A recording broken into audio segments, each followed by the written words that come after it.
Hello everybody, hello and welcome to Kusogrande, the bad video game tournament. I'm Bro Sencha, and I'm just getting ready for the first day of Kusogrande. Yeah, that's right, Kus9rande starting now. It's been a hot wait, but we are here and we're ready for months and months of fun. Something like that. Oh my god, sorry, I'm updating Blue Sky to say that I'm going live. And that drop down is hilarious. Oh my gosh, thank you so much for the subs, my dear friends. You know, we've got Maxell, BD728, White Panther, Jangle Storm, DBX Lord, Linkura, Flannel Cat. Thank you, thank you, thank you. Come enjoy the fun. Chiron. Oh, yeah. I know, we've had such a long break. But you know what we don't have now? Patience. Patience for breaking stuff. Or do we? I don't know. Also, I love that the number on the screen for subs is completely inaccurate. So ignore that. Yes, I will not be live for 2 hours 35 minutes or 2 hours 40 minutes or 2 hours 45 minutes or 2 hours and 50 minutes. Ah, DBX Lord, thank you for the gift subs. And Yuge, muchas gracias. Mazian as well. Oh, DBX Lord, that's so many. You know what? I'll be able to eat the food. Yeah, I know, like, during the off season, it's always like, oh, Farmer Joe, do you have maybe potato? And he's like, no, I don't have the potato. And then I'm like, ah, dang it, I want the potato. Where's the potato? But luckily, during the active season, it's like, now I've got potato. Thank you so much, Time Stalker, for the gift subs. Windrider Shiva as well for resubscribing. Good to have you all. What country is that farmer from? I don't know, like... Pretty sure that was, like, Canada. Hey, how about you get me a potato? No, that's not how they talk. I don't know. Canada, yeah. Hey, we're in Canada, and we've got a bunch of syrup for you. Yarr. Welcome to How I Do Accents here. Oh, and by the way, yeah, we've got a new graphics set up. I played around with it and settled on this. It's a little simpler than some years past, but at the same time, I kind of dig the vibe. I was thinking diamonds, and then I did diamonds. Strife, thanks for gifting a sub. Many thank you. Many thank you. English. I can English so good. 1, 2, 3, 4. Oh my gosh, this Sims music, it's getting me excited. You know how I feel about The Sims. Actually, you probably have no idea how I feel about The Sims. Sims, pretty cool. Yeah, anyways.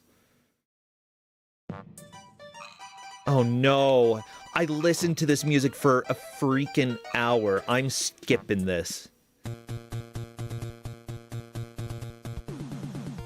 I know people are going to be upset. Pixel Penguin, thank you for the bits.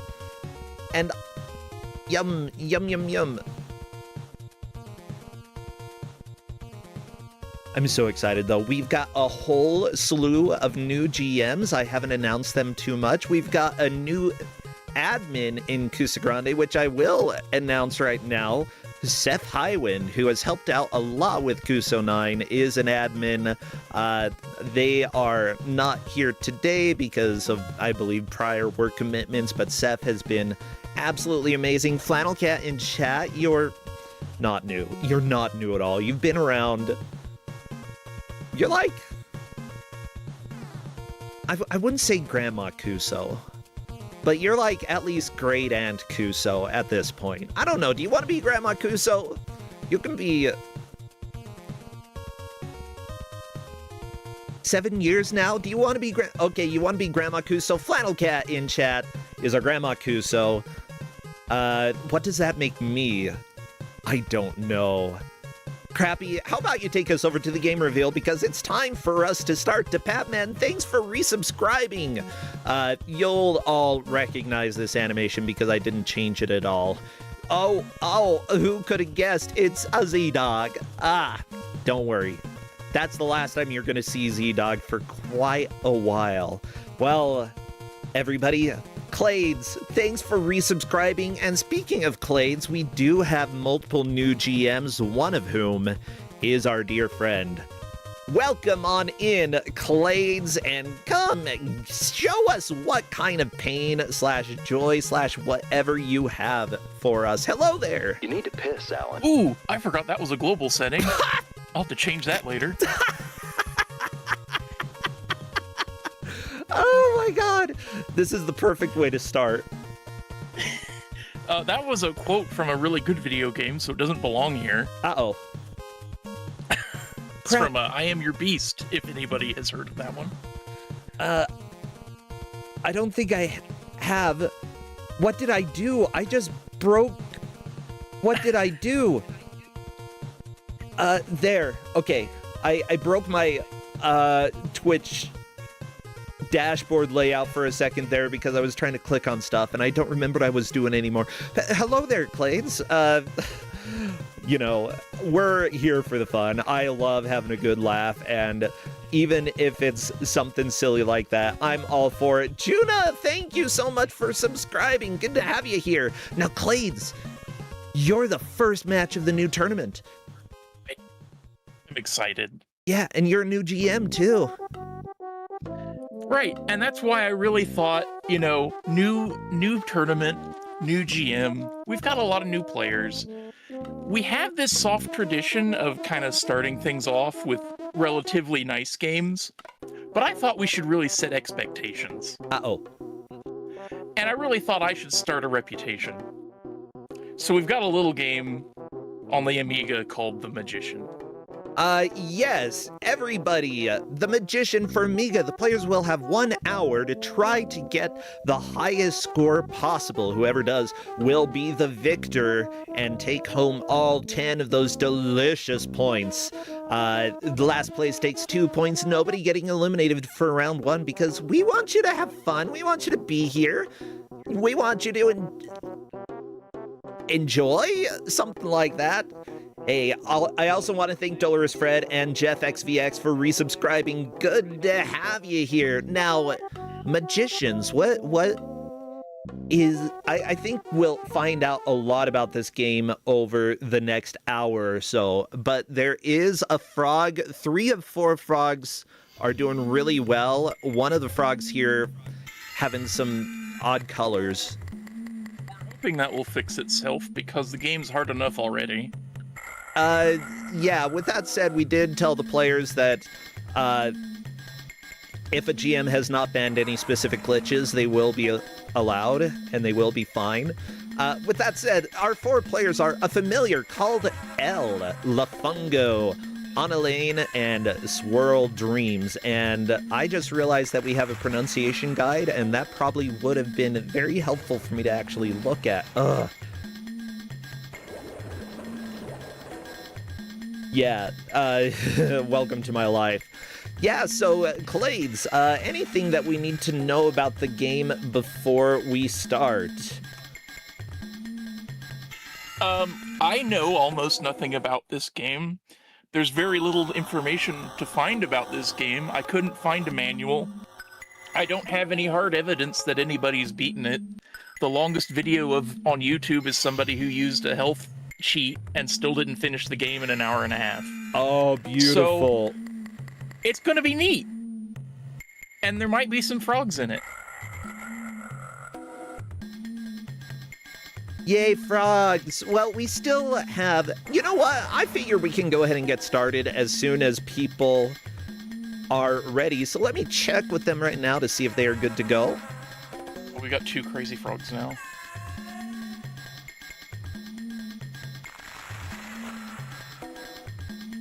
You know what I realized that we didn't test? The countdown robot that we have over on Discord. I presume it works just fine, and if not, then I will just Oh, okay. Apparently, Tristan, who has been doing a lot of the tech this year, did test it. I didn't test it. I was a slacker. Tristan, by the way, is the one running the various restreams that we have here, and got the setup together. Kus9rande put together the emulator package and got a lot of the tech sorted so that they generally work just fine. And then yeah, Hedgemaze worked on a lot of the documentation, communicating with various people here. Those three, honestly, the real MVPs getting prepared for this match. I think I'm hearing a little bit of an echo through your headphones, but it shouldn't be coming through the stream. Okay, I need to adjust that, but yeah, it's probably because I wasn't talking for too long and the auto gain decided it was too quiet. Yeah, they can't hear the echo, so you're fine. It's just me. I'm hearing myself, that's everybody. Good. Can you believe it? Blue-loo-loo-loo.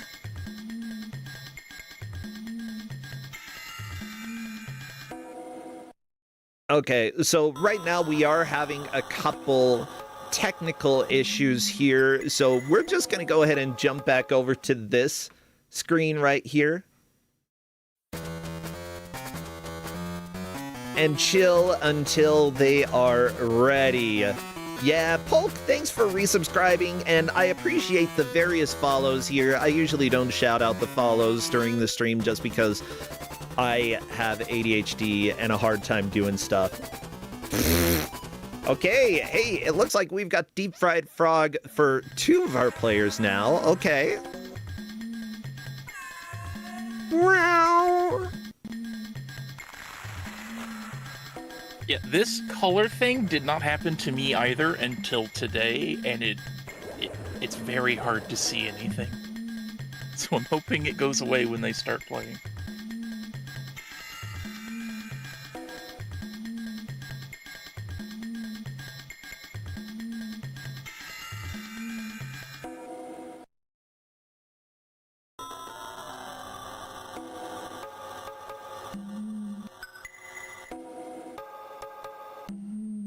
Okay, I'm just communicating with the players,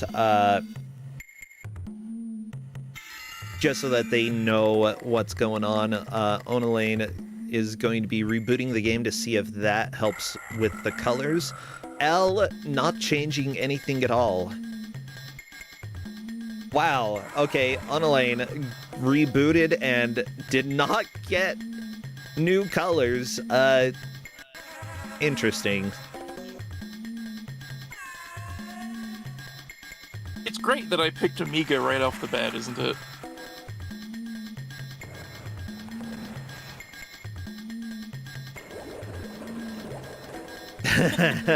No, I love Amiga. I love having... Oh, there we go! Normal Frog! Normal Frog! Mostly Normal Frog. He seems slightly magical.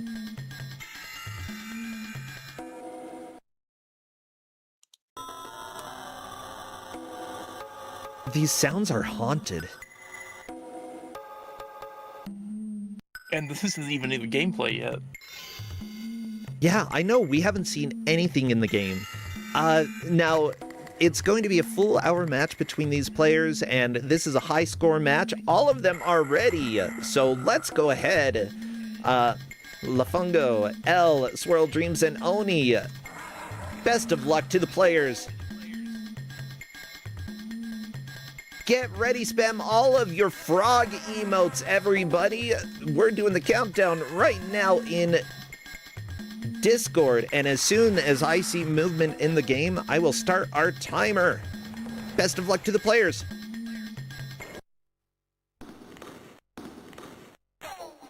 Oh no. I feel very bad for L right now. L decided not to try to get normal colors, so it's fine. Well, that's on them, I suppose, but it's still ouch. A little ouch. Well, here we go. Ouch. I'm going to be adjusting some of the screen cropping just because this is Amiga and I'd like to be able to see a little bit more of the screen sometimes.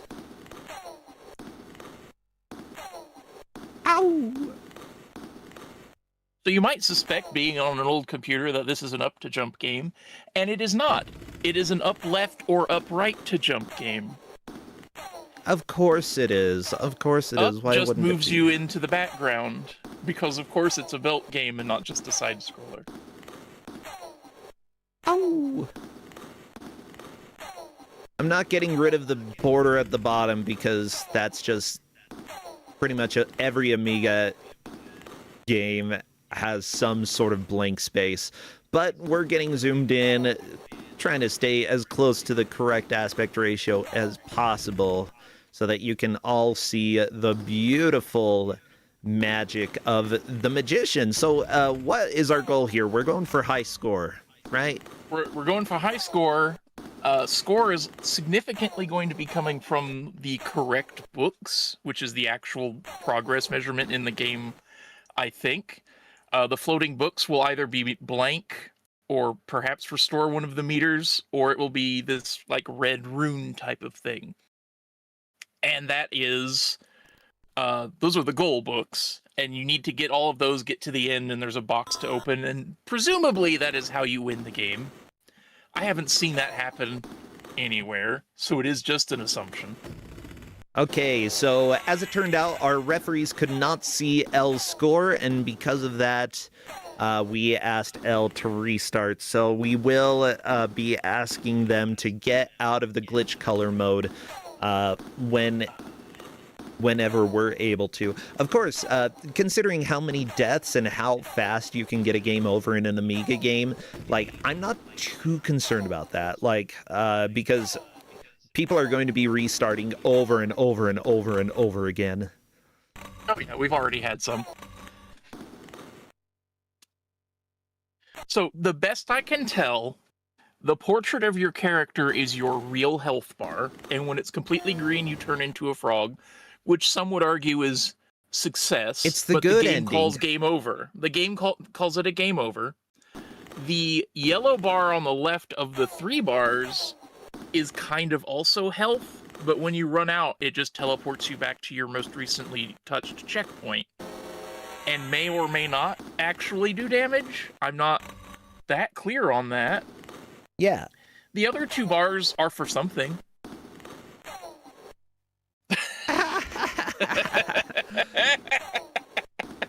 That is definitely the description of Kusogrande right here. So we've got a health bar and we've got other bars. What do they measure? We don't know at this point, and we may never find out. But of course, our referees are keeping close track of who is in the lead. If you want to bet some channel points, by the way, over in Twitch, you can go ahead and do that right now to bet who is going to be the winner or the loser. No, JK, you can't bet on who's going to lose. You can only bet on the winner. What are we, like, stupid? I don't know. I'm just thinking there's so many stupid bets happening these days on the most trivial things that I'm like, I don't want to do that. I just want to play a game. I just want to play the wizard for Amiga, you know? Not worry about people betting that I suck at being a wizard. I'm a great wizard, okay? Actually, I'd rather be a witch. I gotta be honest, Clades.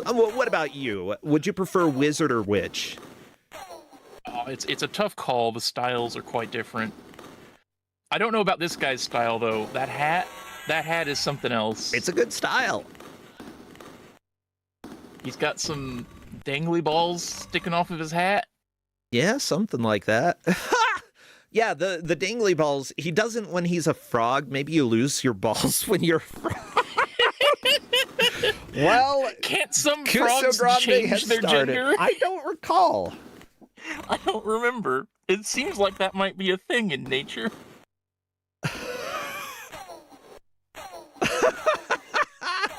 Oh, welcome to Kusogrande, everybody.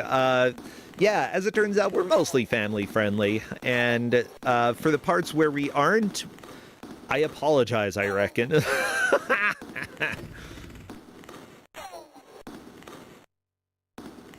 Okay, someone is saying we're an anthropomorphic chicken wearing a bathroom sombrero trying to fight books and collect frogs, or fight frogs and collect books. Yeah, you are killing frogs, Yeah. but you're also turning into a frog. Don't kill frogs. This is the punishment you get when you kill frogs. You get turned into a frog. There's also a miscellaneous assortment of knives being thrown at you and what seem to be different colors of ghost. And the green floor fountains that directly do health damage, which most things don't seem to. Ooh. That's nice. Okay, so those deal health damage. Yeah, the pillars that shoot up definitely will kill you. Let me see. I'm going to make this difficult for you to see on my restream for a second here, Clades. I hope you can bear with me. But I want to make sure that we get this, if at all possible, so that we can see what the tracking looks like for our players.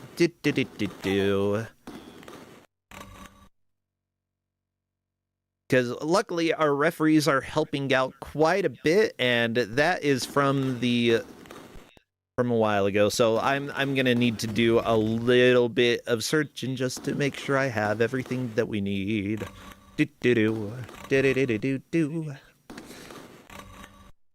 Yeah, I think like being a witch would be a lot of fun, especially if I had like sister witches, so we could just sit around and cackle and stir the cauldron. There's a much stronger association between witches and cauldrons than wizards and cauldrons, isn't there? Oh, Wizards are more about the books. That's probably why we're collecting books here and not cauldron ingredients. Nah, get the weird slimy stuff. I remember during Kuso Live we sort of did a 3-witch cackling, stirring the cauldron thing. It was a good time. Kuso Live, if y'all didn't catch that, it happened live at GDQ this last, I guess, earlier this month, and we had an amazing amount of fun. And all of the VODs are up on the GDQ YouTube, so you can always go and catch that later on if you would like. Ooh, someone's saying chemistry versus cooking. Sort of, except that it seems like with wizards, it's less chemistry and more, let's just imagine things appeared. Oh no, Lafungo got warped back. Not really a huge deal because we are going for high score. Yeah, that is just going to happen. Now, I do know from watching other videos of this game that if you get, I think, the second middle bar full, there's a combination you can input that will cause you to turn red and fly. Ooh. I don't know how you fill the bar, so that will be fun to see if anyone finds it. Good to know. Yeah, I know nothing about this game. I've never seen it before. I have no idea. I'm just clueless and here for the ride, and that's kind of how I like life sometimes. Somewhere in chat, someone correctly identified this as having been in Ashen's Horrid Little Men talk. That is, in fact, where I saw this. Oh, really? I do like Ashen's. It's been a while since I've seen Ashen's too much, but luckily, by the way, I've got the current high scores up on screen. It looks like Lafungo has made the most amount of progress early on, but with something like this, with how fast you can get a game over, you really don't know who's going to suddenly move out into the lead. Fungo has certainly identified what appears to be a winning strategy, but we'll see how it turns out. Warp back and get more points. I think if someone can make the push forward to collect more books, they're going to come out ahead, because I'm hoping the books don't just respawn when you get teleported back, but I can't say for sure. It's a really good strategy for Lafungo, though. It could be a very boring hour. It might be, but it will not have been the most boring hour a contestant has spent. I know that. Yeah, Oh my gosh, I'm just recalling in Kuso Live during the prelims, usually prelim matches, people play for about 5 minutes and then they're done. We had somebody who managed to get into a specific loop of kissing a woman over and over and over again, and after about half an hour, I had to kick them off because I was like, okay, no more woman kissing. We're done kissing the lady. And those were good times. But yeah, right now, Lafungo very much in the lead with Oni in second, a familiar called L in third, and Swirl Dreams in fourth. Everything could change over time, though, because, yeah, you said collecting books, the highest source of points. So if people can manage to make a decent amount of progress and get to where there are a whole bunch of books, they could pass Lafungo's score. With that said, warping back, collecting health, and then continuing on. Actually, a pretty good strategy, except, oh no! Turned into a frog! There's the game over. That's the danger of the strat that Lafungo was using. Warp back, there might be frogs that smooch you. Being a frog is contagious. The knives are nearly impossible to avoid entirely, unless you're only getting one thrown at you at a time. Oh my gosh, these frogs are nearly impossible to avoid. Originally, I was thinking of tracking this based on actual progress, but one, I'm only mostly sure that actual progress is what it is, and two, I was pretty sure that would be much more difficult to actually track. Because you'd have to... There's no real for sure that any given book is a right book.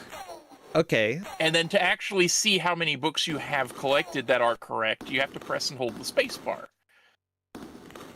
So there's no on-screen indicator either. And then there's a lot of books that just do something? Question mark. Some books are just for reading. They don't have to have a use. Sometimes they're just fun. You can Super Mario Brothers the Frog. Oh my god. That changes everything. I did not know that.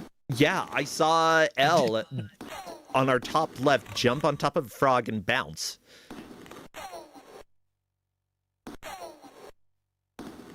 Yeah, in order to defeat the frog, you have to become the frog. So I know that you use a frog icon everywhere. Why do you use a frog? What's up with frogs for you? The actual origin story behind the frogs is back when I played Final Fantasy XI, I would hang out in Ventrilo with my group a lot, and someone remarked that I sounded like Kermit. And everyone agreed, and it just stuck ever since. I disagree, but okay. Maybe it was just the voice quality of Ventrilo. That was 20 years ago. I could see you being Kermit 20 years ago. Better now. Every once in a while I can do a Kermit voice, but I have to think about it. And I can't recall. Nope, I'm not even going to try. Not even going to try. I could imagine it, but yeah, you definitely do not sound like a Kermit today, unless you want to. Do you want to sound like Kermit? He's a good frog. Definitely Ventrilo voice quality did make it a lot easier to sound like Kermit. And just, depending on how I'm trying to project my voice, I can definitely sound more or less like Kermit, but I don't think I'm good at doing it deliberately. I'm Kermit the Frog here. I'd say you're about halfway there. Okay, mind you, I said that I wasn't going to try, and then I immediately tried because Polk is yelling at me in chat. This is my life. Yeah, but that's one of the weird voices where if I think about it, the more I think about it, the worse I get. So I can't do this.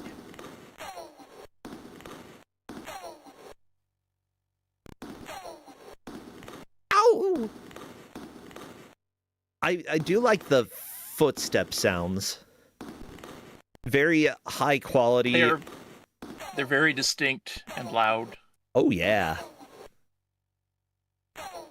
Lafungo seems to be trying to get back into the loop that he was making use of earlier.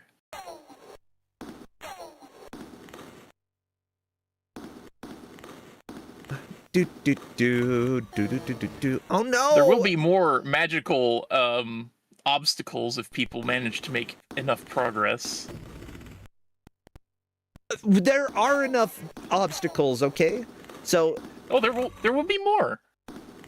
Actually, question, there's a game called Magician and there's a game called The Magician. Is this The Magician? I believe this is The Magician. Oh, the dang box it. says Magician. Whatever. But I think the game says The Magician. And then for some reason, on the box cover that I was able to find, there's a sticker that says Prince of Persia that I can't explain. So one thing that you might notice in this, obviously the moving up and down, this game actually features a lane type system for moving from what it's saying, from what I'm seeing here. Is that right, or is it... That seems to be, but... Yeah, as far as I could tell from testing, there appears to be 3 lanes, and then sometimes you can duck into the little alcoves as you walk along, which does not appear to be helpful, but it is a thing you can do. I mean, if you're trying to dodge knives, maybe it would be helpful, but... That might be the only way to completely dodge the triple knife. Yeah, this seems like something that... Having multiple lanes seems unnecessary for this game. And probably more confusing than anything else, especially if you're trying to kill frogs. You can't see their shadows, so you don't... Or do frogs have shadows? They do. I couldn't see them, but... Yes, they have faint shadows. Okay. And you have a shadow, so you can sort of see which lane you're on. Oni... For all of the... Oh! Just crashed the game! Oh, no!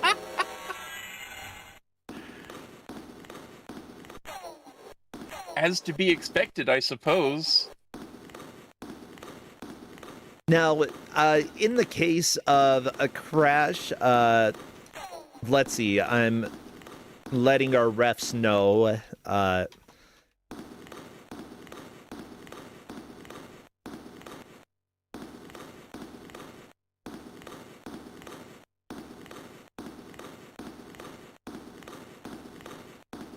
yeah, Swirl Dreams appears to have lost audio. Everybody, welcome to Amiga. Welcome to the nightmare of getting Amiga running. Now, our referees will know that the crash happened for Oni, and if it is deemed that they get bonus time, then they will be given a little extra time at the end. However, considering how often people have been getting game over and returning to the start, a crash might not necessarily be the worst thing ever. You know, getting a fresh start can definitely help. So we'll see what our referees have to say about that.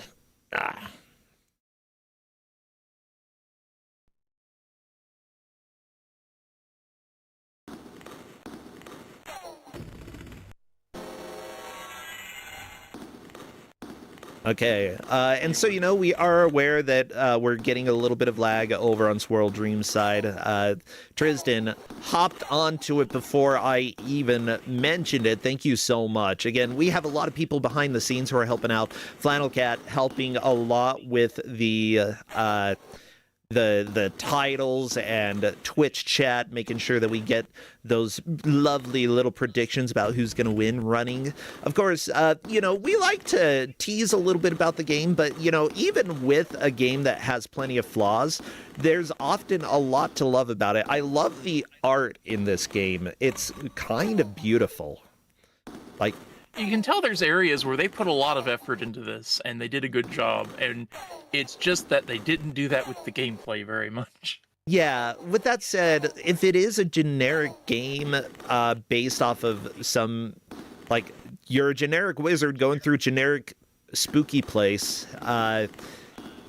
it's probably going to be a budget title that they release rather than something that costs a whole bunch of money. So I imagine hopefully this came out with a pretty low price so that people could grab it and try it out. It's definitely challenging, but I think that this even back in the day probably would have been worth picking up for a few bucks. It's not the best game in the world, but I don't hate it. So while I don't have the manual, I do have the back of the box. Okay. If you'd like me to read that off real quick, it reveals something about the quote-unquote plot that might be unexpected.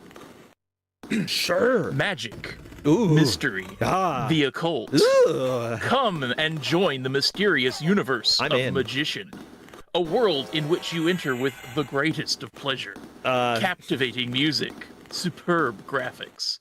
Let yourself go and absorb the atmosphere. But it will be too late when you become a green frog and cannot get away from the magician. Enter mysterious library, magic books, secret message, hope. Magician is a pure arcade adventure game with superb and original presentation. Let your computer captivate you. And then it repeats all of that in French. Yeah. Perfect. I do... Oh, secret message. There's one secret message. What could the message be? Don't be a magician. It's a good question. It is a good question. Apparently, we aren't the magician. Well, good. We must have just broken into his house and stolen his bathrobe, hat, and wand. Yeah, maybe you were... I mean, it's true. This house has a lot of, like, throwing skulls and jumping frogs and stuff. Yeah... Speaking of all that, by the way, Lafungo still doing the gold rush here, and by far has the highest score. Again, not the most exciting way to play the game, but when it comes to early matches, heck, when it comes to any Kusogrande match, taking into account the rules and figuring out what is going to be the best way to potentially get the win condition for this is extremely good. So Lafungo making the right call. Not being entertaining. I did not expect this because I was not aware that the money respawned or that dropping in the hole didn't do any damage. So this is exciting. It's so good. Yeah, sometimes players learn how to exploit things. And you have no idea that's coming. And yeah, as far as I know, this is Lafungo's first time here in Kusogrande. So figuring out an exploit, your very first match, it might feel like you're cheesing it, but that's because you literally are. And the best part is, we're not even really seeing any less of the game from him than I was expecting for us to see today because of how rude it gets. Yeah. We're at 25,100 points for Lafungo. Of course, we've had plenty of lead changes going on through the others. Swirl Dreams in second, a familiar called L third. Swirl Dreams at 5,800, L at 3,560, and then Oni at 3,300. At this point, I think we can pretty confidently say that Lafungo probably is going to take the victory because he's being really boring right now. The other players are doing this to entertain, and for better or for worse, they may not make more progress. The other players are playing a video game. Lafungo is playing a Kusogrande match. Ooh, Escorian actually has an idea about how to make the gold respawn faster. What if you walk to the right and then just walk to the left? I'm not entirely sure if you can walk to the left. I've seen you be able to walk to the left a few times. You have to get right next to the screen, but going to the warp might actually be safer because, walking away from frogs. Less risk of frog. Yeah. Yeah.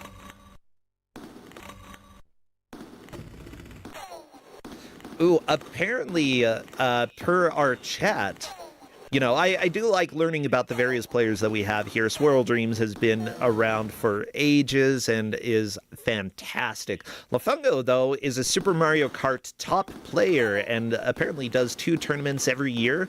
Usually finishes in the top 3. That is fantastic. Is it? So OG Super Mario Kart. That's great. Nice. Yeah, that game kicks my butt. I'm so bad at it. Like, give me Mario Kart 64 and I'm probably above average on that. I'll kick most people's butts. 64 was my favorite for a long time. I need to play some of the new ones, but I just don't. No, I haven't had the money. I've been like trying to make sure that we can eat and that we can pay bills. Kuso honestly, tournament nowadays starting I would recommend the Sonic Sonic Transformed All Stars or Sonic Cross Worlds as Mario Kart genre, but better. Yeah, but and do I probably cheaper like because Sonic? they go on sale. You could be Miku in the new one. Who wouldn't want to be Miku? Okay, the fact that you can be Hatsune Miku makes me happy. However, do I care about anybody else in it? Like, I don't know. Now, I wasn't a Genesis boy. If you get the All-Stars Racing Transformed, they pull from a lot of deep wells to get characters in that one. You can be the guy from Football Manager in that game. Oh, you can be Ichiban Kasuga? Okay, never mind.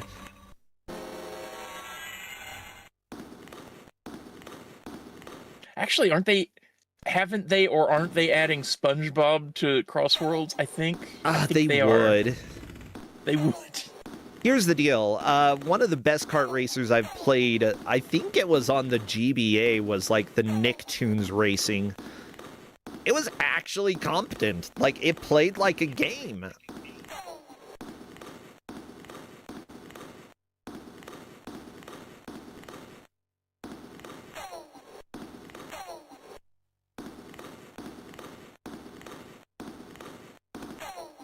Fungo getting very good at dodging those obstacles on the way to the hole. Dodge those obstacles. What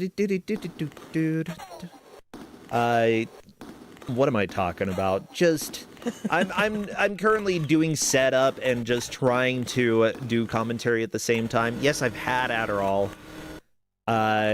Yes, it's kicked in. This is as good as I'm gonna get, everybody.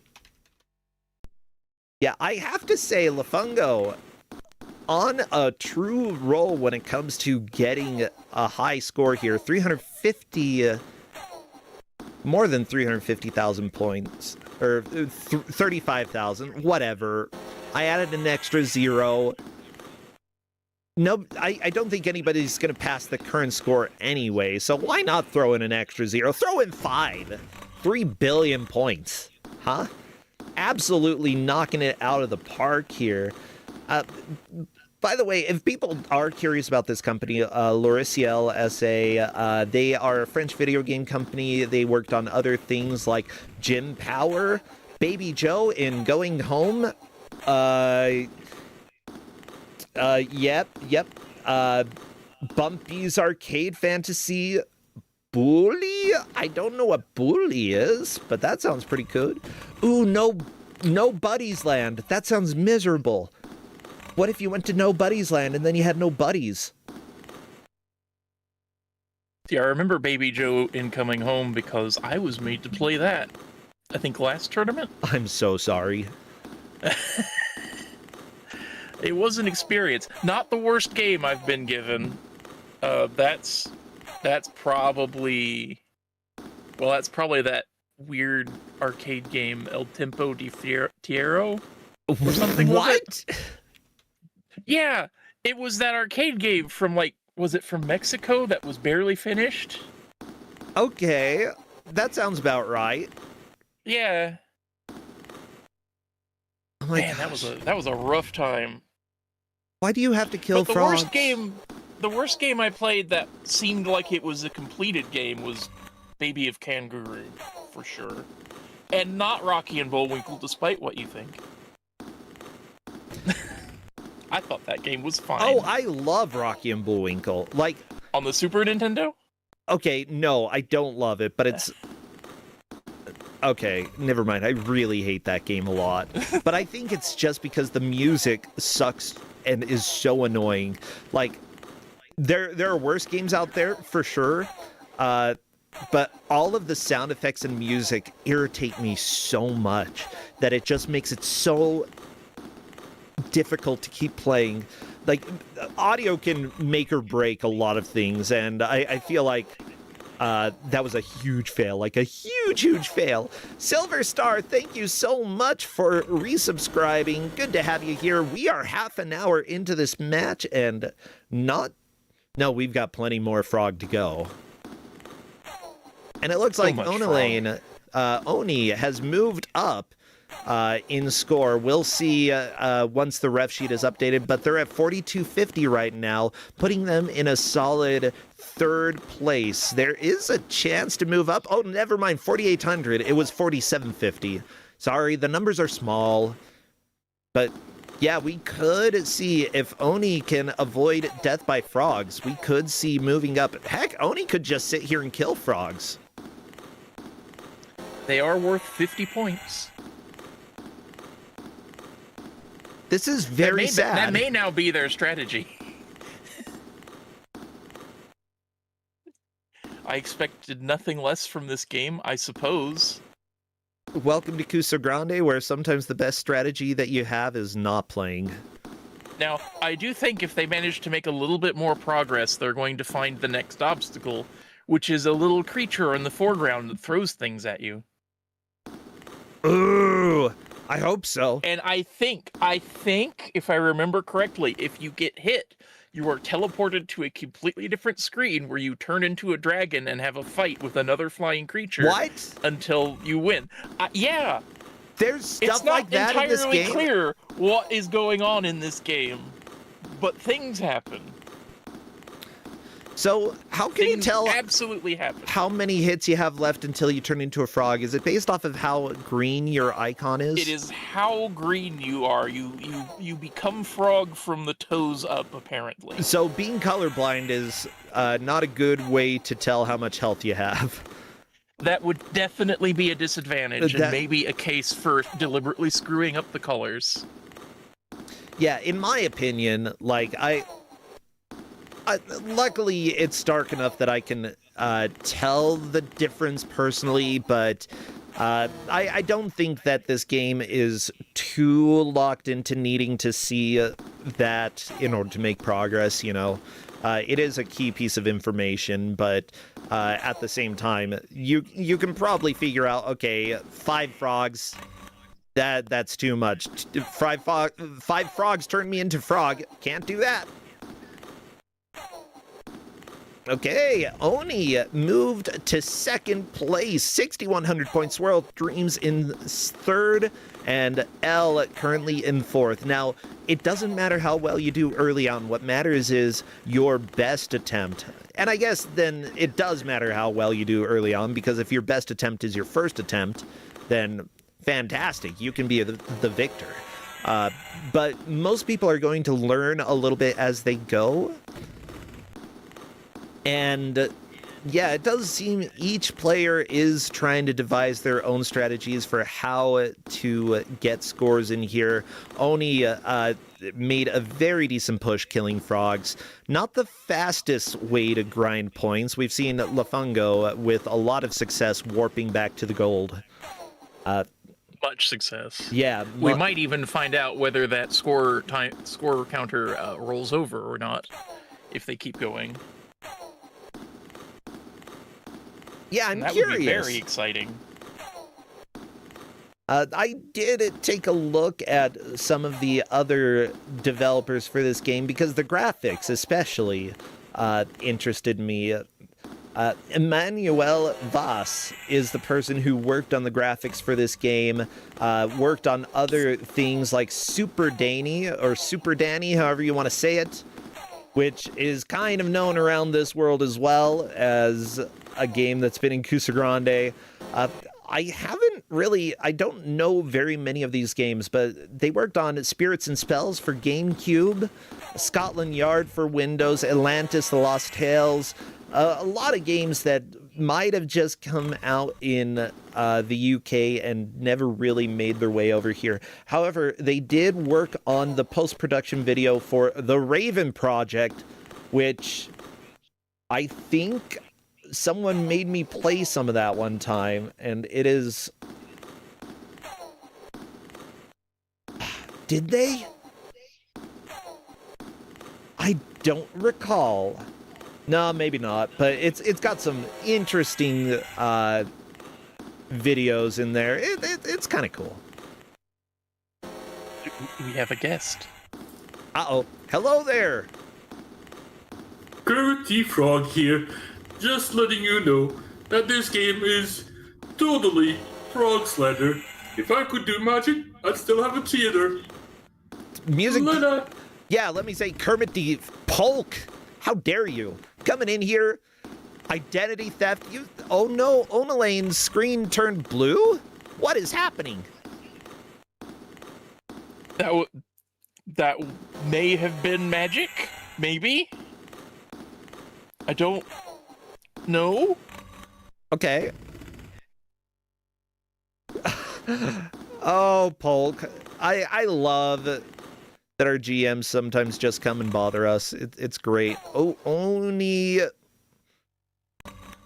Yeah, I think Oni might have done a little magic, but I don't know how to do magic. How do you do magic in this? You collect books? My best guess is that it is... like the one spell I have heard anything about how to do, you hold down right and press fire. Okay. And that's the one that makes you turn red and fly. Ooh. I like the things that hit you that don't actually kill you. Like, I'm unsure how health...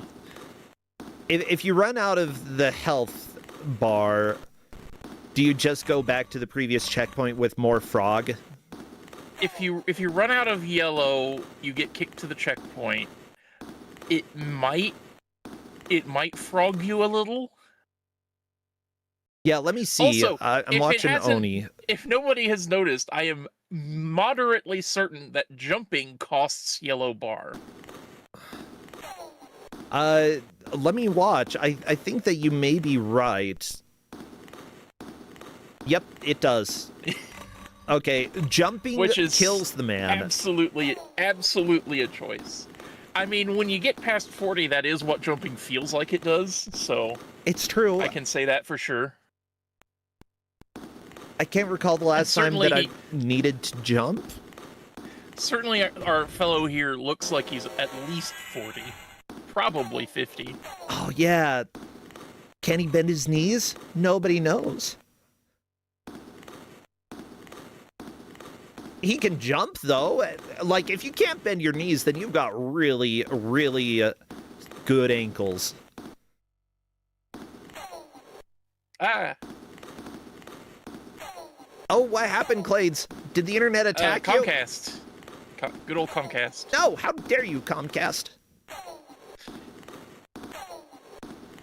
My part of the stream is brought to you by Google Fiber.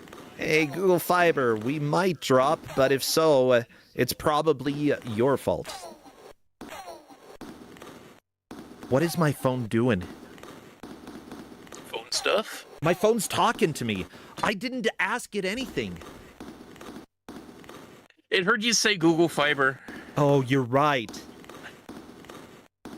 I'm charging my phone. Our voice assistant's lovely. Elle! Elle is at the weird green thingy. We're at the foreground beast. Look. Oh, yeah. Okay, Elle trying... Ooh, managing to hit... And you can, in fact, damage it. I did not realize that. No! It crashed! No! Oh. That's unfortunate, but that was not a high score push by Elle. However, again, we will let players know if they're...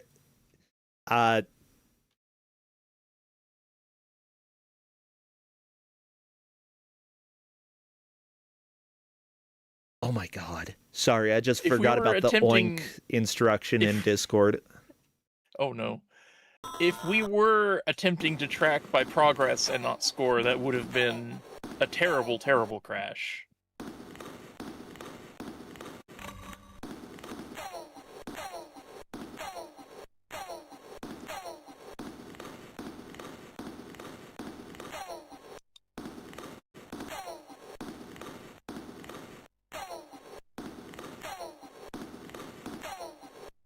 Yep, I'm just letting the players know, we'll let you know if more time is warranted. That wasn't a high score push, so it probably wasn't too relevant.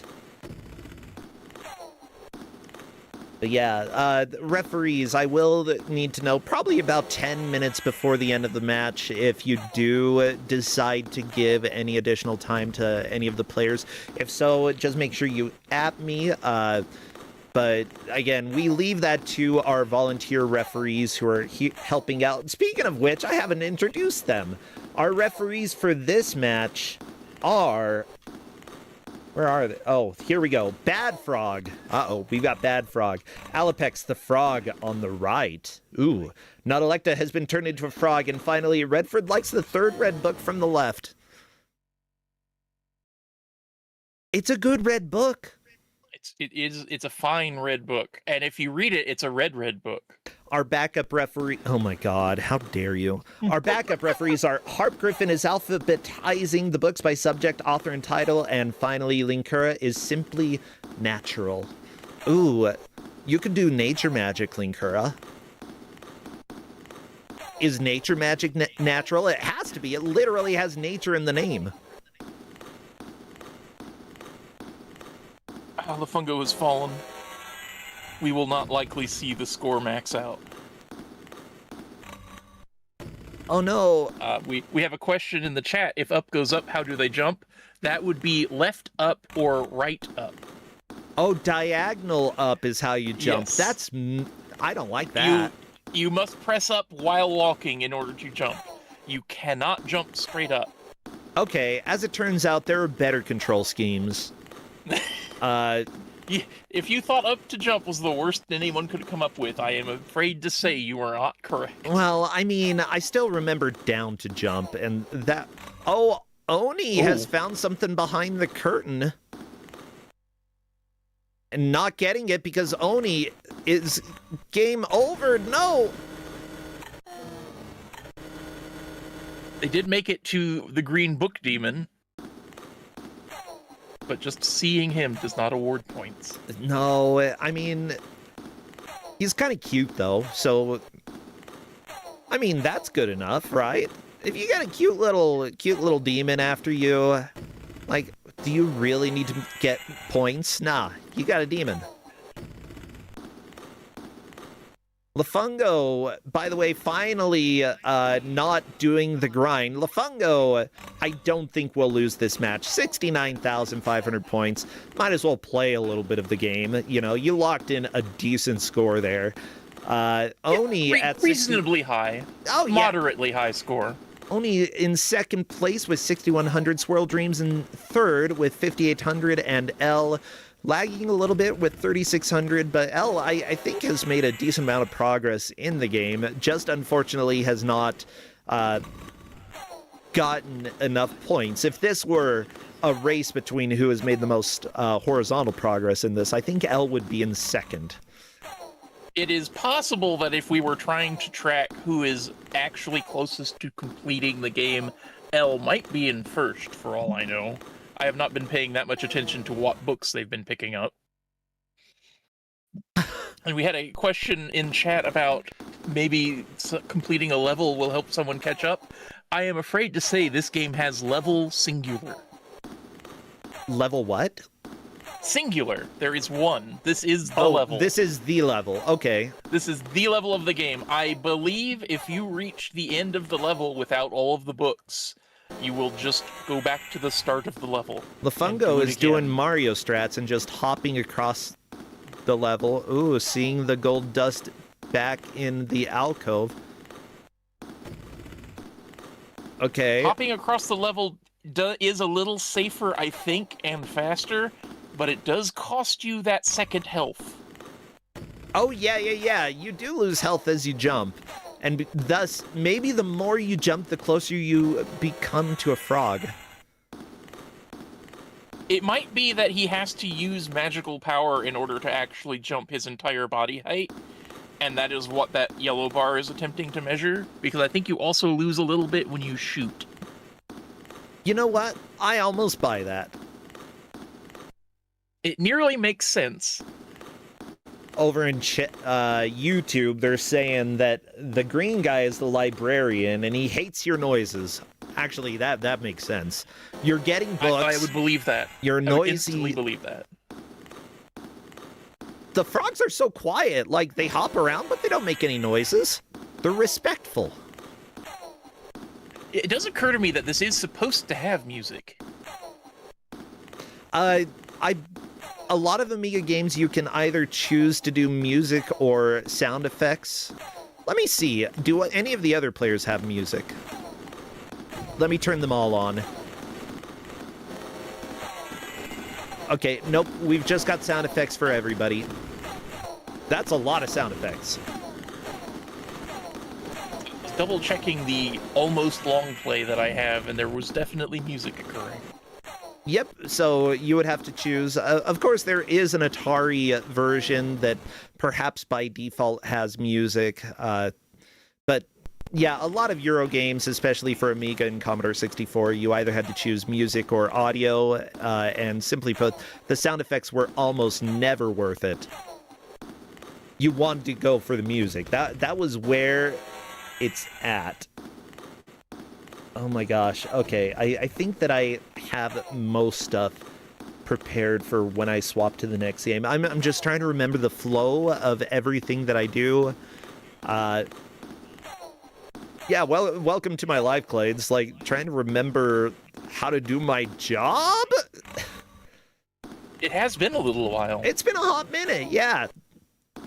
Mind you, like, I got my gallbladder out in October, and then by the time I was feeling better, it's like, well, it's almost GDQ time. Let's go ahead and go to GDQ. So went to GDQ, did Kuso Live, got home, and then I'm like, well, crap, now I'm sick with something. It might be the flu. I don't know, but it's a stupid lingering thing. Then finally, that got done, and then I'm like, I feel good. Let's Kuso. Let's do it. Yeah, I'm so glad that my gallbladder's gone. Worst bladder ever, okay? The gall of that bladder. Who would have the gall to do this? Someone with a puerile brain. Yeah.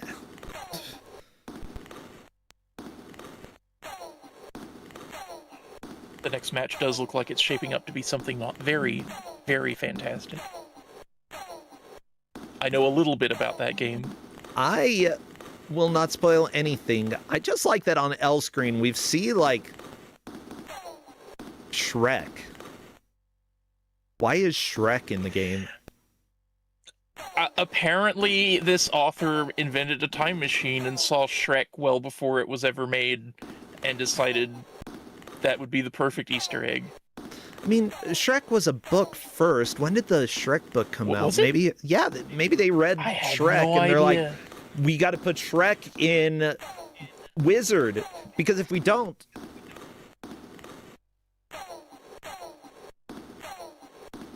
I don't know. If we don't, then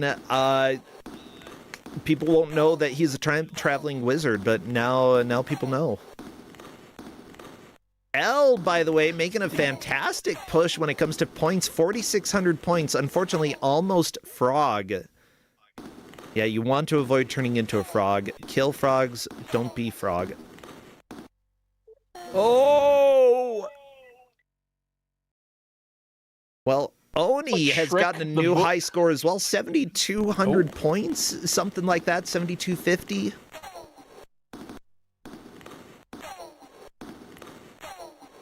It There looks we like go. Shrek the book came out in 1990. Oh, and this game was 89, This 90? It was right around the same time.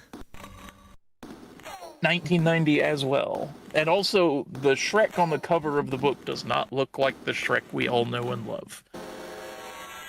What does Book Shrek look like? Let me just drop you that image. It is... Oh, okay, here we go. I'm gonna go ahead and say this looks good enough. This looks like... If I saw this, I'd say this is Shrek. They're close enough. It's identifiably Shrek. Yeah, see? That's Shrek. But it is still not the same Shrek. Here's the deal. It is the Shrek, it is in this game looks more like Book Shrek than movie Shrek. You think? In my opinion, yeah, because this one is closer to having abs. I think that's a fair point.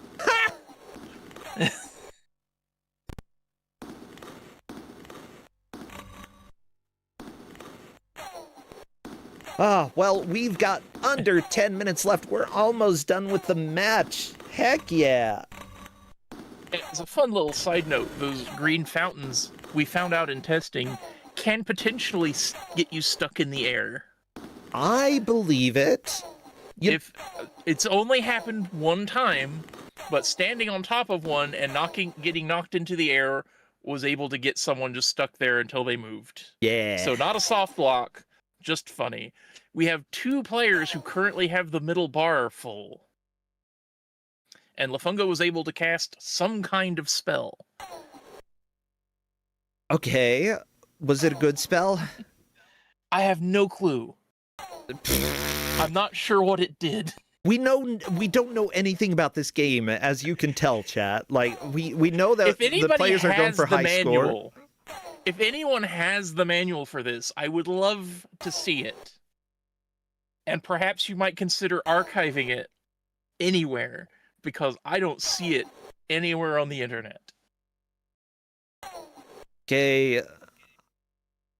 I think Lafungo is just wandering around doing, like, trying to make some more linear progress. I think that once you get a decently high score through the grinding strat, you might as well, like, see what the rest of the game is, because if you happen to get to a certain point, a lot of games, if you beat a boss or do something specific, it awards you with a heck of a lot of points.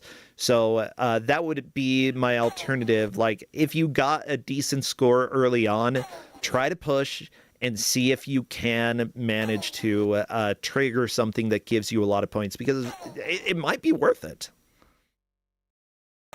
L seems to be going for frog strats, which could push them into 3rd place, at least. Possibly 2nd, if nobody else shakes anything up. But it's slow going, so we'll see. It's all right. Okay, we've got Shrek back. You know... Oh, there's a game over. I don't care. He might not look too much like Shrek, but I'm going to call him Shrek anyway. I don't care. Like, it's a good mile marker to see how far somebody has made it. Are they close to the weird foreground demon?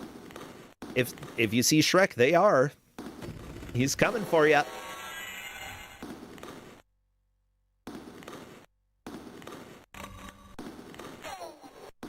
Oh, I think Oni may have discovered the loop.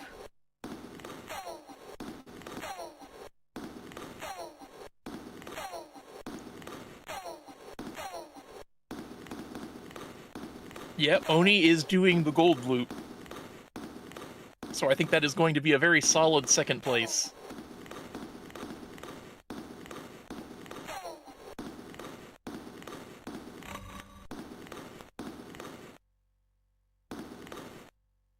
Oh my gosh, that's great.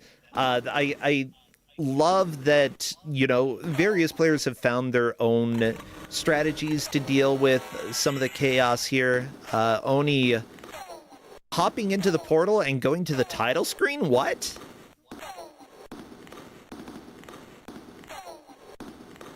Interesting.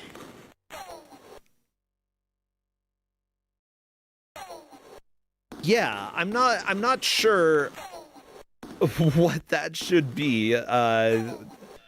Yeah, others have had that happen per Thor of Kenyan chat. But with that said, like, Oni is still very solidly in second place. You would have to be doing this for a long time in order to beat Lafungo, because Lafungo just stuck with it for ages. And yeah, that's one of the good and bad things about Kusogrande. You know, when you're dealing with bad games, sometimes the best way to get through something is to just bash your head against a wall and just stick with something really, really boring for a long time. You know, don't worry too much about entertaining us, because we'll figure out a way to be entertained regardless. Sometimes the game does that all by itself. Oh, yeah. Now, L is making a fantastic push. If I'm not mistaken, L moving from 4th to 3rd place. That does appear to be. Very nice. Making the frog strat do some work. Okay, and L will be getting 1 extra minute per our referees.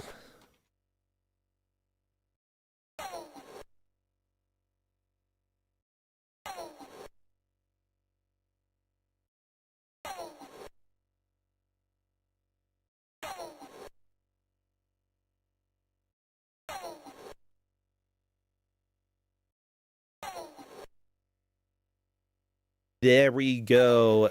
Oh, poor froggies. So Lafungo used a spell and grabbed a book and then got the game over screen. I don't understand this game. Yeah, this is, again, a lot of games from this era, you really needed the manual to make progress sometimes. But also, it might just be something that is confusing. I presume that a lot of questions would be answered if we had the manual, though. Now, L is in a good frog killing strat here. Unfortunately, if this does drain your first bar, that's dangerous. Look, L is getting 3rd bar filled up. Oh. I think that's the first we may have seen 3rd bar. Okay, Lafungo is close to filling up 2nd bar. We have 3rd bar. What does this do? 2nd bar appears to power spells. It just drained, and then they got sent to the game over screen again. What? I wasn't paying attention. Were they high on frog already? I was not looking. I don't think they were that high on frog. Maybe they were. Chad is saying that the frogs did it, but I don't know. Also, our moderators are more than welcome to add stupid things that we say to the quote bot. Yeah, the big question is, can L earn 3,000 points in the next 3 minutes? Because L does have 1 bonus minute. However, if L runs out of yellow bar doing this strategy, then it won't quite matter. But yeah, I think there's enough time. If they run out of yellow bar, I think running out of yellow bar will give them enough frog that they game over. I think so. Yeah, if I can find the manual for this sometime, I would not be shocked if we saw this again, except with a different progress metric. But that's a pretty large if, I suspect.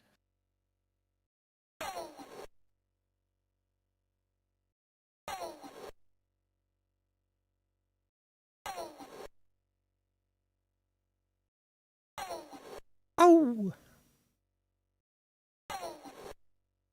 Oh! Yeah, those are some good sounds.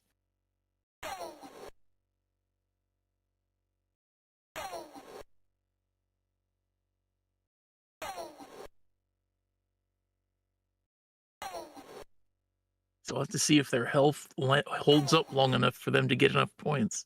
They're getting very close.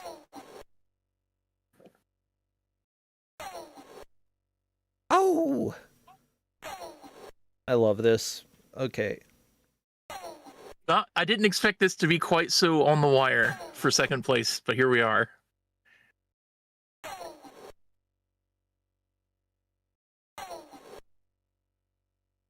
We are going 1 minute over. Okay, because... Okay, Oni is cut off here, right? And it's just L that has the extra minute. So L has a shot.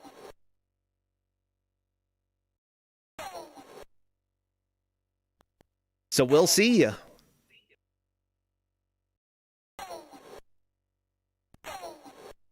Uh-oh, the frog evaded. This is bad. That's dangerous. Very dangerous. You can shoot up and down, but it's hard to aim. Okay. Oh, this is so close. I don't know. And look, the yellow bar is almost out. Can L do this? Oh my gosh, why is it so... Oh. Unfortunately, I don't think there's enough time. And I think there's just barely not enough time. Just barely. Just barely. Oh. And there we go. And unfortunately turning into a frog right at that point. 1-1-3-8-0 is the score that I saw. Ending. Meaning that... A perfect ending. A familiar called L, very close to passing up, but not quite getting there. Lafungo is our victor today with Onalane in second place with 11,600 points. A familiar called L, 11,380 points. Fantastic push at the end, and that got so close. And Swirl Dreams with fourth place with 5,800 points. Now, no player is eliminated after the first game. We guarantee that people will get to play at least two, after which we start trimming down a little bit. But fantastic job. I'm going to invite Lafungo to join chat. Yeah, how do you feel that they did? Much better than I did, certainly. In my own testing, I did not reach the book demon or get a very novel score. Because I knew I didn't have to.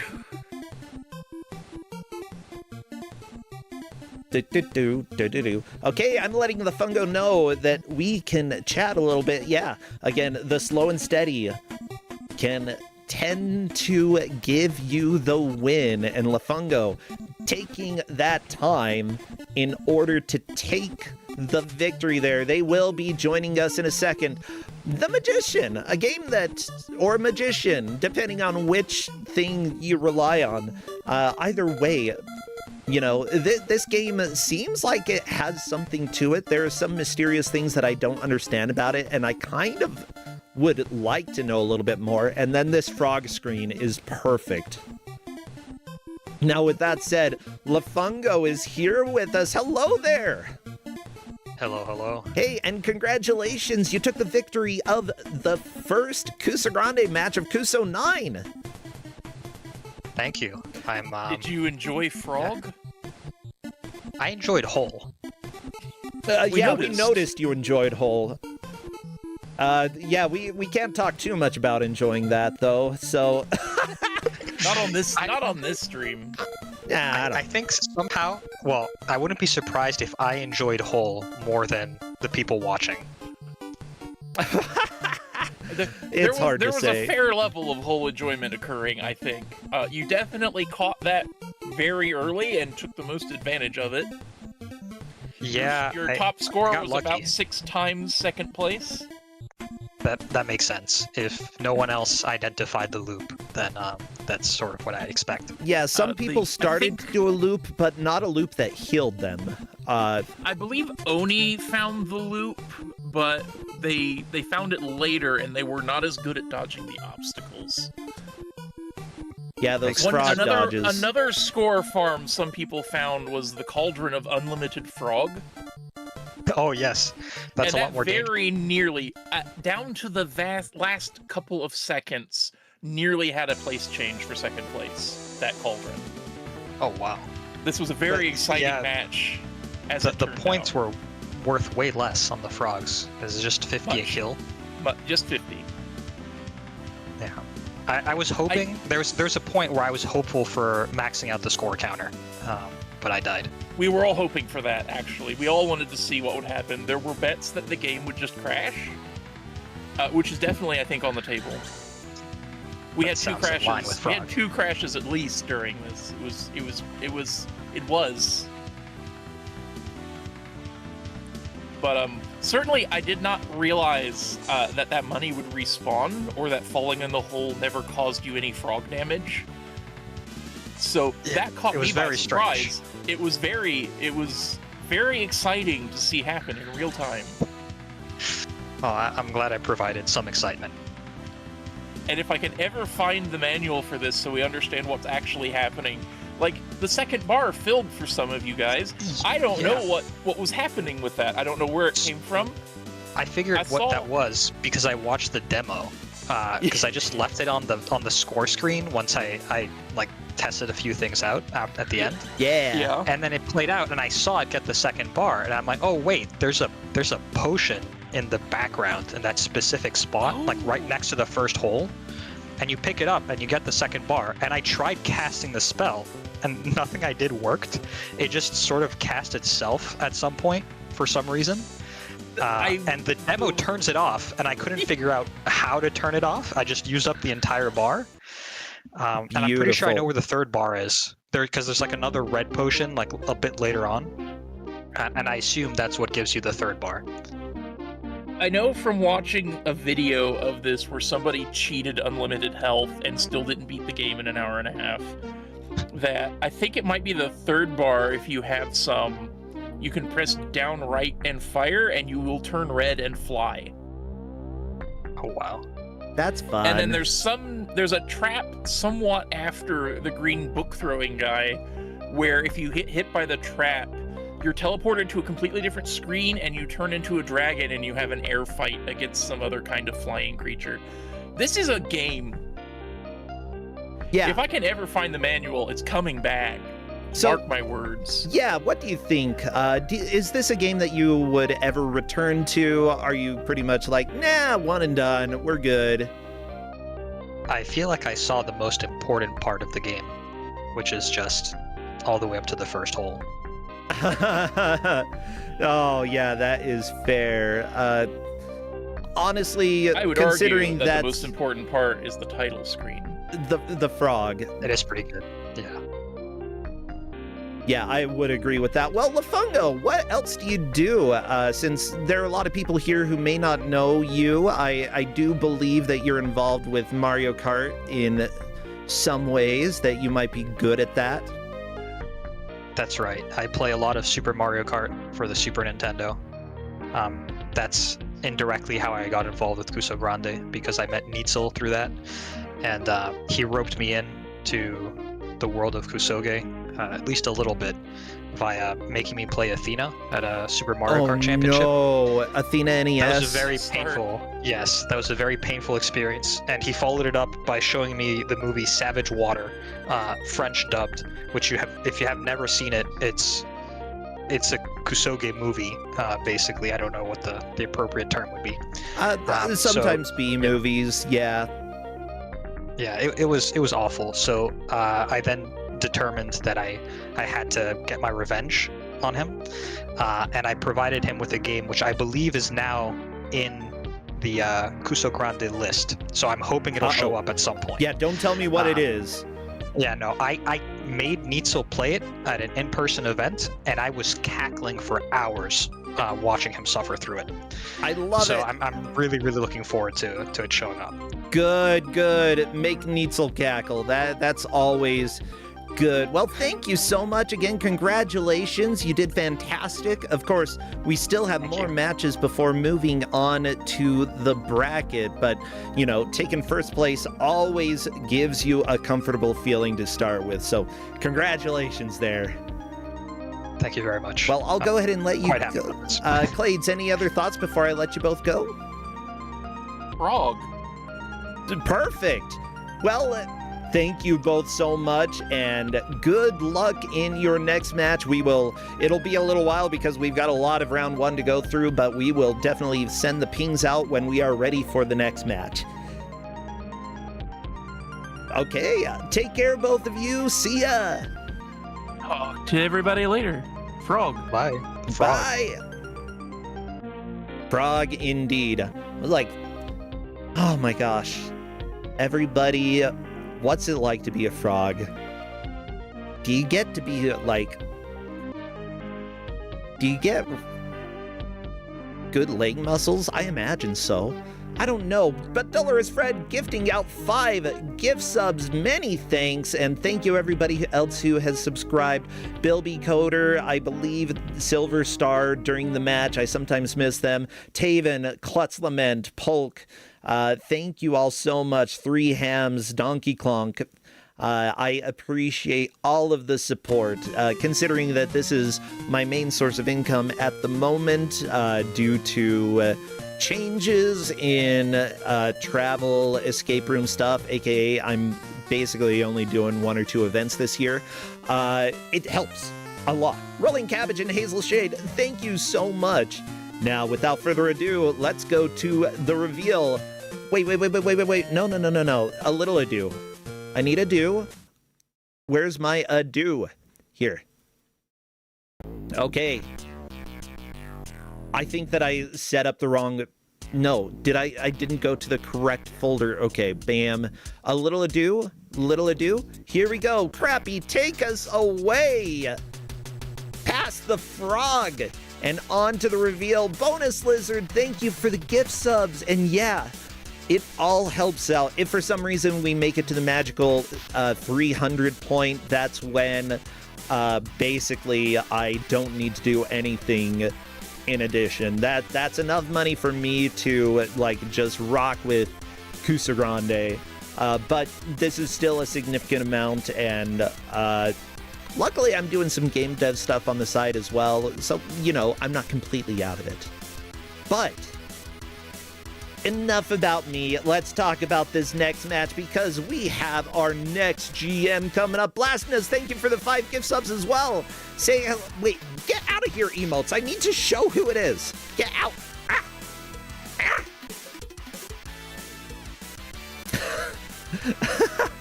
Oh, no, do not apologize, chat. I love it. I just love yelling about all the emotes. Say hello to GM for our second match, our dear friend Neitzel. Come on in, Neitzel. Let's talk about your game. Hey, Neitzel. Who's to blame? It's you. Hello. Sorry, what? You're to blame for this next game because you chose it. Yeah, definitely. And I'm really sorry because it's going to be a pain to set up for you. But yeah, next game. So I didn't go the route of giving something that is entirely terrible. It's more something that is a little bit broken. Okay. And yeah, so we're going to play the puzzle mode of Trackmania DS. Trackmania DS. I hear these games are great. Well, luckily we get a good game in our bad game tournament for the next hour. Whoever makes the most progress, which I believe that you have a specific set of rules, the number of medals that they get, whoever manages to get the highest score in that will be the victor. Now, with that said, people are a little shocked that there's a Trackmania game on the DS. Should they be shocked? I think it kind of feels natural since you can build tracks and all that. I mean, it's kind of an interesting idea, but it's a bit broken. To give you an idea, just while they were testing the controls, someone was like, I managed to get through the ground, like, well, by just testing the controls a little bit.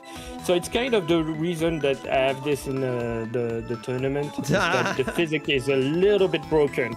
Gotcha. And yeah, it's not 3DS, it's DS, which I think the game would have worked way better on the 3DS. Ah, crap. Okay, Trackmania DS. Of course, I forgot to change one thing. Welcome to my life.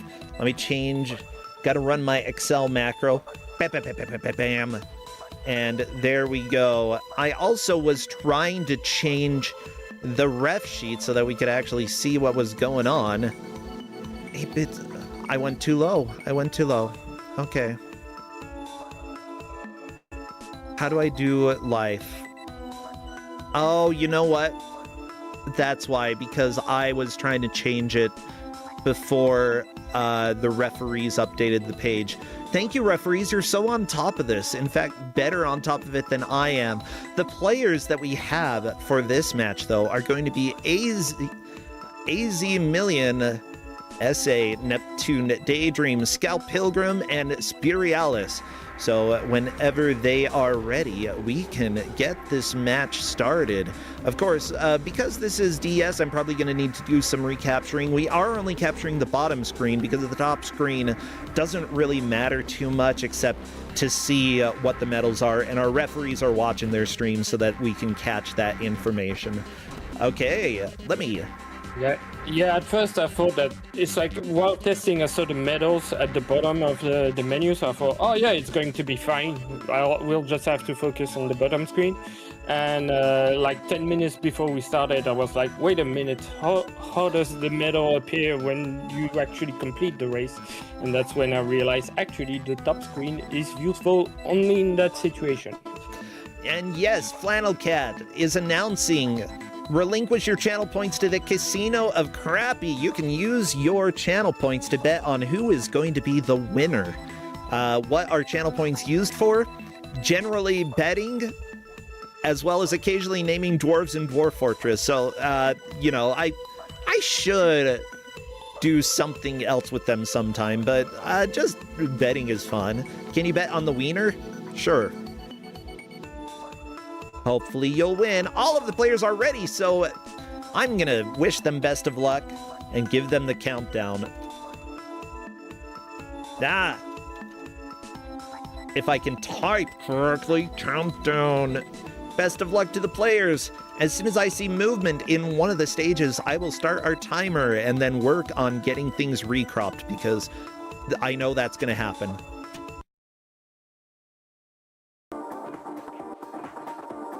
Uh-oh. See? Look fine. Everything is fine. Everything looks mostly fine, yeah. So, yeah, one of the reasons I also gave this, obviously playing DS on an emulator can be a bit complicated. Yes. At times. Already I played this on an actual console. It's already a struggle getting used to the controls on how to build the tracks. I gave them explanations on what everything does in the menus and all that. The thing is, like, it's really a pain to get used to using the mouse on top of the stylus and all that, because the game doesn't help you when you place like tracks that are forward. Like right away we have Spiralis who plays straight lines, but the game doesn't adapt itself, adapt the placement of the track by itself. So you have to do everything by yourself. Well, as Million has jumped up into the lead, 3 medals earned. I believe that means that was a gold, right? Yeah, it means they got a gold. Gold is 3, silver 2. To move on to unlock certain tracks, you need to have a certain amount of silver and bronze medal to unlock later tracks. Gotcha. And the players got all of that info. So yeah, right from second stage, as Million, the pieces that he got, that's the point where the game gets really annoying, because the game really doesn't like slope, and from time to time you'll just clip through the floor and stuff like that.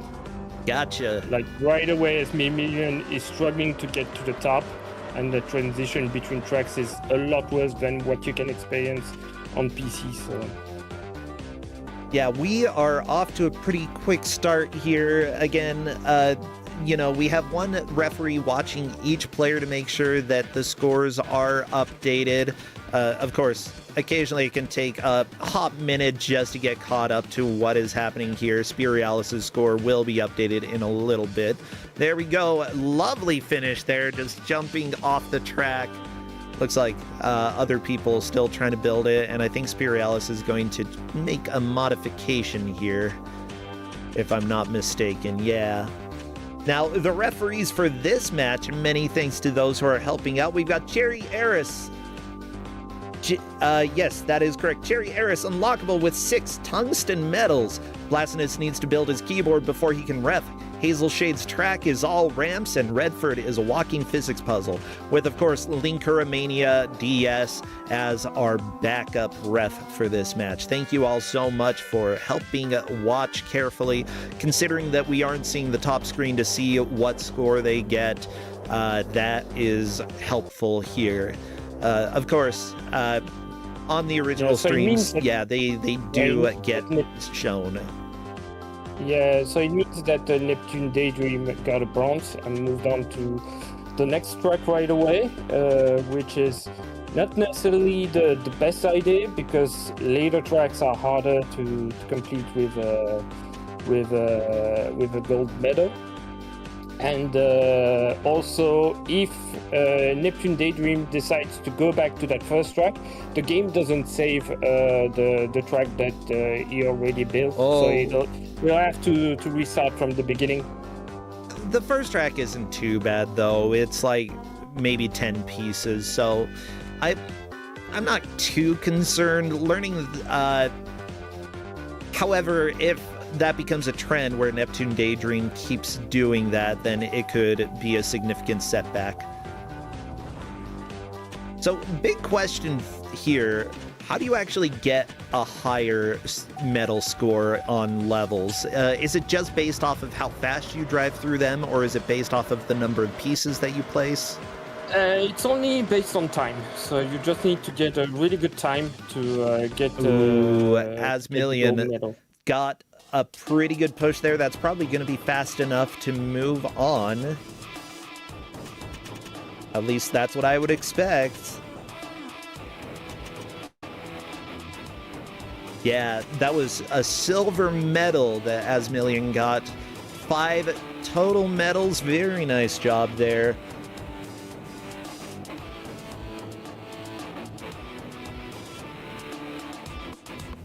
Now, meanwhile, Scout Pilgrim just arranging things. Spirialis, I believe, on to the next level as well with 5 medals earned. Spirialis, by the way, one of the more interesting new people to Kusogrande, because he won Kuso Live. Not only that, but the prelim game, Drelbs, nobody else got past level 4. He beat the game. It's got 8 levels.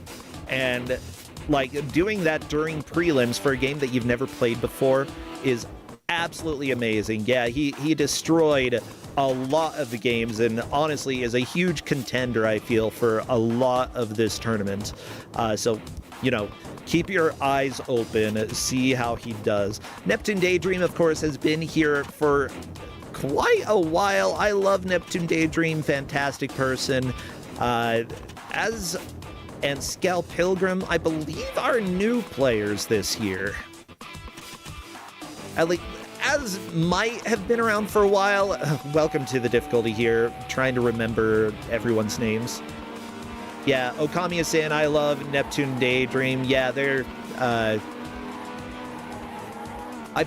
if I'm not mistaken, are you two together? Are you two, like, do you fist bump? I'm trying to remember exactly... there.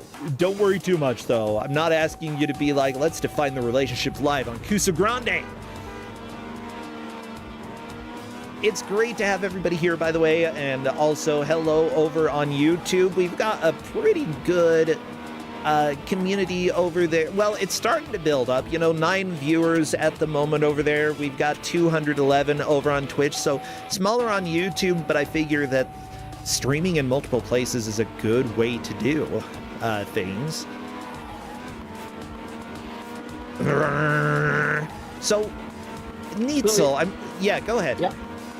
No, I was going to say, yeah, as Minion going for the first-person view, I'm not sure it's the best idea, because, I mean, controlling this game is a bit of a nightmare at times, because the physics... I mean, right now the track is pretty flat, so that's not too bad. But when you have slopes, you can get a bit messy when you start doing that. Yeah. Spirialis just trying to figure out how he wants to design this track. You know what? I'm enjoying this. I think that... Oh, no! Scout Pilgrim! No! Bouncing off the final! Oh, my gosh! I thought it was a flag, but I guess it's a brick wall. Yeah, I mean, something that I enjoy doing as a GM is try to do games that are not platformers necessarily, because we see a lot of those, and so having a racing game that is also a puzzle is always quite a bit of fun. Yeah. We didn't see a lot of jank so far, like really scandalous thing like the car going through No, the floor Spirialis, and no! stuff like that. But hopefully that will happen soon. Because once it happens, it gets super frustrating, and you start really wondering how this version was released, because it can get really, really jank at times. Yeah, like, we're seeing a tiny bit of jank, but not that much. Like, so far, this feels like a pretty competent game for the DS. Sure, I might... Like, this music feels a little generic. That's my biggest complaint, but it's fine. Yeah, to be honest, I don't remember the music from any Trackmania game, so usually I would just mute the game and play my music when I play Trackmania, so I guess it was already planned on the PC version. I do that with a lot of games. I've been playing this... I'm trying to remember what it's called, Alchemy Simulator, or something like that, that's essentially like Satisfactory or Factorio with alchemy instead, and I just turn off the music, I watch a show, I make my potions. There you go, I'm just sitting around, I make my potions. That's what I want to do with my life. Like, if I were a witch, that's all I would do. Whoa, Scout Pilgrim has the track set up in a really interesting way, trying to make some quirky jump over to another section of the track. I'm excited to see if this works. Spirialis, meanwhile, speeding down the road. Let's see, can Spirialis get this double jump? Oh, deciding to restart instead. That's fair. Okay, Neptune Day. I think Neptune Day is still struggling to get his second medal, so decided to move on to the third one, to the third track. Which I think in the practice section, so you have 3 tracks and you need 3 bronze at least to be able to unlock the next section. Okay, so just so you know, Asmillion, as up at the top left, was having a bit of a hard time with controls. For some reason they got stuck, so if the refs decide later on that bonus time is appropriate for Az, we will give it, but again, that depends on if they think it's appropriate. A lot of the times we try to be sympathetic with control issues if something unexpected happens, especially with a game that doesn't have like convenient controls. Then we're sometimes a little bit more forgiving in that regard. Okay. Now, looking at the scores so far, Az is definitely in the lead, you know, making the most progress through the levels. Spirialis and Scout Pilgrim are on the same level, but Spirialis has a bit of an advantage, getting at least 1 more point on one of the levels, you know, and that point can make a huge difference, because oftentimes in games like this, the same levels later on are going to get very difficult for everybody to get a gold on. So, you know, if you get 1 advantage early on, then later levels, you're all probably going to get bronze. And it, you know, just the early levels can decide overall how well you do in a match like this.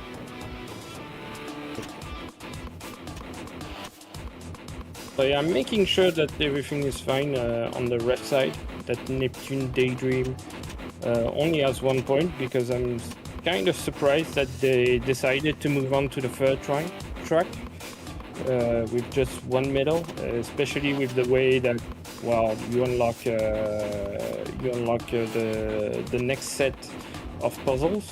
Yeah. Now, after this, we can have everybody go through the levels that they played and just show the medals that they've earned for each level. That would be trivial for us to do. Now, if it does turn out that two people have the same score at the end of the match, then the way that we break ties is who managed to get that score first. Of course, so there is a benefit to going for speed when playing with a game like this, but honestly, like, just going for a high score, especially on the early levels, as you were saying, is helpful. Yeah, Neptune Daydream moving away from level 1 pretty quickly might end up sending them back to play some of those levels again, and unfortunately redesign the entire time.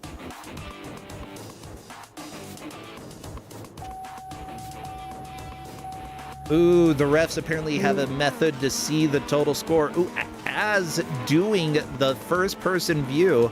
Do you ever use first-person in driving games? At least on PC for Trackmania, I used to do it. For other racing games, I don't, because usually I just find it harder. It really depends on the game. It's like I remember doing it just because on some game the sense of speed is way better if you're in first person. But yeah, usually I kind of avoid it. Okay. I mean, usually I don't play that many racing games. Yeah. Nowadays. I used to when I was a teenager, like back into the PS2 era. Nowadays, not that much, to be honest. It's like I feel like the last racing game that I got really into was Burnout, and that was like a long time ago. Yeah.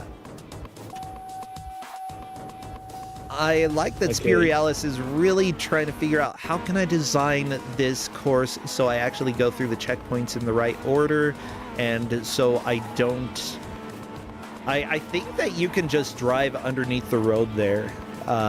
Yeah, you can actually drive on the terrain if you want. Does it slow you down? You don't have, I think it changes or you turn. It's like your turn might be harder.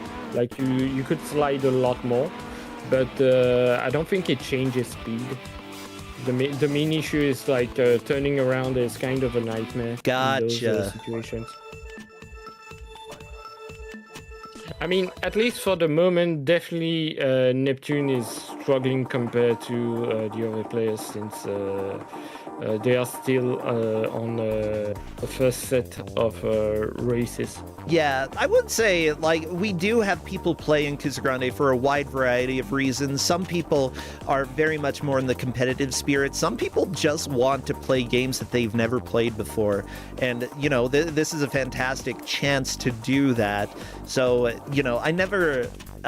even if I want to cheer somebody on, you know, I don't feel too bad if they're not doing well because, you know, it's not necessarily the reason that they're here. You know, having fun is just as important, in my opinion, maybe even more important in some ways.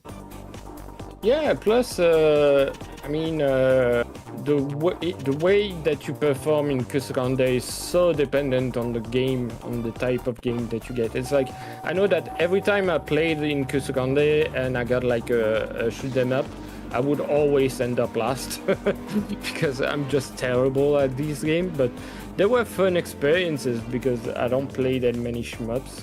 And usually the ones that you get in this tournament are really, really jank. Oh, yeah.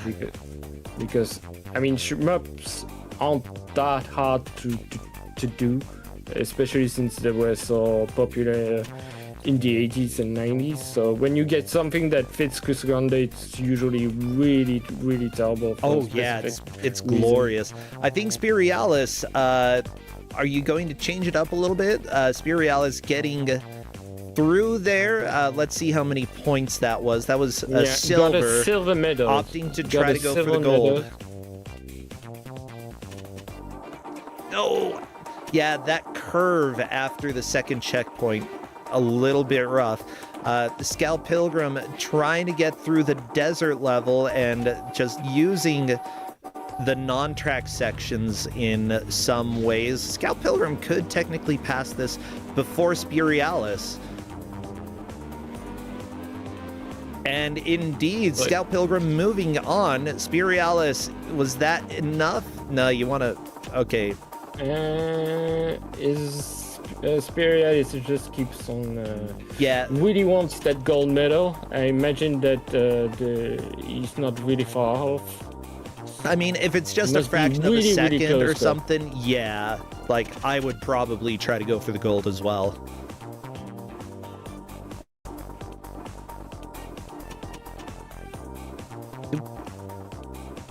But yeah, especially since, I mean, it's early round, so you can put...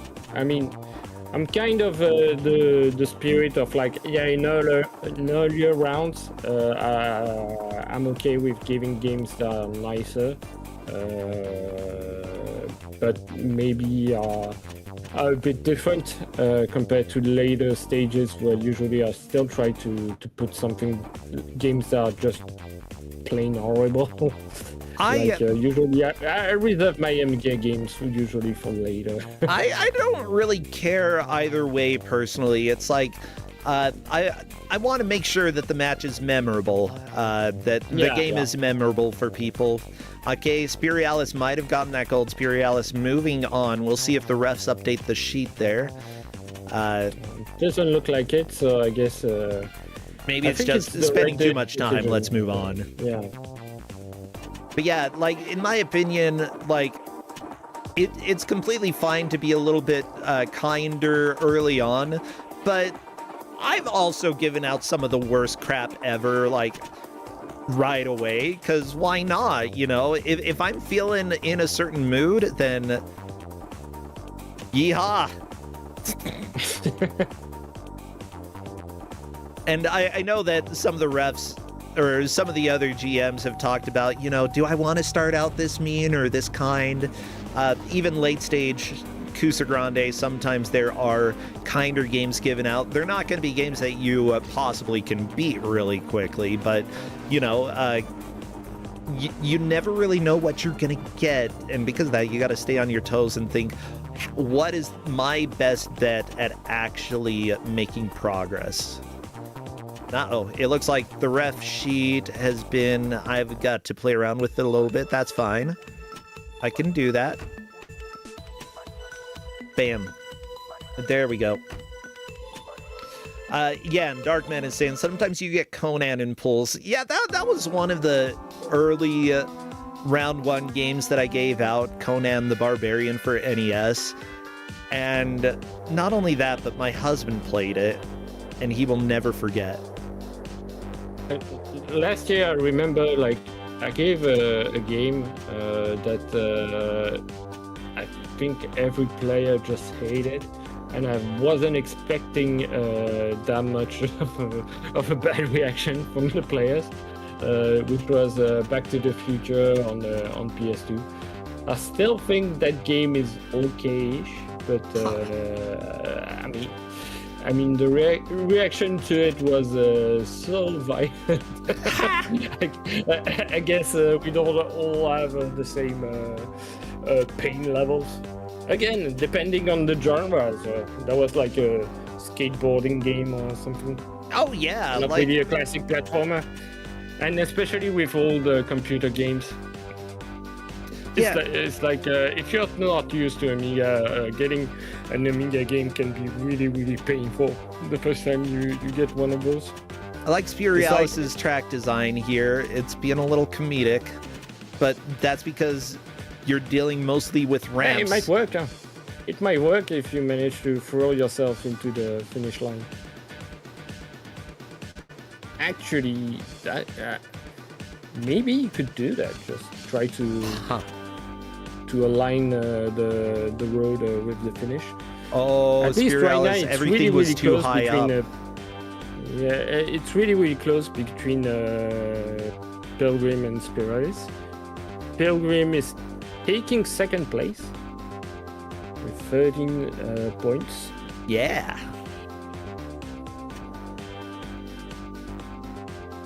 Oof. And Asmillion, it seems that Asmillion has been stuck on this track for quite a while. Okay, and I think I know what Spirialis is going to do here. Yeah, just making the road a little bit longer so that you can get all of the ramps that you need. The game also gives you pieces that you don't need. So it's not just using everything; it's figuring out what's the best way to do things.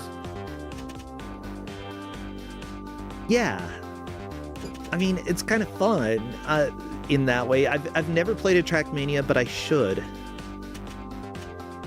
It's a great series. I really enjoyed the earlier games. I didn't play once Trackmania 2 was released, but I played. It's one of those game series where like Trackmania 2 is not actually the second game. It's like you have at least 2 other games in between that. Oh, perfect.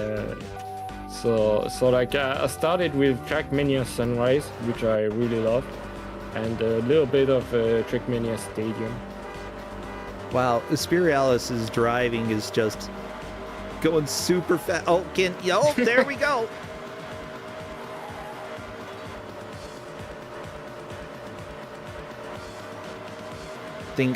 I honestly am very impressed with like his ability to control the car. Like Asmillion doing a pretty good job as well. Just some of these turns look incredibly difficult to do, but they're handling them extremely well.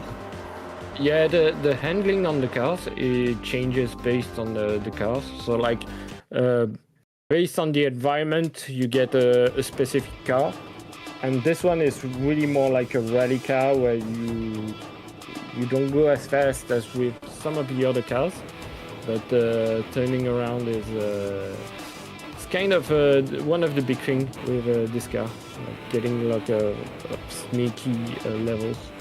Yeah. By the way, Spirialis did get a gold there. I don't believe his score has been updated on the layout quite yet, but it should be in a little bit.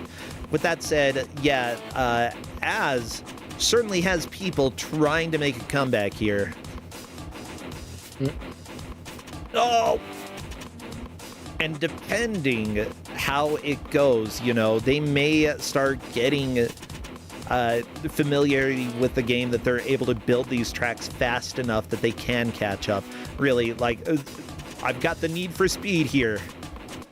Yeah, most of the players watched some Trackmania in the past, but none of them actually played the games that much. It's like the knowledge of the base game is pretty minimal. Like a lot of the physics of the car, they'll have to get used to. Yeah. Okay, go Asmillion! Can you get through? Checkpoint. Did you put any track down? And yeah, everyone was pretty surprised that a DS version existed of this. Uh-oh. Okay, Az got stuck on the terrain trying to drive through this course.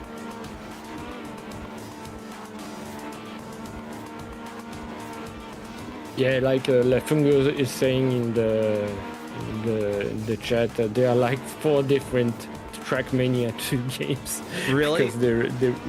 Because they released it. They released them like each Trackmania 2 game is just a region.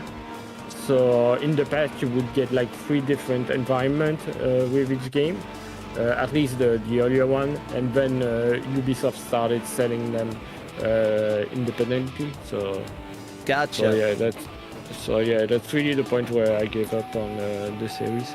Okay, Asmillion has decided I am doing this specific race with no pieces down, and which is a good strat actually.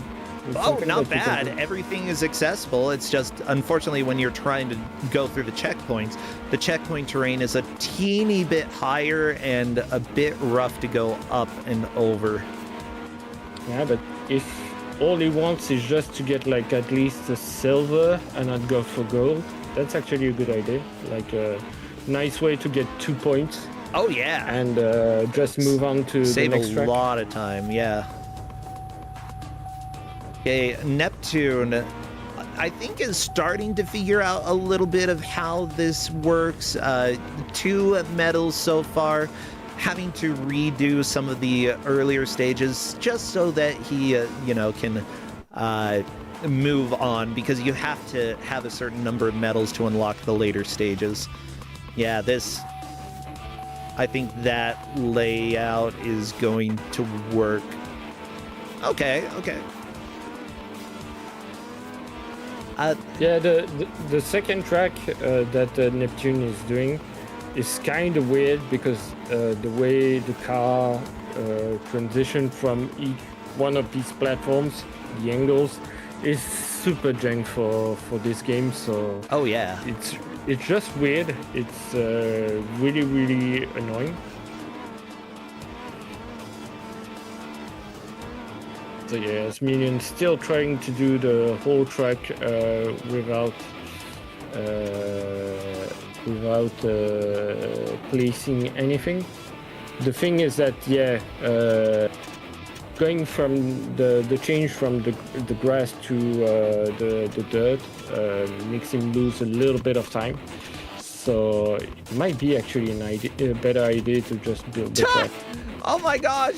Neptune Daydream getting the bounces. The thing is, when you have an angle like that while driving, usually what you want to do is approach the angle a little bit slower, or have a bit of a jump before it so that your car can land with all 4 wheels hitting the pavement, or preferably the back wheels just hitting slightly ahead of the others. Yeah, usually I think on that track what I try to do is like you have that piece on the left that can be placed right at the start, and then you place the boost so that you don't lose too much time and you don't get like that weird angle, and then you try to land that's not near the exit.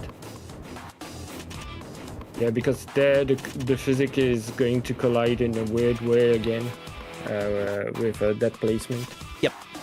Now, Spirialis and Scout Pilgrim, again, are on the same stage, but Spirialis has more points due to getting, higher medal scores earlier on. It appears that Spirialis just was looking at the map while driving, trying to figure out exactly where to go, or the shape of this specific track that he built. And that's not a bad idea. Yeah, like right there, Neptune just getting stuck. So I don't know if they are getting frustrated right now. But yeah, you really I feel have like to there might be a place little the frustration specific there. order. There we go, through There the we go. ground.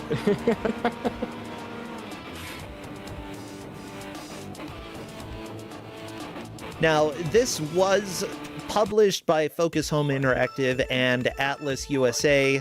The developers were Naudio SAS and Firebrand Games and Entertainment Limited. Both of them appear to be fairly small video game studios. One of them worked on a lot of the Trackmania games.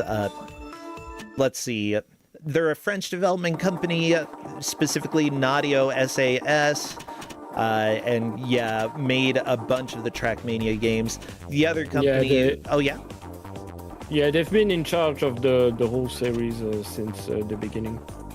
Sweet. Yeah, Firebrand, on the other hand, pitched in. They also worked on the game Ride to Hell Retribution, Need for Speed The Run, SpongeBob's Boating Bash, Dirt 2, Need for Speed Undercover. I don't know a lot of those games. Cartoon Network Racing, which is actually, I think, a pretty decent game. But yeah, Ride to Hell Retribution is one of the infamous Kusogrande. Yeah. And I think the Need for Speed The Run was really weird because it was the one that liked stories and QTE, like you would be on foot and you would have like chase scene just on foot. So that was a really weird Need for Speed game. Oh yeah. much. Like people thought, all right, what does the That looks like it racing might game work need? for Neptune. Cutscenes and QTEs going. So. I think we had a Right to Hell in Beat That Game. I think. Yes, we did. So yeah, go check that out if you don't remember. Okay. Neptune just trying to use this boost pad in order to, for some reason, keeps getting stuck on the boost pad. I don't know what's going on there. Like, it really slows down Neptune's speed when going on that. Yeah, all the other three managed to kind of like handle the jank so far. And Neptune's placement kind of like activates all of it. Yeah, that's also another thing. Sometimes you can just be the Kusogrande Whisper and you don't know why. It's just, that's how it goes. Yeah, it's really that this game you have to do things a certain way, the way that the devs expected you to play, and not made any weird connection anywhere. You have to be really clean in the way that you build your track.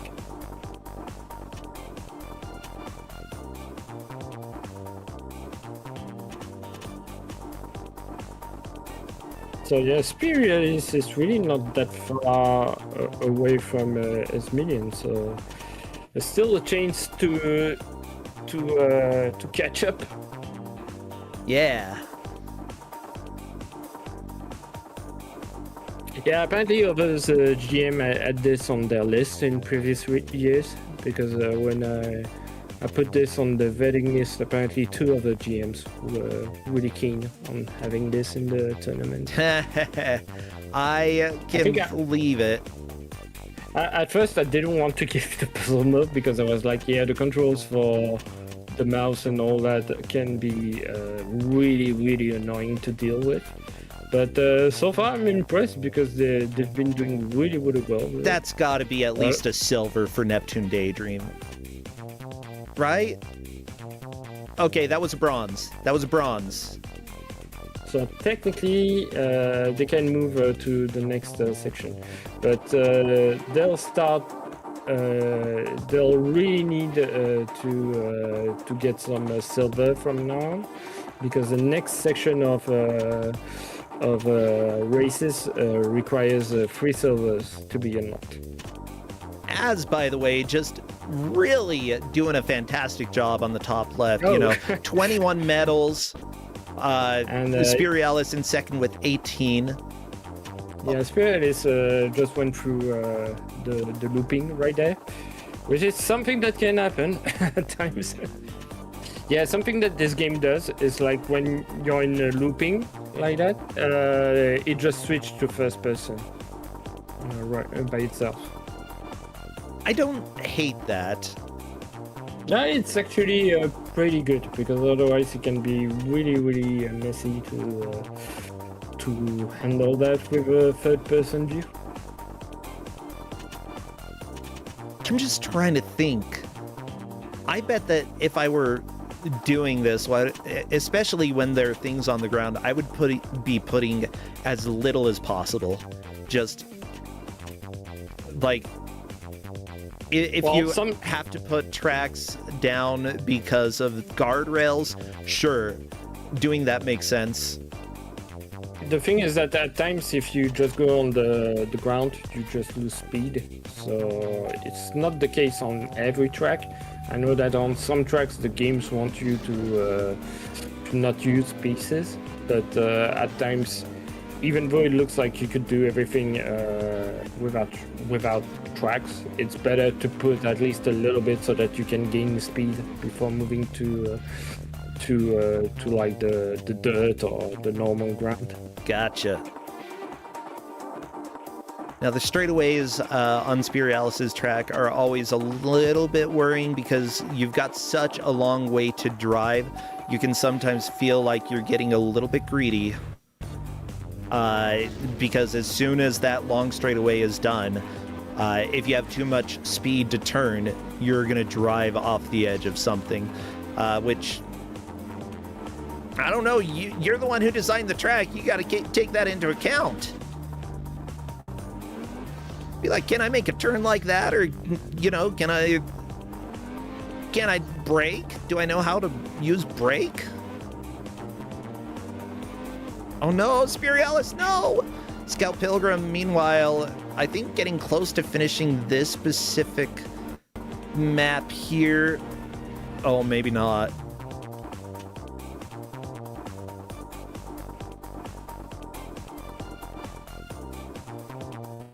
Like, the exit, or the end is right near the beginning. Yeah, but you have to get through every checkpoint. I didn't notice if there are any actual checkpoint that you have to get through in this level.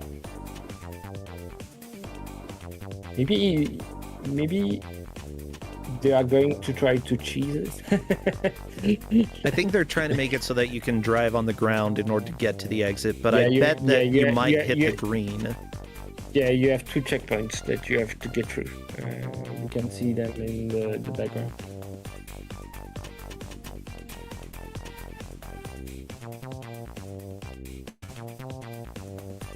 Really like Spiriel is just clipping through everything. Just clip through the looping.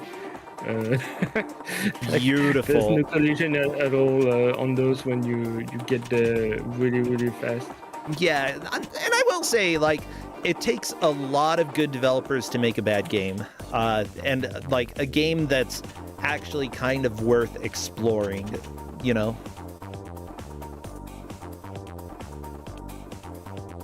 Yeah, I don't think this game is entirely bad. The main issue is, like, they just tried to copy what the PC version was like. And it doesn't entirely fit the DS. It's like, I really wish they made a 3DS version after this one, because I think on the 3DS it would have been just good enough to work properly. But yeah, Spirit is trying to do some skips of the looping as well. Yeah. Well, I'm doing a tiny bit of setup right now just to make sure that we are ready for the third match. We've got 4 matches today, everybody. And considering the number of GMs, refs, mods involved, the tech people, Kus9rande, Kus9rande, who put a lot of work into the emulator package and the restream that we have here. Thank you so much, Flannel Cat as well, Hedge Maze. I'm going to forget somebody. Seth, our new admin, who hasn't done anything too official yet, but is our new admin to help when we need to cry. Thank you, everybody who is helping out. I appreciate it all. So yeah, Spirialis is only 1 point away from his million now. So yeah, his million's been in the lead since the beginning, but could get caught up really soon. It's possible. Like, Spirialis is doing a fantastic job here. Yeah, and usually when I've seen him play, he takes a little bit longer to start, but then really picks up steam and just does not let go.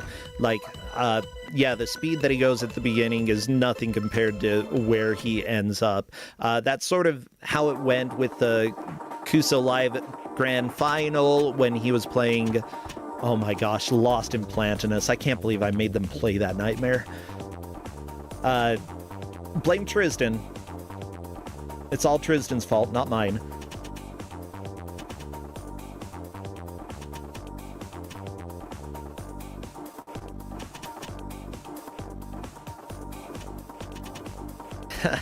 Oh yeah, and Mechalink was the other one. Mechalink in chat came in second and got to play Lost in Plantinus, and it was so good. Kus9rande, oh, nothing to worry about. We're just talking about Lost in Plantinus, okay? And that was your fault. I was giving you lots of compliments a second ago, and then you happen to hear when I start being like, this is Tristan's fault.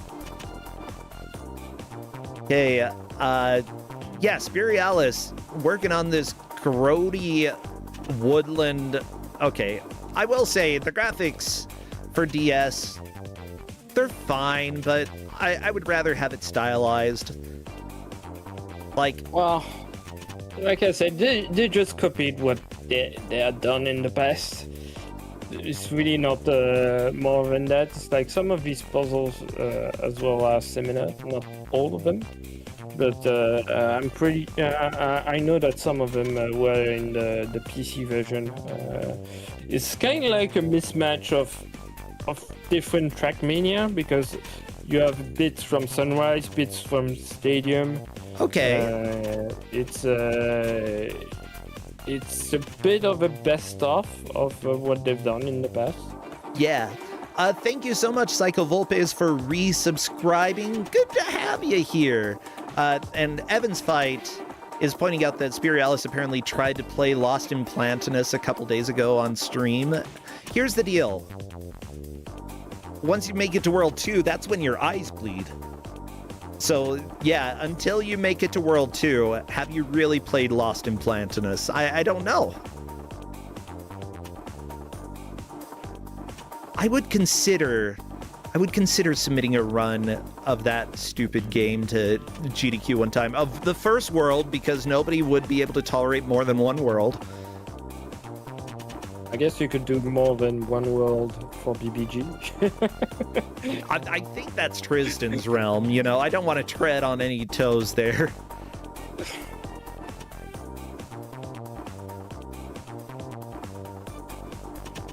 Or I could be lying. You could do a race. It's like double vision. People could watch the second world in like 3D. Yeah, okay, Tristan already did play it in BBG, so we're covered. We're fine. Okay. I do not have to do that to myself. Ooh, Scout Pilgrim trying to decide what is the best way to make it to this next checkpoint here. Maybe if I do these, a little bit of a bend the road, and then just need the curve in order to make it into the checkpoint. There we go. Spirialis doing the big level that I believe Az did with placing no road. Which, to be fair, is the fast strat. But if you do, at the same time, Az had a hard time figuring out where to go in the map, and having a visual track that you just have to follow. Yeah, I mean, without the road thinking. will definitely help you. So, of course, here you also have the fact that, like the branching path, you'll come back to sections where you've already been to. So, navigating all of it might still be a little bit of a struggle. But we'll see. It's going to be fun. I don't remember how Asminian played it. I think Asminian just got a bronze and moved on from that track. And Spirialis is definitely trying to get better than that. Yeah, and it might pay off.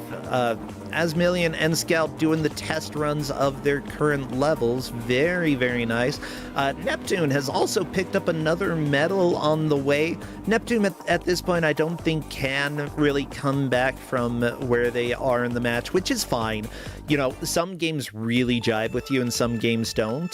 So, you know, there's absolutely no shame if you end up, you know, in a race that doesn't fit your strengths. I've been in those where I've taken last place.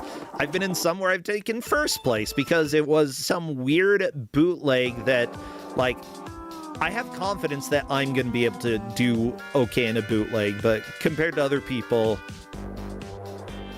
Yeah, it really depends on the genre that you get. It's like everyone's got a bit of a specialty. So... Yeah. And I'm generally better with games that are before 1990. If I get a game before 1990 and I'm racing against you, I've got a chance.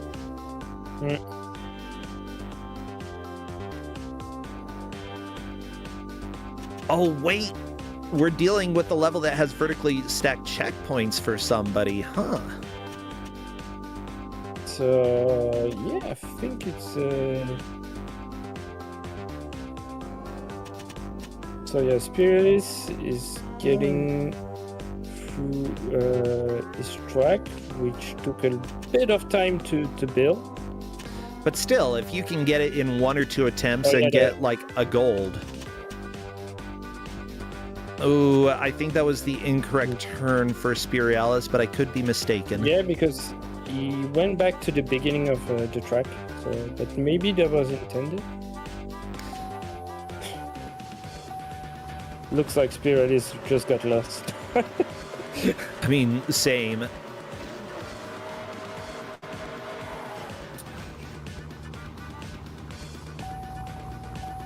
We've got off-roading, and that is a finish. Spirialis. Yeah, no medal for Spirilis. Dang it. Because the game didn't propose to do next, so... But that's I guess okay. he needs to figure out how not to get lost. Yeah, starting going... Yeah, if you right take now a he- left every time, then you'll be fine. Yeah, it looks like he's just trying to memorize the path that he's supposed to take. Because yeah, there Oh, are right. absolutely there are absolutely no landmark or stuff that you can place to actually make things look different. It's like once you're on one of these dirt roads, they exactly all look the same, and it's kind of a nightmare. It's even a nightmare just to see at which point you reach a branching path. Yeah.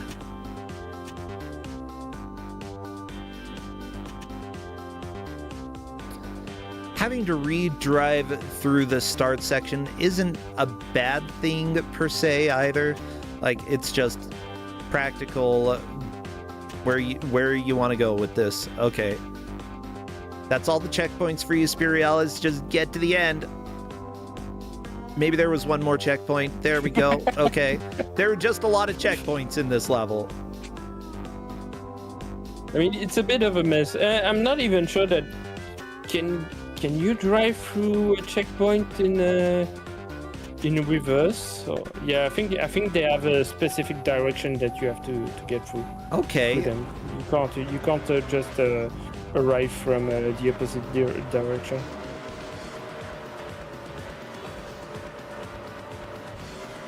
And the problem as well, what's annoying here in terms of race, is like... oh no, Spirialis oh no. accidentally deleted the entire thing. No. Oh, that is a heartbreaker. Yeah, I wondered if they wanted to move, if he wanted to move on to the next track, and didn't know that actually you can't do that. It's like you just have to complete the whole thing. Yeah, I do see the arrow there. Yeah, it's possible. Yeah, La Fungo says that apparently the arrow is only for when you do a respawn. Because you have a button to respawn at the start of the race, and a button to respawn at the end of at the start of the last checkpoint. Well, that's a little deceitful. Oh yeah, as well, like Darkman is saying right now, he's trying a completely different strategy, so it's possible as well that he just wanted to clear the whole track.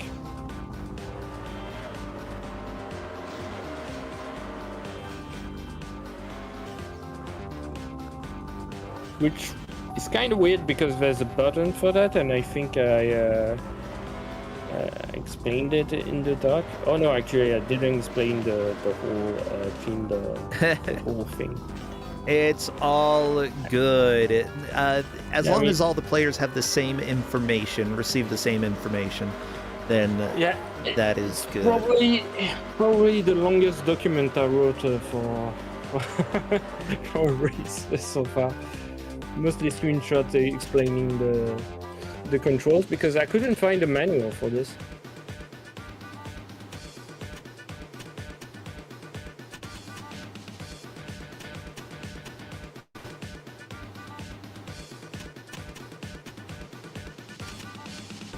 Okay. So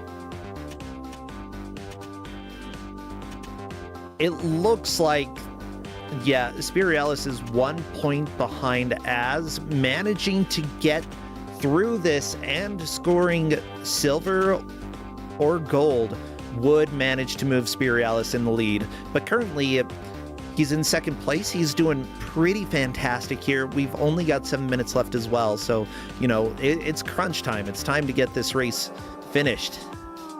Yeah, I mean, getting second in your first match makes you qualify to round 3, I think. Yeah, you're certain to get to round 3 if you're second. So that's already a great placement. Yeah, in the tournament. It's great. Like you want to score as high as possible during your first round because you're not going to get eliminated. But the higher you score, the better chance you have of actually making a decent dent and getting to the bracket. Okay, here we go. Spiralis trying it out. An interesting strat, trying to do circles around the checkpoint to move on to the next one. That's actually a pretty good strat, I think. Yeah, if you actually had to drive through the checkpoints in a specific way, then for sure. Yeah, and I echo a little bit what Chad is talking, specifically Echo-chan in chat, saying this game seems fun in another version. And I think that's pretty much the case.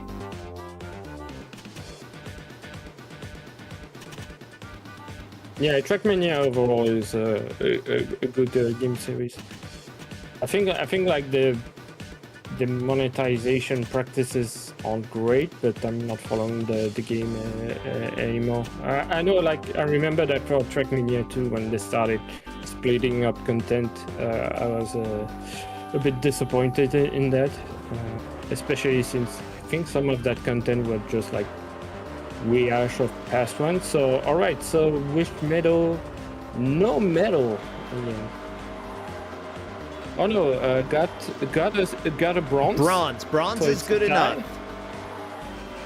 Take So your it's a bronze tie and like try to. Oh yeah, Spiralis is like, nope, we're not doing that track. Yeah, trying to find an easy track to clear quickly.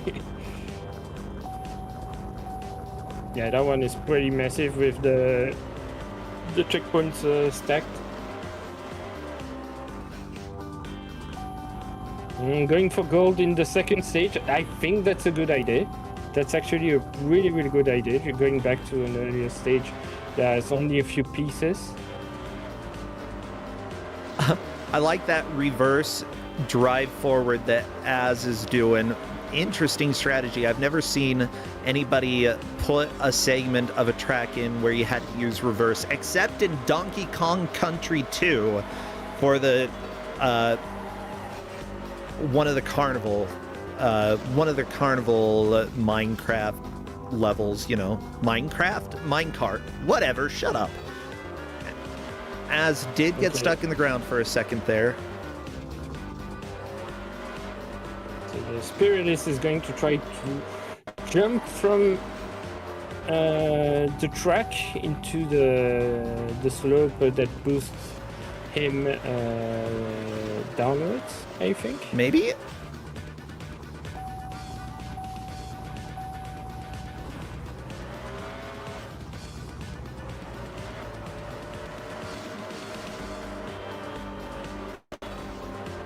Yeah, and chat makes a really good point. There probably are not any easy tracks. And yeah, the tiebreaker is, I believe, whoever has gotten the number of medals that they have first, which for AZ, that is the tiebreaker victory at this point. However, if Spiralis can move up to 23 medals just by getting gold here, then that is going to be good enough to move into the victory. Is that good enough? Oh, looks like it's a goal. So Spiralis is taking the lead. Spiralis into the lead here in the final 2.5 minutes. Always fantastic to see.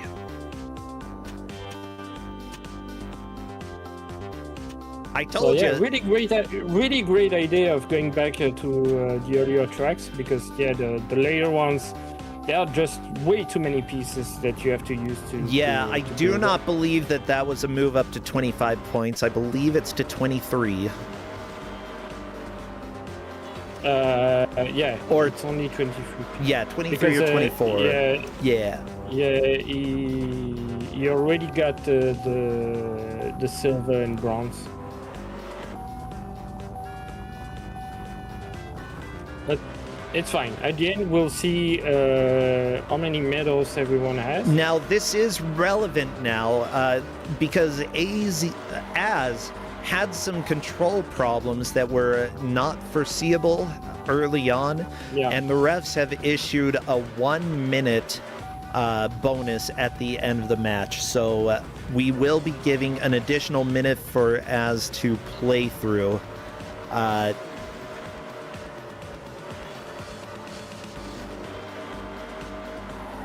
And that actually could matter here, because all Az needs to do is clear this with a bronze to tie and a silver to take the lead. Okay, we are down to 1 minute left. The final minute for most of our players.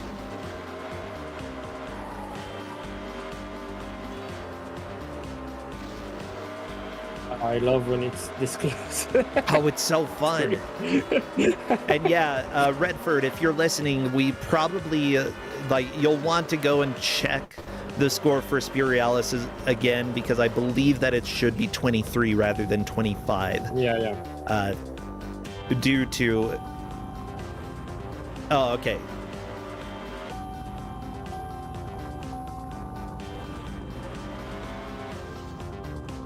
Oh, you've been having connection issues. Okay, here, I'll just change it for you real quick. Bam. Haha! And that is time for most of our players. We are continuing 1 more minute for for Az. And we can really see the jank on Asmilian screen. It's like when he's turning, a lot of the time he overlaps the guardrail and just flies off. And I don't... Did I get the message that... Yeah, okay, he keeps going. He got it.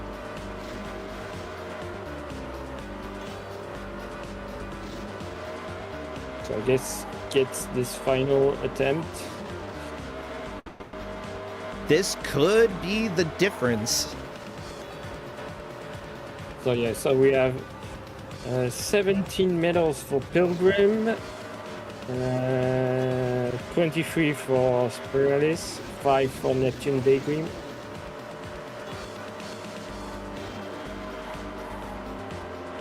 Okay, I'm gonna stop the timer right here, which is right when Az finished.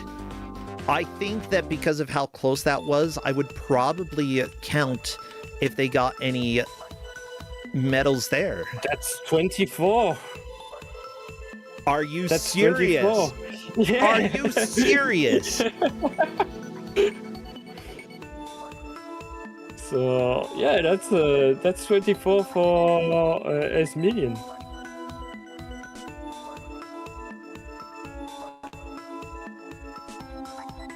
So I would say he got it. Yeah, same. Because it was right on the timer. Yeah, and simply put, right on the timer with stream lag and such. It's literally, it's super difficult to tell exactly when it comes through. I feel like that may be a ref call just to confirm one way or the other. But what an amazing end. Hello, Az, and congratulations in your final push. You moved into the victory, the final second. I'm not even kidding you. Neat. Yeah. You would have been in second without that last attempt. Spurialis had just moved up to 23 points a little bit before that. And oh my gosh, that was amazing. Like, what a way to start the tournament, having a race that came down to, like, literally right as we hit time, you go through the end there. I think that, like, you know, it was right exactly at the moment. There's no better way than we can say. You know, we're leaving it up to the refs because they have the ultimate say in who takes the victory here. But honestly, fantastic job there. What were you thinking on that final level? Because I saw you trying multiple times and not quite doing it. I kept getting mad at the little guardrails. They have some physics going on. Like, you would bounce off them, or go through them, or go over them, or... Yeah. Mostly just pure frustration. But, yeah, it was fun. That's so good. Yeah. So I do wonder, like, what do you think of this game now that you've managed to touch it and play through it? Have you played any of... You haven't played any Trackmania, right? I've played a couple of... Like, I've played a bit of Trackmania. Gotcha. But not a whole lot. Yeah. I think that, like, having seen it, I may have played a tiny bit before, but not a whole lot. It's still, like, I think the jank in this version is really what threw people off, and figuring out how to deal with it. Like, were there any specific issues that appeared for you when you were trying it? Well, the tool I started with gave up, like, at one point, so I swapped controllers. And the editor in general is nightmarish. Like, it will just scroll right for 10 seconds for no reason. Because that's great. It's a great piece of software. Yeah. Yeah, and yeah, we noticed that, like, chat was paying attention and was like, you know, L did have the controller die, so, you know, we'll want to go ahead and make sure that that gets fixed, and luckily it did. Yeah. So, I want to know a little bit about you. Is this your first time in Kusogrande? I feel like I recognize your name, but I'm having a hard time remembering. This is my first time on Kusogrande. I've been on Speed Bump once on cool. Smite's channel. Yeah, Smite is amazing. Once. I mean, whatever. Being on it once. What else do you do in this world? Like, do you do other speed running or play in other tournaments at all? No, I just play video games wrong. It's the best way to put it. I don't stream. I don't really do speed guns. I do occasionally glitch hunt, but it's I more just sort of stumble into them. So yeah. I mean, glitch hunting is a lot of fun. Yeah, it is. And I do the occasional testing of video games for, like, indie devs, and that's about it. Sweet.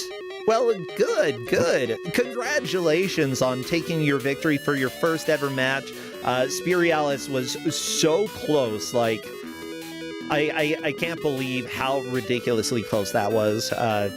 But every once in a while we have a beautiful match like that, so I'm just thrilled that everybody in the match was able to be involved in that, and that, heck, you got that comeback, baby. You got it. Yeah. Well, I'll go ahead and let you go. Neitzel, anything you'd like to say before I let you go?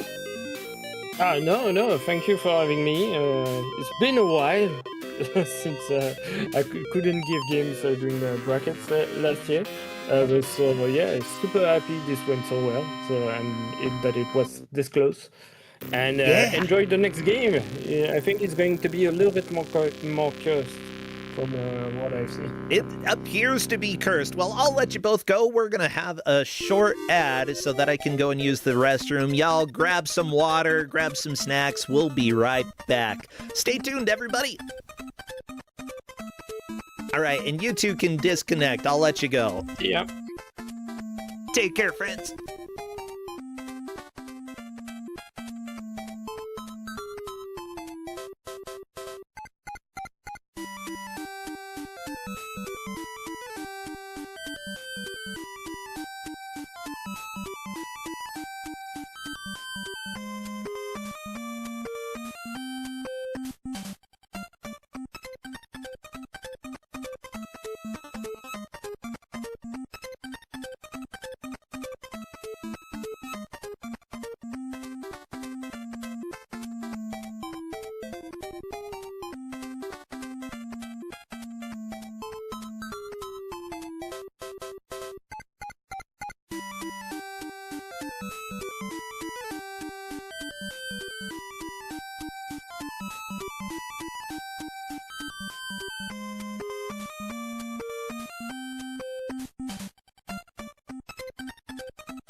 Hey, welcome back everybody to Kusogrande, the Bad Video Game Tournament. I'm Bro Sencha. Many thanks to everybody who has subscribed, including Peachy-chan and those who have throughout the last couple hours. This is my main gig. Of course, during the down period, I get to run around and try to do other stuff, but anybody who subscribes, you're helping to support me, and considering that we give out a decent amount of prizes for people in the bracket, all of it helps. Thank you so much. Now, Crappy, let me just make sure that you're set correctly. Yeah, let's go ahead and go to the reveal for game number 3. Take us over, Crappy. Watch out, the car's gonna get ya. Ah! Okay, Crappy is currently being scraped off the road. That's okay. We've got more important people to talk about.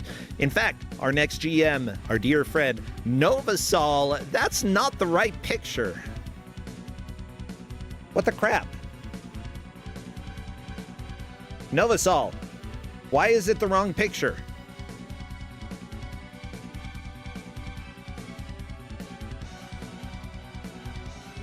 That's not the right picture, bro. Why is it doing this to me? Why? Okay, just a second. Let me figure this out. GM. Oh, that is you know shockingly why? Close to what my hair looks like. Because for some reason it was set specifically to Neitzel. Oh my god. Because they both start with N, I'm assuming. No, because I have one picture that I have Excel change what's saved to it, and it's called GM Pick. And I guess I forgot to change it to GM Pick, and I changed it to Neitzel instead. There, it's on you. You've got Angie face. Yes. Are you Angie? I'm more Eepy than Angie. Aw, why kind of sleep sleep deprived at the moment. Well, I normally work nights, and this is kind of like doing a match at 2 in the morning. Yeah. For me. Oh no, everybody, I also want you to know that after this weekend, we are going to be starting at 2 p.m. Eastern. I just forgot when we start. That's why we're having the intro special earlier in the day. 9 tournaments in, you don't know when they start. Welcome to my life. You want to reveal your freaking game or what? Oh, man. How do you feel about ostriches? Okay, I like them. They're cute little fellas. Well, today's game is older than I am. It's, I don't even know if I'm pronouncing this right, the Choller for the arcade. Okay, you say, what do I think about ostriches? I do. Oh, I see one ostrich on that screen. That's it. I see a you fox. play as an ostrich in this game. Okay, why is this lady here? Like, what is she doing? That's just. I don't know. It's an ad. That's just what they chose to be the flyer. Okay. That's what people looked like back in the 80s. Ha, it'd be the flyer, but it's an ostrich. Ha, you get it. It's joke. Mm-hmm. Is joke. What am I doing? What am I doing? Okay, so as I scramble to get everything set up, just know why is my brain not working? Okay, here we go. Progress is generally tracked linearly. Whoever makes the most progress through a game is the winner. Is that the case for this game? No, we're doing score attack. I made it Ah. nice and easy for the new crop of refs. Yes, welcome to Novasol thinks that score is easy, so that's good. We'll see That's if the only players think that as backfired. well. That's only backfired on me a couple of times, all right? All right. Nah, like, you're fine. I guess you're fine. Well, we'll see if the players are fine. An hour of a nightmare might actually feel a lot longer than it actually is. You know, score attacks are always a little bit different, something that you have to watch out for when it's Kusogrande, but especially since modern gamers don't think about score too much when playing games. At least I don't. I don't know. What do you do? Do you take into score into consideration when you're playing games? Not modern games, not really. Except I've been playing Ace Combat 7 lately, and they make you, which is annoying because you also have a timer. Okay, so for Ace Combat, you have to pay attention to score. Other modern games, no. Well, the NES game that I'm making, I think I'm going to have the score give you extra lives because it's an NES game. Yeah, that's pretty standard. Yeah, I like doing stuff like that. It's fun. This game does that, which is important because you only get one life to start. Well, let me go ahead and turn that off. I think that my capture is basically ready, so let's go ahead and swap over there. Sorry, Bad Dudes music, you gotta go away. We've got more important music. Time for the reveal. Okay. I just heard doot doot doot doot doot. Doot, doot, doot. It's gonna be that good game, sound huh? it hadn't been invented yet in 1983. First, 1'ST. I'm actually offended. It takes a lot to offend me, but 1'ST is bad. Whoop. Let me just make sure that I do have everything correct because we've got Bilby Coder, Dude, Icy Fevrier, and Grave Ash playing today. I know some of our friends here. Icy Fevrier appears to be relatively new, though, so that'll be good to see how he's able to do. You never know with a new player. Are they going to suddenly have a last-second comeback, or are they going to absolutely not do well? I generally think if I'm stepping into a new tournament, I'm not going to do well. I'm there for fun. And if I lose, then that's expected. And if I don't lose, then that's really cool. So, you know, we'll see. Hopefully they're able to do it fantastic. And Datchelaire is about to begin. I gotta adjust Bilby Coder's screen real quick. That's probably not quite it. There we go. Bam. Okay, well, I'm ready. Are you ready, Novasol? Sure, why not? Let's go.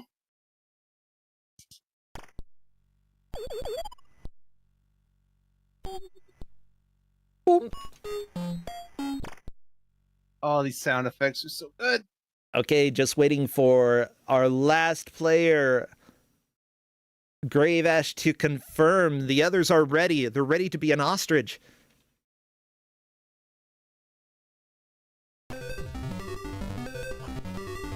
And I see them typing. Dun-dun-dun-dun-dun. Okay, I am here.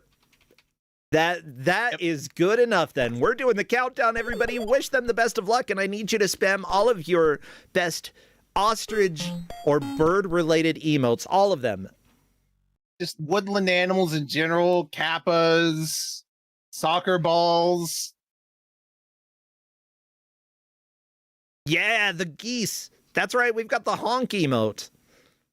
Ah! Okay, and we are into the game. Best of luck to all the players.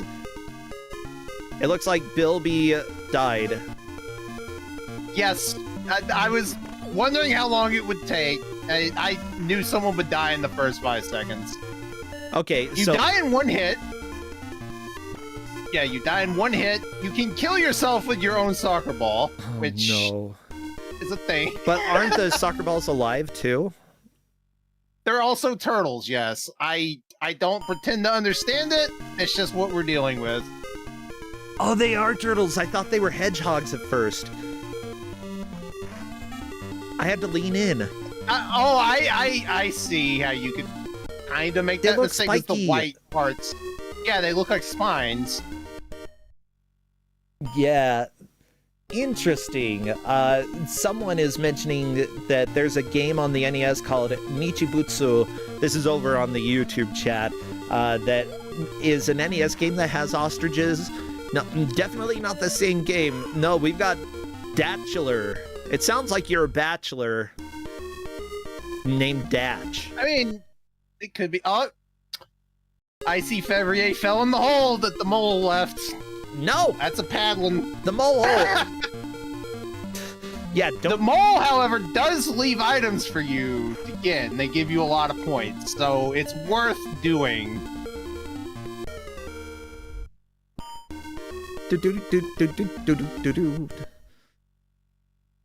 Okay, Yeah, hole so strats are not going to work in this game. uh-oh. What are Honestly, you saying? most strats don't look like they're gonna work in this game. My god. The mice move so fast. They speed up the longer you take to kill them. Well, I would too. If I knew somebody was trying to kill me with a soccer ball, I'd start running. I was watching Icy Fevrier's screen. I was wondering if they were going to discover something important, which is if you put 2 animals on a bridge at the same time, the bridge collapses and you get a lot of points. Ooh.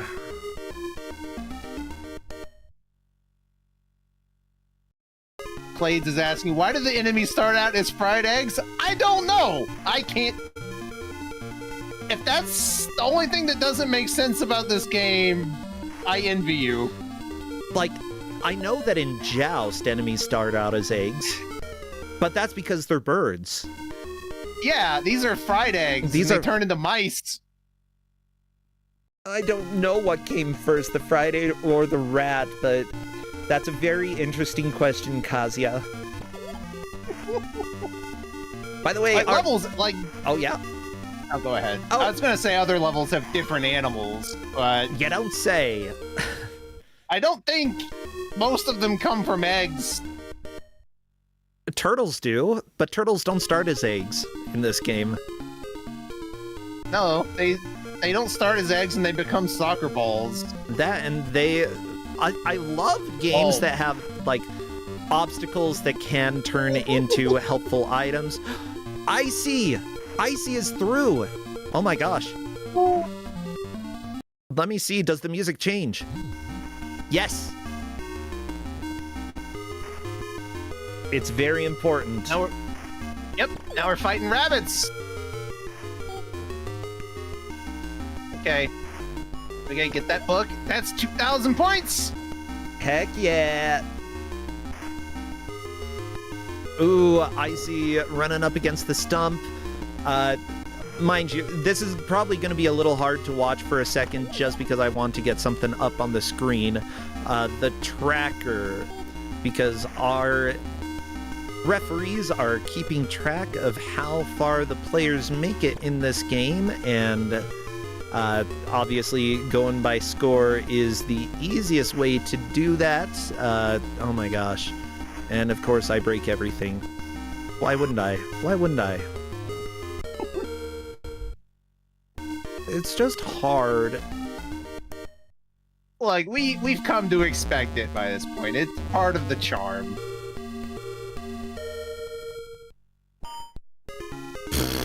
Whatever. There we go. Enjoy your scores. These are the current high scores for the players. Dude in the lead with 9150. They did make it to the second level. So did Icy with 8,800 points. Gravash in third and Bilby Coder in fourth. The referees for this match, by the way, are Linkura is going to go as the Bachelor Lady for Halloween. Ooh. Oh, I like it. Okay, Harp Griffin has their head in the sand. You can't Bachelor if you do that, though. Clades never kicked an armadillo while on vacation. Very good point. And Bad Chop is real mean for no reason. Oh, no. Our backup referees, Garfield the Lightning didn't watch out for the water sprite, and Redford knows 27 facts about green armadillos. There are green armadillos? I mean, I think that's a dig I at think they're the Clades. turtles. Yeah. Clades is convinced they're armadillos. I ain't never seen no green armadillo. I have, but I'm colorblind.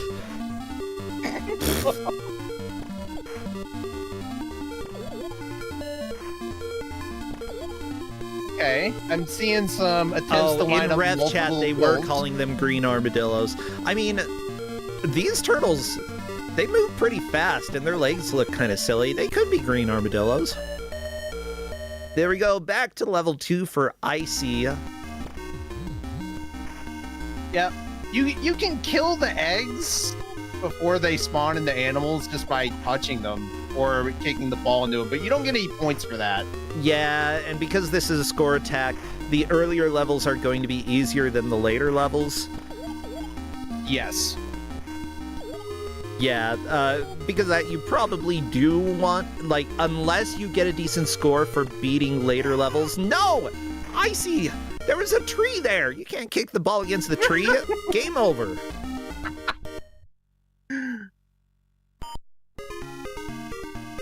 Flannel Cat apparently is intimidated by the downward-facing bunny sprite. Oh my gosh! It looks like it's gonna come and punch you. And they're just menacingly approaching you. Like every other sprite for the bunny, kind of cute.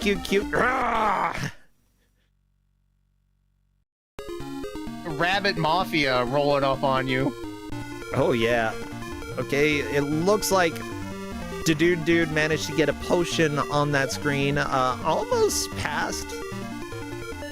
Oh, thank you, refs. I appreciate the bunny. I love our refs. Unironically. Now you got ducks! I guess they would come from eggs. Oh no! Oh no, did the duck get to dude? That's a game over. The duck got the dude. The duck got the dude. It's true. Well, Got him dead. I don't know if that was a new high score. I think that beating the level did give a significant increase in points. We'll have to see if it gets updated. But at the same time, already a decent score. Let's see how Icy does here. The 6,300 points at the end. No, you don't get any bonus points for finishing the level. Nope, it's all raw execution. You just have to... You get a lot of points. Yeah. Oh, sorry. I was gonna say you get a lot of points just from hitting multiple enemies with one shot. Yeah, getting the And then combo. the point items. There Yeah. we go. Icy got a decent combo there. Yeah, you want to eat the worm. Eat the worm, then the mole pops out. Eat the potion. You get an item. Oh no, Icy, the duck is chasing you. Watch out. Oh, it hit its enrage timer, but he clutched it.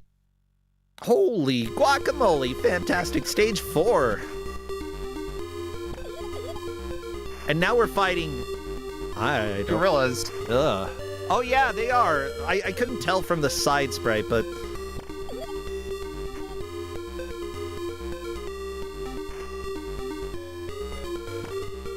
No, Icy! You know, it's like playing Crokinole. Sometimes you just hit that puck and it hits right into one of the bouncers and comes straight back at you and you laugh. And there we go, Icy through stage 4 onto stage 5. This is a new best. Bonus stage. I'm a little confused as to where they got an extra life. Maybe the egg did it. I think the egg did. Yeah. Because you don't get an extend until 20,000 points? So yeah, I guess it must be an extra life. Yep. There we go, Icy got all the egg. Perfection. 10,000 points. Holy crap, that bonus stage is huge. Yeah. It's pretty easy to get the full bonus on, though. And passing 20,000 should have got an extra life. Where do you see the lives? Bottom left. Yeah, there's an extra ostrich. Oh, gotcha. Which is now gone! Well, that's because of the mice. Bad mice. It's because he kicked the soccer ball into himself. We're just getting so much... The refs are like, how many pictures can we add here? Arcade Fox, I appreciate the giant fox. I need to modify my thing to see if like somebody uses Gigantify, if I can have the giant emote show up, because if so, I absolutely gotta have that just pop up.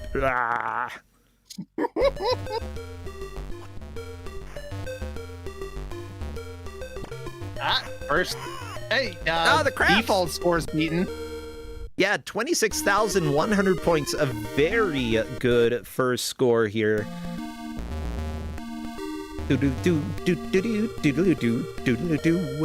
Nichibutsu, thank you so much for making this. I don't know what this game is other than Datchler. I can't tell you. It's no crazy climber, that's for sure. As it turns out, though, it appears that this came out in 1983, so before... Yeah, this is really early, with sort of 8-bit-esque graphics. I'm not completely sure. Like, because arcade machines could be dedicated to just one specific game rather than having to be able to adapt to multiple games, you would see a higher, like, an increase in visual quality, in graphics, and performance. Yep. And honestly, you can see that a lot with this game. It's, honestly... It looks pretty good for 1983. Oh, yeah. I've seen much more hideous stuff. Oh, chat is stuff helping from the out. late 80s. Oh, I was gonna say there's stuff from the late 80s that doesn't look this good. Dacho means ostrich in Japan. Yes. I keep cutting you off. Peachy-chan in chat is saying that dacho means ostrich in Japanese. Okay. And so it's probably dacho with a portmanteau of something else. They're guessing roller, and that's very possible.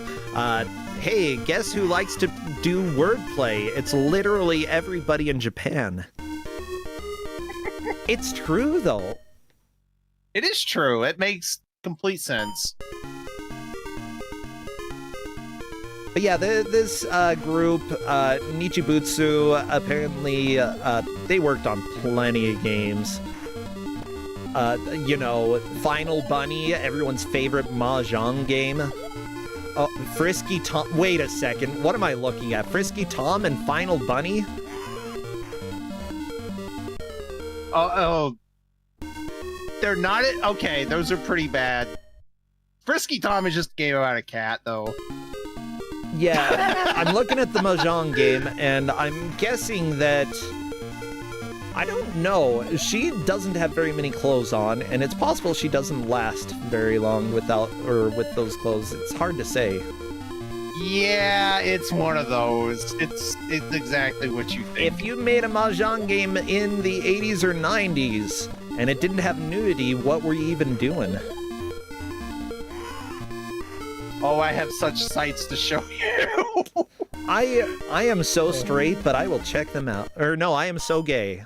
Whoa, what? I'm gay. But I will still check out whatever games you have to send me, okay? I forgot that I'm gay. Is that a problem? I'm noticing a pattern here. First the Times and now this. Crystal Gal 2 Mahjong. I'm just trying to see. Unfortunately, Bilby. I don't know too much about it. Yeah. Did it turn safe search off on me? I think, or I think it might have turned it on for me. It's like you keep looking up things like Final Bunny.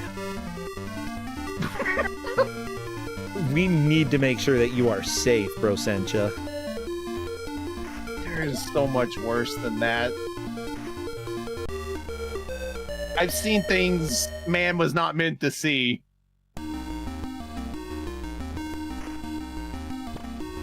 Like Dino Rex, for example. Oh, so much worse than Final Bunny.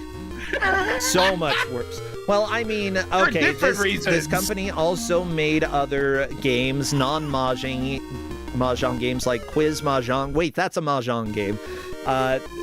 Okay, Mahjong Gotsu E Kanji Mahjong Hana no Mokumo Gumi Mahjong Jiken Love Story. They made a lot of freaking Mahjong here, okay? They made Metal Game. Exciting hit series. What the crap? Metal Game? Exciting hit series? What is this? I think that was a redemption Oh, it's a slot game, machine, it looks like. Yeah. Okay. Yeah, but it's possibly also an explicit one. Rugrats. There, they made a game called Rugrats. It's not about the show because it came out before the show did. No. Did they make anything that we might know? Tube Panic? That sounds familiar.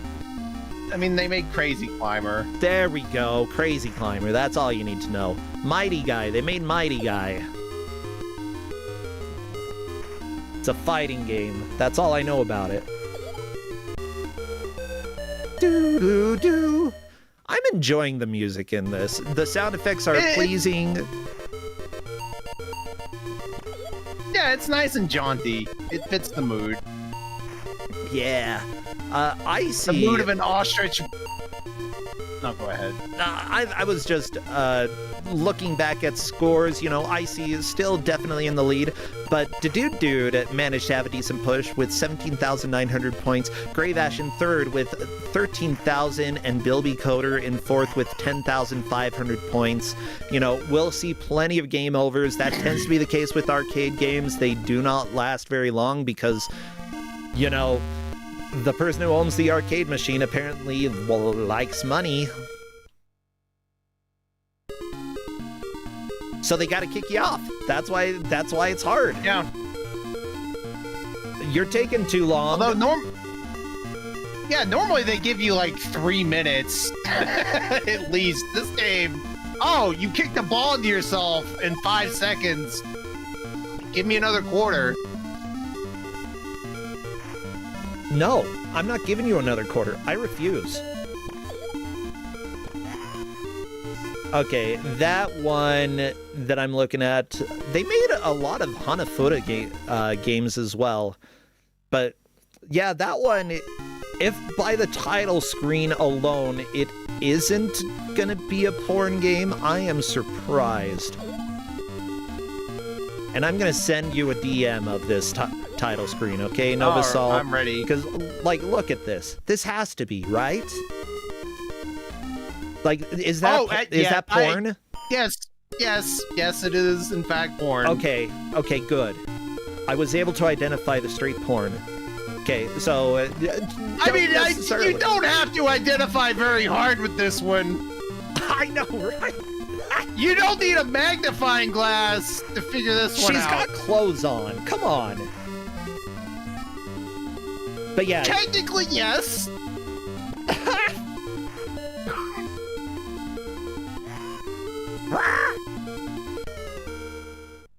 Oh, the nightmares of, like,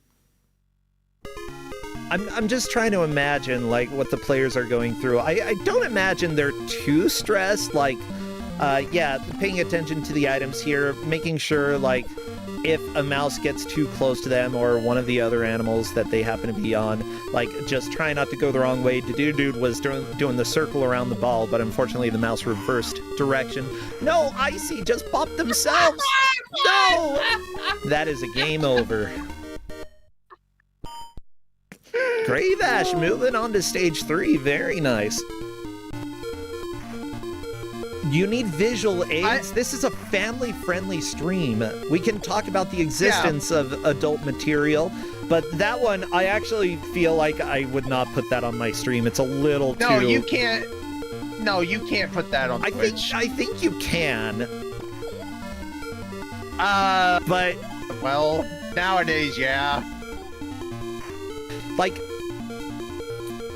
if you can play any... like, you would be able to put that screenshot specifically. Probably not the game, but that screenshot you could. Oh, apparently no stream that allows tube in is family-friendly. Whatever, you're family-friendly. Haha. Well, we can't say Kugan anymore. I appreciate all of the puns that are going on over in the YouTube chat. That's basically all it is right now. And good, that's what this is for. Well, I'll acknowledge it. Question, I see you kill an enemy and you get, like, the points don't appear until the ball stop, right? Correct. So it's gonna give you, I think, double the points for each enemy you hit, with a base value of 400. Okay, so if you just hit 2 enemies, you're not getting any 800 bonus points. If you hit 2 with 1 ball, you get 800. Yeah, so it's just like hitting no 1 bonus. with 1 ball each time. Right. Yeah. So yeah, I see. Yeah, I think you need to hit at least 3 then. So 3 enemies, or too bad. It appears that it might also have to deal with how long the ball is rolling. I'm not sure though. No, it's just number of things it hits. Huh. Okay. Oh, I see egg. And then it can also rebound. Grave Ash not getting egg.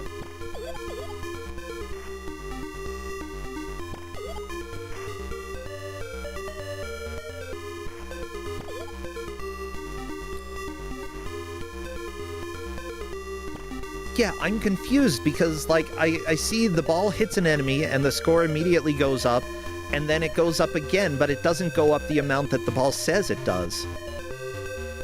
Like... Whoa! Grave Ash just killed, like, 4 mice. Yeah, the multiple... Yeah, times 2 is strong. That was 3,200 points in a single kick. That is definitely the way to go. If you can manage to get a good combo on stage 1, then you are setting yourself up for a high score. Well, to be fair, bonus stages give you 10,000 points. In the grand scheme of things, it's not that much. Okay. You gotta do it consistently. Yeah, and consistency in this game seems a little bit difficult. Like, as simple as it seems, I imagine that controlling the game is a little bit rough. You know, you might not be able to move precisely the way that you want, or... Your ostrich is pretty slow. It feels like he's stuck in molasses or something. Oh, Grave Ash got a really good bounce combo there. That was interesting.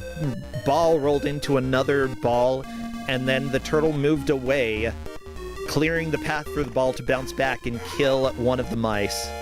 No, Icy, no! You hate to see it.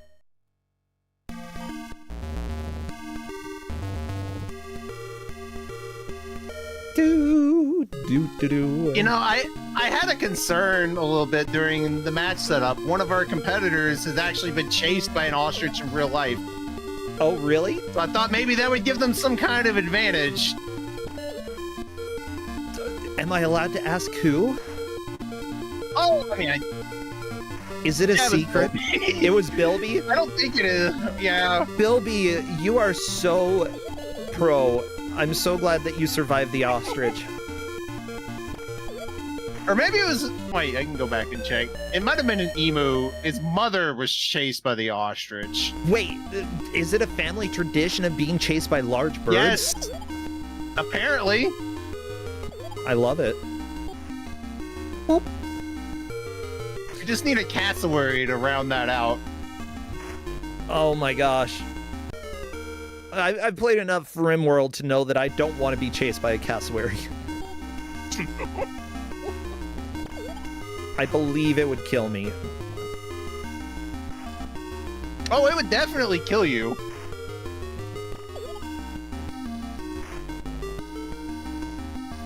See, you say definitely. Are you sure? They're basically feathered dinosaurs, so yes.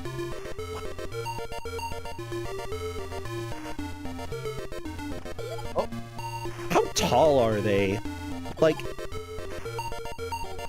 And they don't really have, like, hands. They just have feet. Flightless birds. I want to... How tall is a cassowary? If I yell, will it tell me? Okay, they are 4 feet 11 inches to 5 feet 11 inches tall. Although some may get to 6.5. So they're all shorter than I am. Yeah, I'm bigger than that stupid bird. Yeah, I could kick its butt. You know what I can use? Tools. You know what you can't? Tools. Because you're a stupid bird. Ugh. Might I remind you, the ostriches lost a war, or the Australians lost a war to emus. That's why you plan. I'm pretty... You're gonna lose the war against the emus if you don't plan. I don't think the emus care for the machinations of man.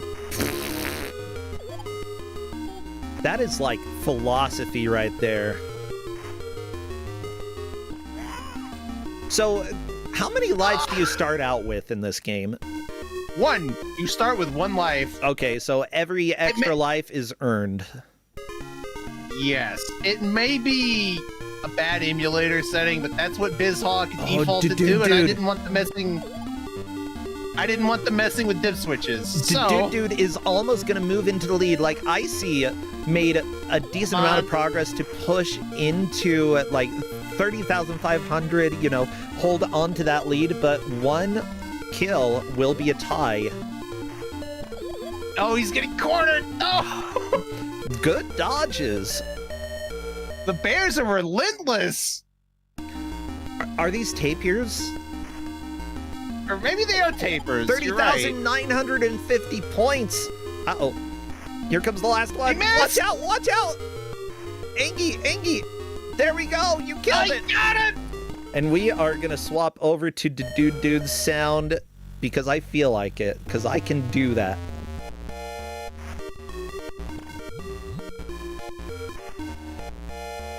Dude officially in the lead. Of course, things can change. Bilby and Gravash have yet to really... No! Oh no! That's okay, extra life. Oh. They were not having it on Dude's screen. Oh no!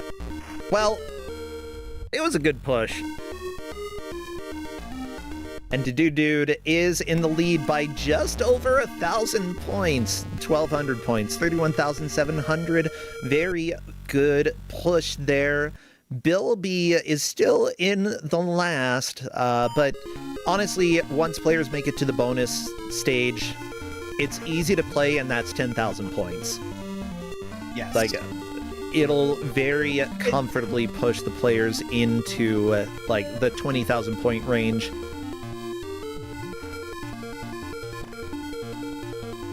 Watch out! Yeah, just getting the extra lives is huge. Whoop.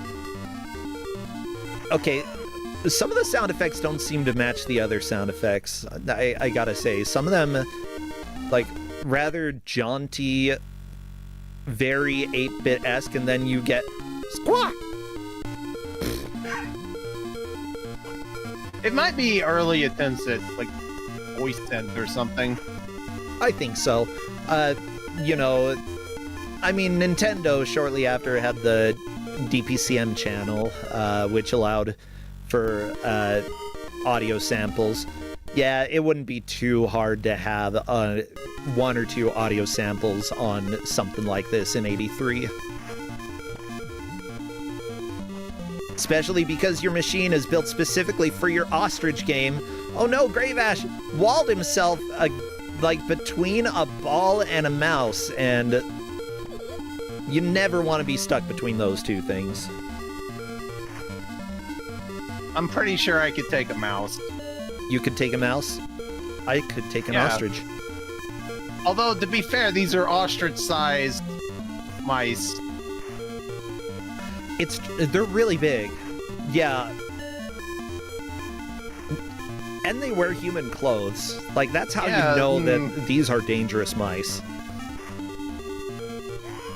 Yeah, they didn't buy those clothes. No!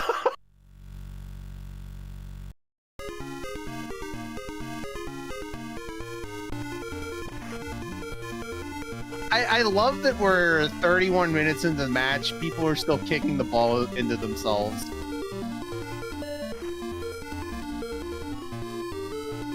I mean, sometimes you're at a situation where you're going to die either way, so why not just die by ball? Yeah, just go out on your own terms. By the way, chat, I do not believe I could fight an elephant unless I prepared. In which case, oh, that elephant had it coming. I mean, we have guns for this. It's true. Elephant gun. Elephant gun.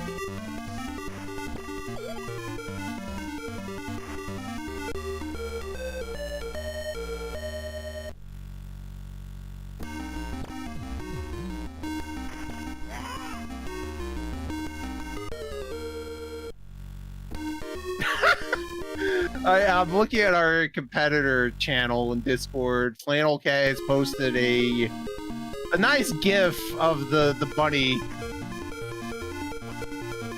and its walking down animation. Whoop. It's a good animation.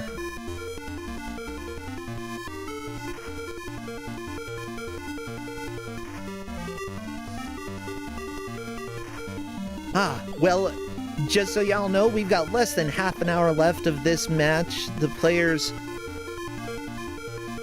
Oh my gosh, Novasol, you're right. That is such a... Okay, I'm saving that. This is perfect. You can make that into an emote pretty easily, I think. Oh, emotes are so hard. No, we could. We absolutely could. Let me see if I can get this up on screen because it's a very important picture, y'all. It's so scary. The bloodshot eyes. I know. It's just coming.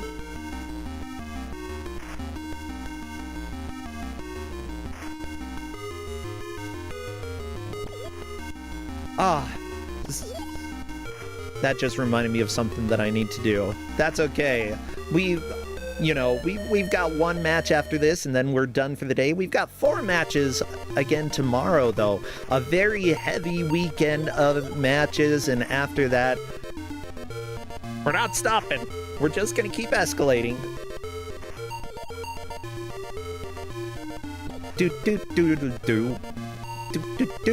Oh, I don't like this music. This music kind of sucks. Okay. There's better music in this world. There's worse.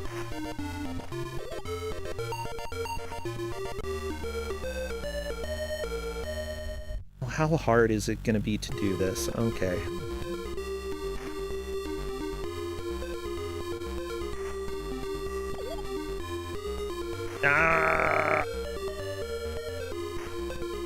I've messed things up. No, I messed him up. It's okay. I think I'm back.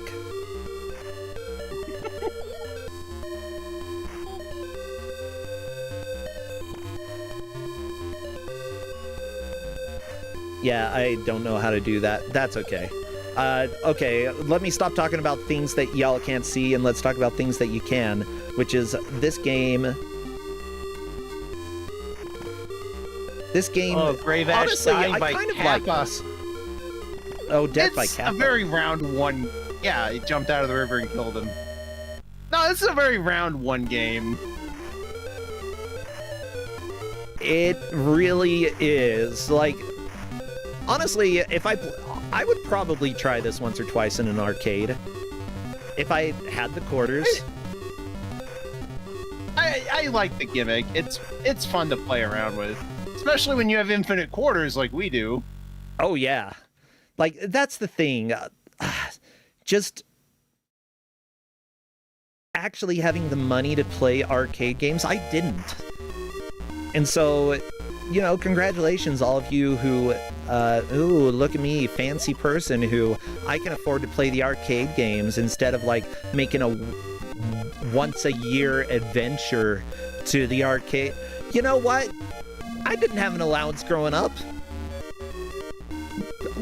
I didn't have. I didn't either. I scrounged for money off the floor to play Outrun. Yeah, see, that's how we grew up. I mean, I did get, my father did pay me to mow the lawn. I think it was $5 each time I mowed it, which honestly is not much money. Like, I'm not saying you have to pay someone a living wage necessarily to mow your lawn, but at least pay, like, if you're a parent, you can handle minimum wage, right? You can do that. Yeah. Boop.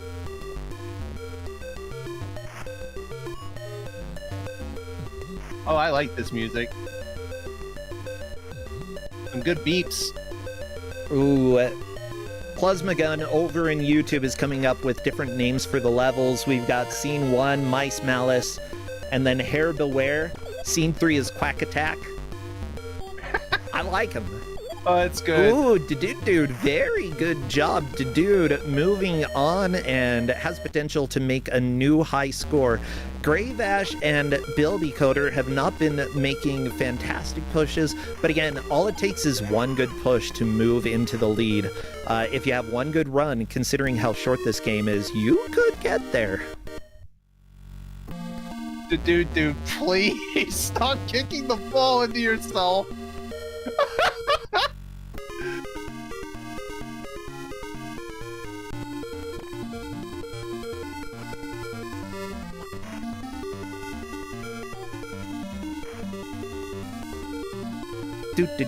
Do.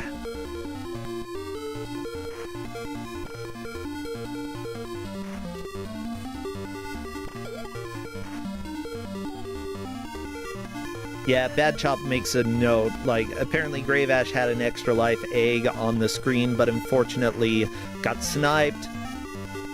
And, that's unfortunate. No, Grave Ash's stream was lagging a little bit. Hopefully we'll be caught back up in a second. Yeah, there we go.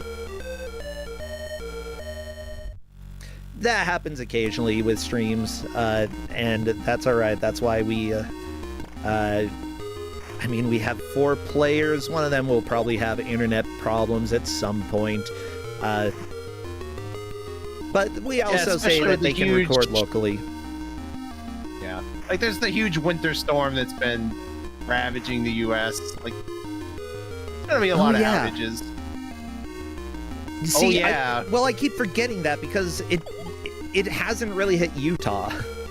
Like, Utah is just safe from the winter storm. It missed us by like 100 miles. Which is, I'm grateful for that because I really didn't want to shovel that. Yeah.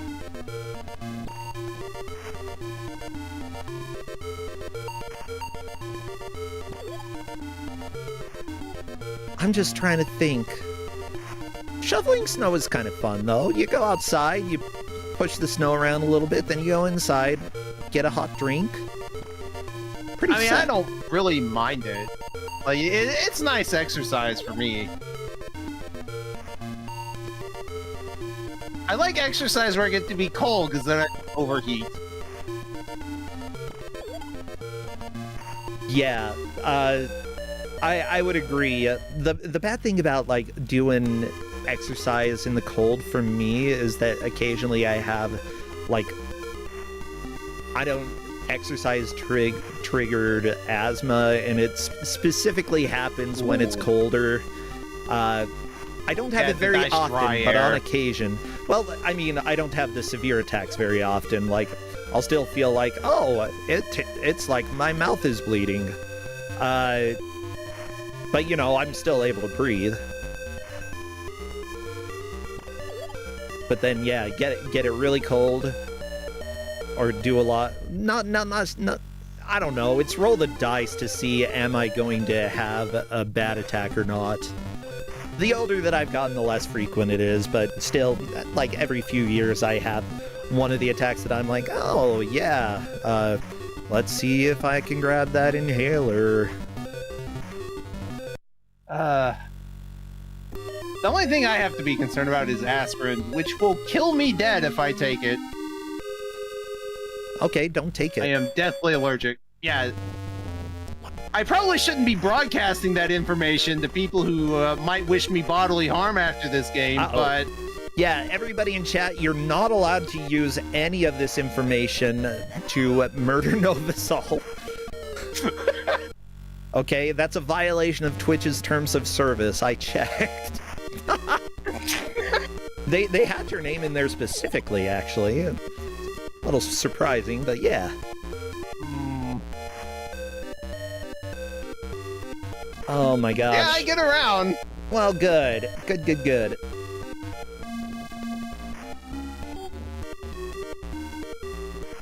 Well, I think that we have the game decided for the next match, so I need to do just a little admin behind the scenes to make sure that I can get this saved, blah, blah, blah. You know the deal. Yep. Yeah, we got 18 more minutes of this. We haven't had any significant movement on the scores in that time, although Doo-Doo is getting close.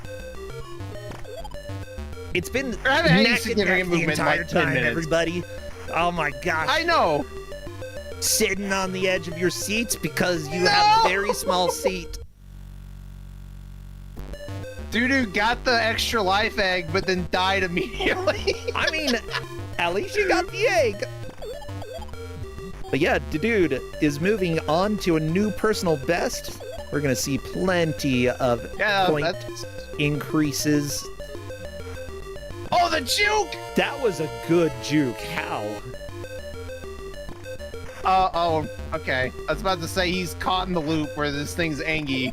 Oh, there we go. Crab is dead. Is this another bonus stage? Nope, scene 7. Okay. No, I think the next one is. Oh yeah, we've got the tapirs here. Has anyone made it past Taper Trouble yet? Tapir Trouble, I don't think so. I don't like the music for Taper Trouble. Oh Lord, they coming. Yeah, yeah, there's so many.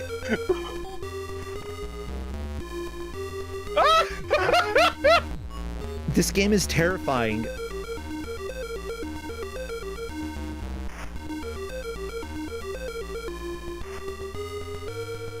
Yeah, I don't know how I would handle a horde of murderous tapers coming after me. You don't.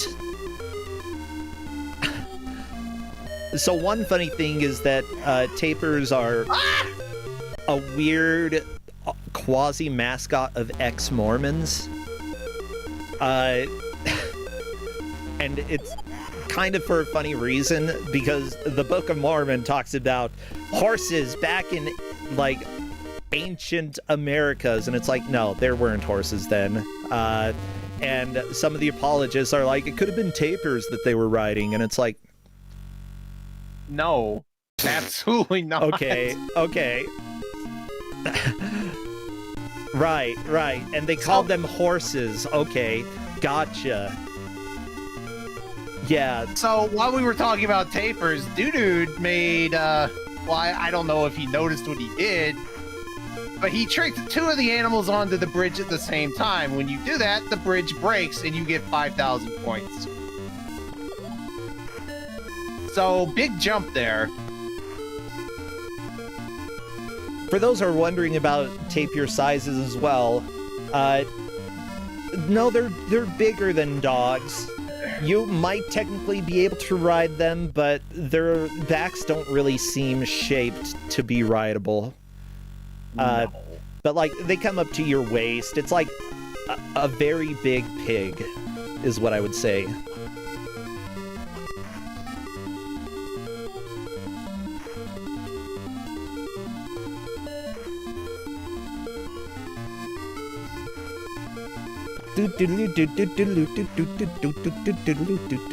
There's so much sound. There's so much sound happening in this game, and I love it. It's nice and busy, like an arcade game should be. Game over. I like how sporting the end music sounds, and I just realized why. Because soccer is the theme of the game. Yeah, you're right. Yeah, I know. Sometimes I actually manage to figure out why they have stuff that sounds like a soccer theme. Just because it is. Boop. I have a bad ear for music. I never would have actually picked up on that. It's all good. I see you managing to sneak in and grab some of the bonuses from the mole. Yeah, that actually makes me wonder, if you stay on a single level for a while, do, like, bonuses just keep appearing? I think so. However, the enemies also speed up. Yeah, but what if you got down to one mouse on level 1 and then just ran around and got the pickups? Eventually, they get faster than you. Oh, okay. So, I mean, if you were good at dodging them, yeah, you could probably do that. I don't think it's realistic, which is why I gave it out as a score attack. That's fair. Yeah, I just always have to think, is there a cheese way to get through it? Arcade games are generally good at avoiding cheese, but you never really know for sure. Like, you get some points just for kicking the ball, but it's such a small amount that I figured it'd be... You wouldn't win doing that.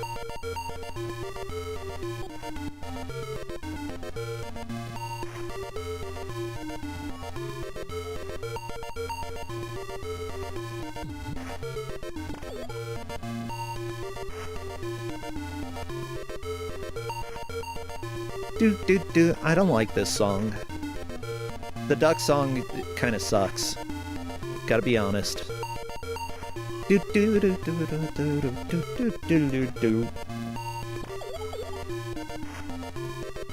know, baby, a double. Yeah, it's really neat to see how some of the players have gotten consistently better at playing the game. You know, Grave Ash and Bilby Coder, I still think the game hasn't quite vibed with them, which is fine, you know. There are various reasons to play in Kusogrande, whether it's to compete, to play new games, to just have fun with a bunch of people, you know. There's no hate for winning or losing, you know. You're here to just suffer, and really that's what Kusogrande is all about, the suffering. So I'm glad that we have a lot of people stopping by, even though, like, this game, I can see the jank, but I still think it's a jolly time. I would have fun playing this any day. It's definitely fun to play. It's just, it's really unforgiving with how it works. Oh, yeah.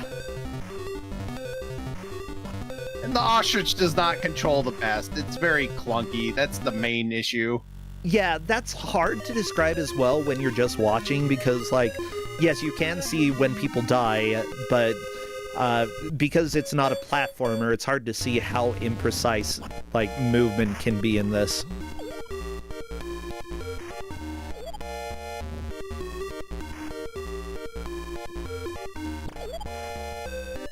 Oh, that looked promising on Bilby's screen, then they all moved. No! How dare they?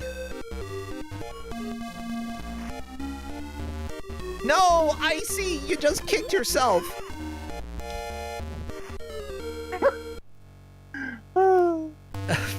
It's so hard to resist doing. I get it.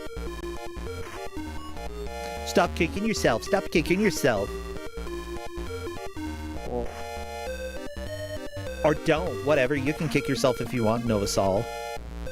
My gosh. I'm excited, though. Like, today and tomorrow, you know, having 4 matches each day, it's a lot of fun, and I'm excited. I don't know. It's nice to get back into it. Oh, yeah. Like, I definitely needed the break.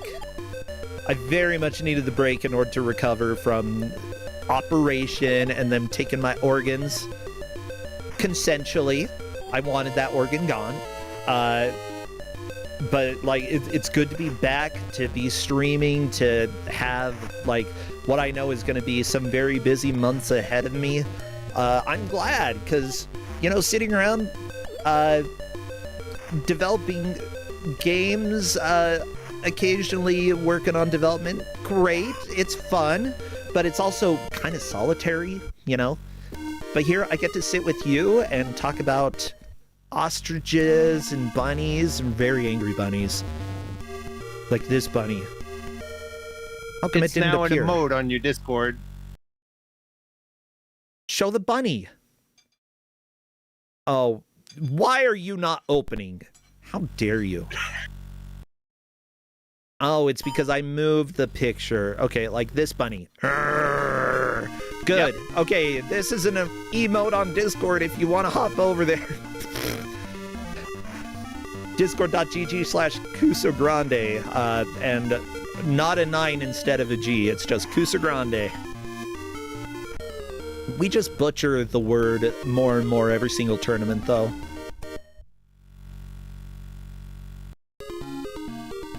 It's tradition at this point. Yeah, it's a good tradition. It's a fun one. Oh, Grave Ash was so ready for that bunny. Just waiting. You gotta be ready for the bunny. If you're not ready for the bun, you're doomed. Just gonna hop and bite your face off.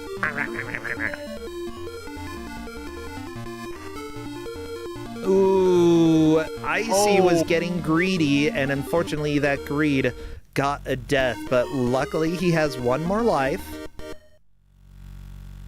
Yeah, yep. You definitely need to decide towards the end of the match. Oh, that's an extra life. Oh, extra life get. Yeah, this is about the time where you can be a little greedy.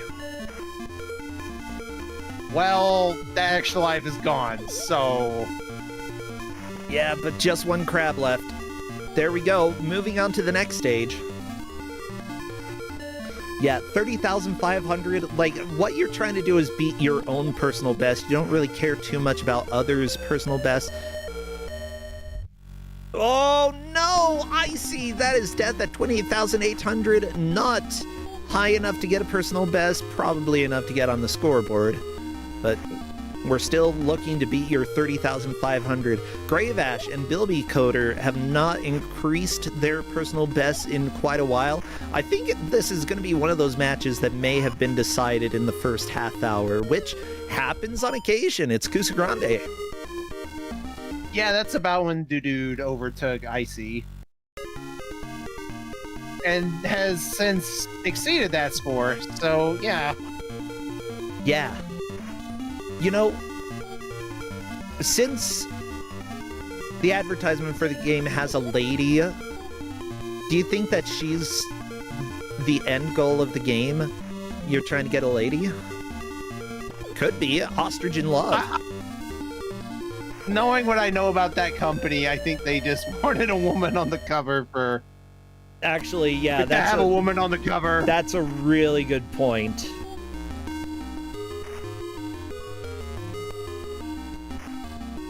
I don't think there's any deeper meaning here. She's not even excited to be on the cover either. Let me take a screenshot of her face. Yeah, that's just what people looked like in the 80s.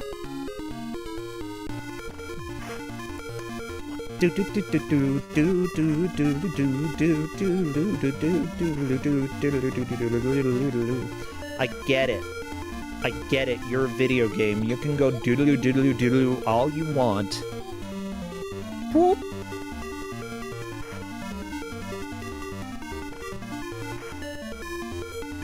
Okay, where is Untitled? There we go. See, look at her face.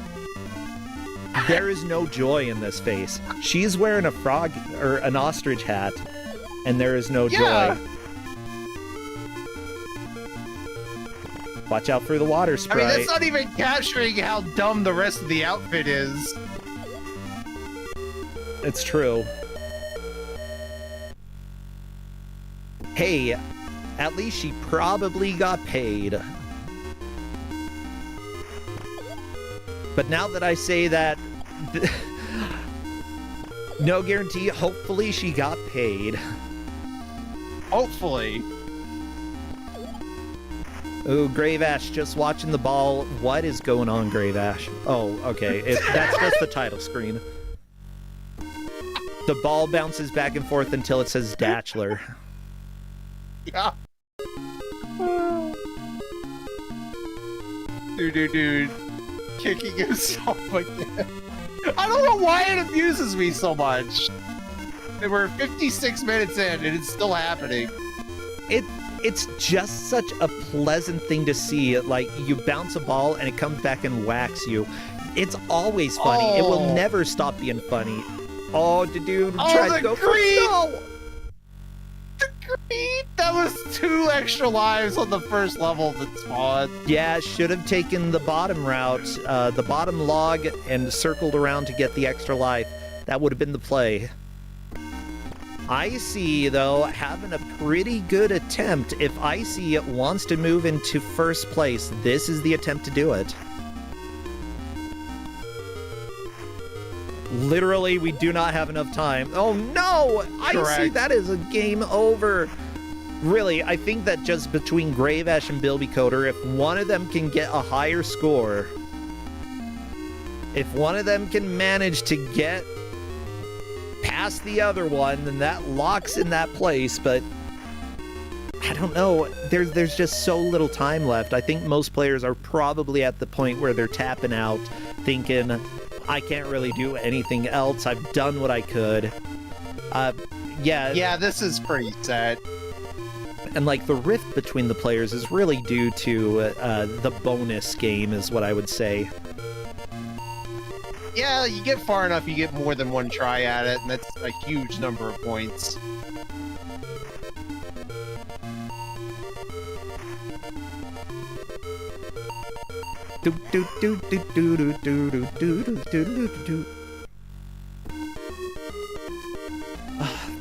I can't help but like recreate the music as it's playing. It's just one of those things, you hear it and you want to hum along to it. This one, no, I don't want to. I want to do a jig. Music to Murder Mice 2.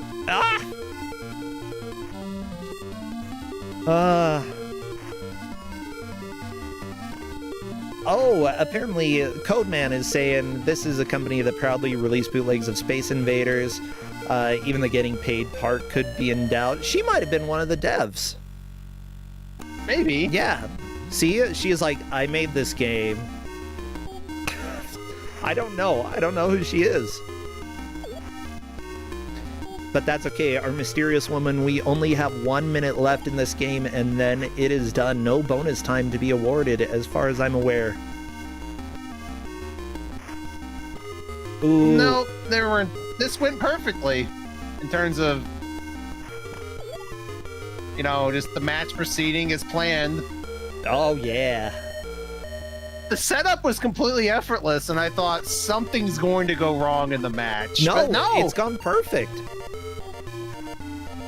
Like, I still have some questions about exactly how the score works, but that's just because I haven't been able to pay attention to a single screen for more than 5 seconds. Well, this is the end of the match. And I do not think there's anything that can be done. That is time, everybody. Throw your hands in the air and give it up for our players. Bilby Coder, Dude, Icy, and Grave Ash. But of course, most importantly to Dude, who got 49,950 points, right under that 50K. That is amazing. Let me go ahead and welcome Dude in to come and chat.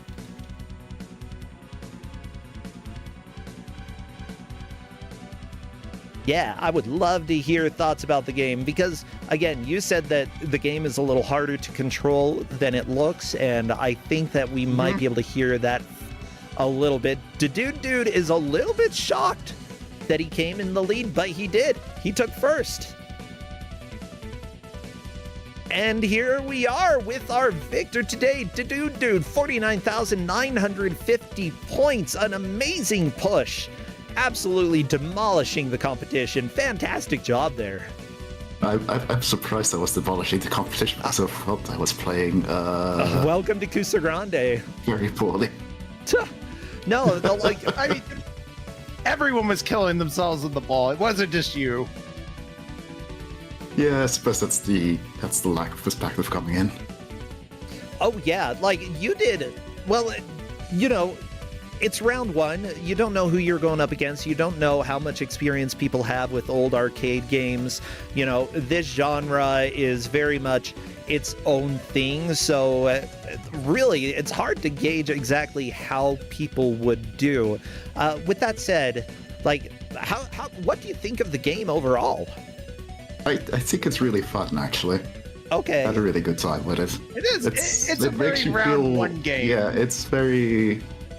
Like, it's really simple, but it's compelling enough to keep you going, and it occasionally makes you feel extremely stupid when you kick a ball in a wall. That's kick a ball into a wall and instantly die for it. Oh yeah, that was funny every single time it happened. We did it so many times. So many times. With that said, are there any... Because Novasol was saying that it's harder to control than we knew. Does that seem true? Was it a little odd to control? I caught on relatively quickly that it's strictly tile-based, which helped. Yep. Okay, yeah, picking that up is good. The only other thing is that occasionally it would kick in the direction I wasn't expecting to. Like, there was a situation where I had two balls around me and it was like I expected it will hit the one I'm, controlling towards that to kick the other one and kill me. Yeah, so a little bit unexpected, like how the ball is going to respond to you. That's understandable. That's just kind of how it goes. Otherwise, what do you think about the game overall? Is this something that you would return to in the future? I don't think I'd return to it, but it was fun for an hour. So no. It was fun for the hour, though. Like, it's just... I don't think there's enough here for me to return to in the future. I mean, that's fair. That's a lot of arcade games from the era, They're just small enough that you can enjoy them, for 5 or 10 minutes and then move on to the next machine and see what it offers for you. I'd say that is pretty dang appropriate. Well, I don't know how much people know about you here. Is there anything people should know about you? Do you stream on your own channel? Do you do anything? I do not. I have not streamed in a very, very long time. Well, that's okay. I just joined mystery tournaments for fun. Well, good. I'm glad that you're here. Yeah, no need to be a long-time streamer. So, what about this? What's your favorite type of video game? What do you like to play?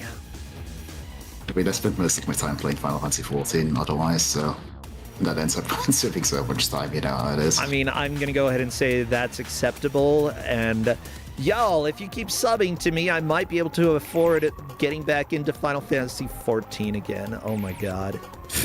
Yeah, that's a good one. You should sub to Percentia. That's what you should do.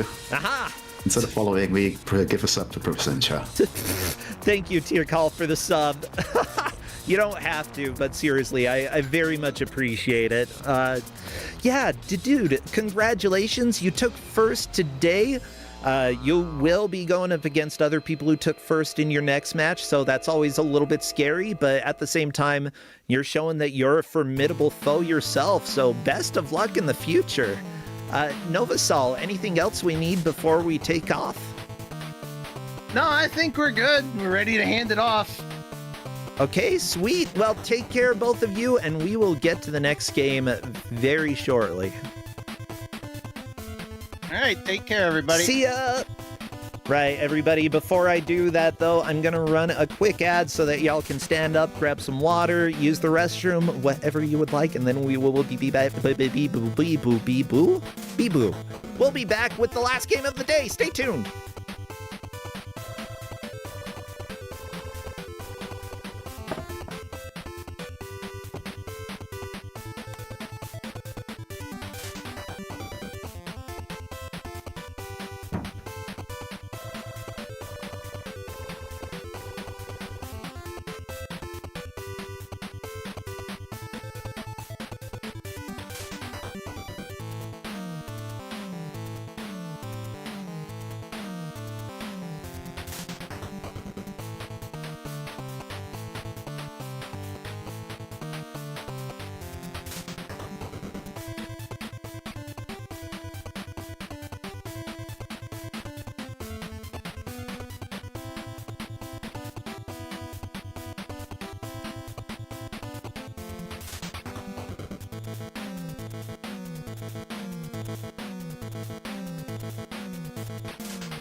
Hey everybody, welcome back to Kusogrande, the Bad Video Game Tournament. I'm Brosentia, your host. I appreciate everybody who has subscribed and supported during this.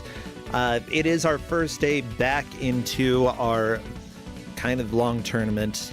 Not gonna lie, it takes a little while, but I very much appreciate everything. The Crinkle Crinkle was me grabbing a Fig Newton because I am hungry. Now, with that said, I appreciate everybody who has supported. This is my main income during the tournament season, so all of that support is very appreciated. Now, what do I appreciate more? The people who help out. Our tech, our mods, and especially our GMs. So, Crappy, please take us over to the game reveal.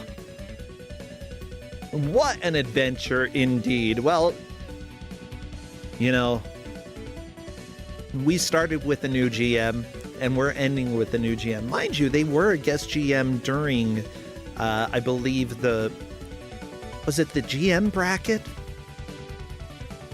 Yeah, we had them come and GM. They auditioned, they got accepted, and I'm excited to have them here. Please say hello to our dear GM, Kazuya ZX. Jump on in here. I want to talk to you.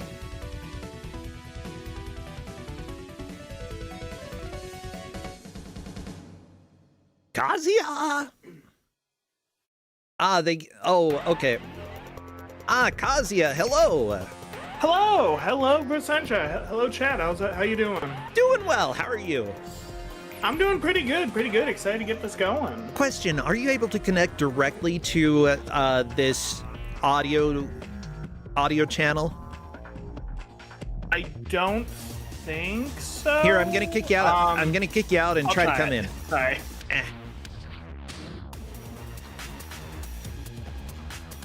I am. Perfect. I was. Sorry. Yeah, feel free to jump on in next time. Okay. That's okay. Noted for next time. No, I'm used to dragging people around, but you are welcome to come and bug me whenever. So yeah, good to have you here. It was great to have you during the, I believe the Refs versus GMs when the Refs gave games out. That was a blast, and now you're here, full-fledged GM for the main tournament. What do you have for us? So, I've got an interesting game coming up. I've got something that'll definitely test these players' skills. They're gonna be playing Power Rangers Zeo versus the Machine Empire for the Macintosh. Yep. If the name of the game didn't suit you, hopefully the platform did. The players are going to have 1 hour to play a Mac game? That's correct. Yep. Whoever makes the most progress, I presume this is going to be linear progress for the game. Somewhat. We'll get into it once the match gets started, but it is fairly linear. Ah, gotcha. Okay. Well, the 4 players appear to be ready to begin. I need to make a couple small changes real quick, though. Because I have the audio for player 1 unless there's a good reason to change it. Which last game there was. Okay, Terraria, sadly, stop they making will be noise. skipping the. I said, sadly, they will be skipping the cutscenes, but the cutscenes in this game are kind of magical. I like cutscenes. Question from chat. Do they have a specific Power Ranger they have to play as? No, they can play as whoever they want. Gonna be honest, there's very negligible differences. I think some of them have different weapon attacks, but other than that, they can play as whoever they want. Yeah. Okay, well, I think that I'm ready to go. Let me check with the players to see if they are set. Our players today are 8-Bit Sword, Hazel Shade 12, Jal, and Mecha Link, who was second place in Kuso Live. Jal has been a GM before. We've had 8-Bit Sword around. Hazel Shade as well is one of our referees, if I'm not mistaken. This is a match full of good old friends ready to suffer? Question mark? Suffer is definitely a word. I've played this a good chunk of this game, and it is definitely a suffering. Okay, good to know. Just waiting. Mecha, I need. Okay, there we go. They're all ready. Everybody, wish them the best of luck. What would be good emotes to spam? Anything rubber-suited monsters, anything explosions, crystals is another good one. And obviously, if there are any Power Ranger-related emotes, those. Quickman is basically a Power Ranger, sure. We're doing the countdown, so spam your emotes. As soon as I see movement inside the game, I will start our timer. Oh, no. Yep.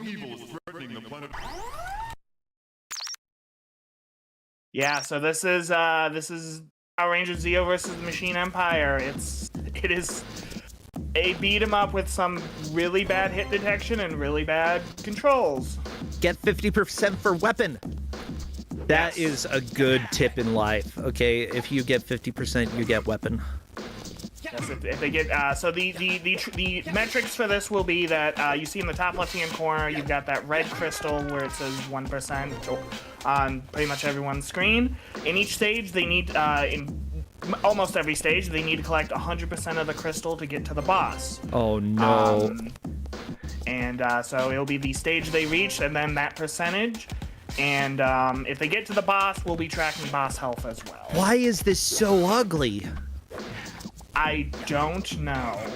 This is the only like beat 'em up game that they made for Power Rangers Zeo. Mighty Morphin got like 4 or 5 different games, but this one got this and a Mario Kart clone. Yeah. And I think a Mario Kart machine. clone. Yes, there's a Super Mario Kart Zeo game called Zeo Battle Chasers. You know, that could be fun. I've played it a bit. I've thought about potentially putting it up to give out, but it is. I don't know if it's just not. It's bad, but like it's just kind of meh. Compared to this, which has like really wonky hit detection and. Oh, and looks like both 8-Bit and Mecha Link lost a Ranger. Yeah, you don't need all of them. I mean, if you're going to combine, and then you do need all of them. Like, that's actually a very important part of Power Rangers. You need all of them. But yeah, you can't form the Megazord without all 5. Yeah, I forgot what he was called. The Megazord? The Megazord, yeah. Zord, okay. Gonna say Zorbin. We're Zorbin, everybody.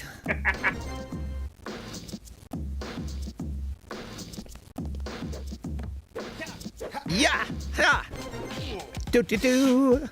Yeah, Icy, by the way, thank you for subscribing. Good to have you. And seriously, great job on your first match, coming in second place. Always great to feel like you never know how you're going to do the first time you play in a tournament. As it turns out, when I play in a tournament, I usually do bad compared to everybody else. I remember my first Kuso, I got dead last in both of my matches. And that happens, you know? Yeah. And at least it wasn't a case of like I was like way behind. They were pretty close. I wasn't. Yeah, I'd say that's just like sort of how it goes first time that you're playing in a tournament. You are probably not going to do as well as you will the more that you play. But every once in a while, there's that one person who just shows up and destroys everybody, and you're like, where did you come from? And they're like, I thought that I was going to come in last, and we're like, no, you're the winner. That was me. My first match of Kuso 8. I was just like, when they said I won, I'm like, wait, what? I thought I was doing terribly. I love it. 8-Bit having to swap to another Ranger here. We've got blue on the left, pink Ranger on the top right. Obviously the most important Ranger. Yeah. I will say from my testing that if they get the weapon and figure out how to use it, the Pink Ranger's weapon is a projectile, which is useful. Oh, nice. The Green Ranger's weapon, in my testing, was like basically useless, and I don't think I ever actually used the blue or yellows. And the reds is just like a slightly longer reach to his sword, with his sword. Oh, I'm digging this. This is pretty fun. So, luckily you do have a manual included with this, a little bit of the story. JK, there's no story. Why would there be any story in the manual? To my understanding, the story is the Machine Empire, who are the villains of Power Rangers Zeo, have, I guess, stolen the Zeo Crystal and have spread it out throughout the different areas, and you have to go collect all the pieces to stop them and save the world. Yeah. The controls for this game, by the way, which they appear that you can actually change the keybinds, which is good. Yes. But by default, A or WASD or the arrow keys, and then your action buttons, K for kick, P for punch, J for jump, and I for inventory. Use the preferences menu to change, which everybody better have. Yeah, I know if you. I also did allow. Mechalink kind of realized I don't know if he realized that. So, if you have your weapon out, you cannot grab onto wires. Ooh, which okay. Is why Mechalink didn't grab onto the wire when he was falling there. Yes. Oh, maybe you can? I was wrong. That didn't work when I was testing. Huh. Never mind.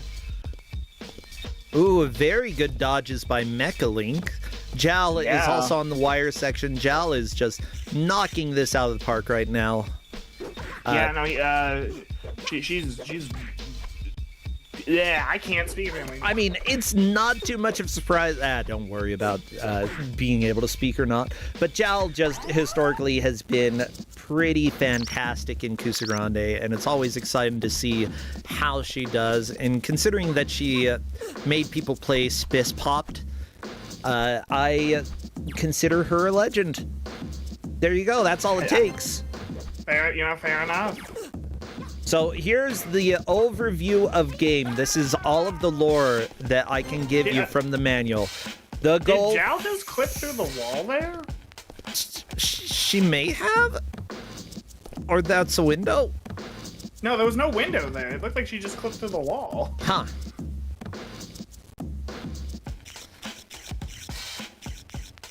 I mean, I approve. Clip through the window or clip through the wall if you're having a hard time getting in there. Okay. Jal is definitely making sure that no Rangers die if she can prevent it, and I think that. I think Jal might have something like that. Mechalink has the sword out. Jal may have broken the game. Oh, there we go. Okay. We're good. Yes, I actually don't think when I was testing, I don't think I tried switching Rangers in the building. Okay, beware of switching Rangers in the building because you might get stuck in the wall. Yeah. Oh my god. Everything about this game so far is magnificent. This music does not make me think Power Rangers at all. The animations, they look like they're like... None of the Rangers had a flashing light warning on. Not Rangers. Players had a flashing light warning on things, but one of the boss's attacks does cause a white screen flash. Gotcha. So be aware of that, everybody. There will be a little flashing coming up. Do-do-do. Okay, Jal, onto this boss here. Okay, at least it's a dark flash, but still. Yeah. Yeah, this is. I believe he's called Bara Gunner, which is kind of funny because little history about the Power Rangers franchise is it uses footage from a Japanese show called Super Sentai, and the villains and Zio's counterpart were called the Baranoia, and so Bara Gunner is wow. Jal just destroyed its health. Oh yeah, he's dead. There we go. Jal finishing with the stage and moving on to stage 2. Fantastic job there, Jal. As you can see, all the Rangers regain all their health after after you clear a stage, which is nice. And Jal also, they can only save at the start of the stage after loading in. Not that it really matters, because even if you did save, what is going on in 8-Bit Sword screen? I don't know. 8-Bit Sword got stuck in the void? That's not good. Now, if this happens to be a soft lock and 8-Bit Sword needs to, for some reason, start the game over, we do occasionally give bonus time at the end of a match.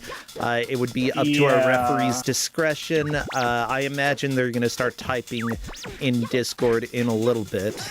But with that said, you don't lose all of the knowledge that you've already gained before. We wouldn't be given 10 minutes. I believe we cap it at 5 minutes if we do need to get bonus time. But we will see. I think 8-Bit is 8-Bit appears to be in the void, and that's part of the reason why I'm allowing them to save between stages, because because in case this happens,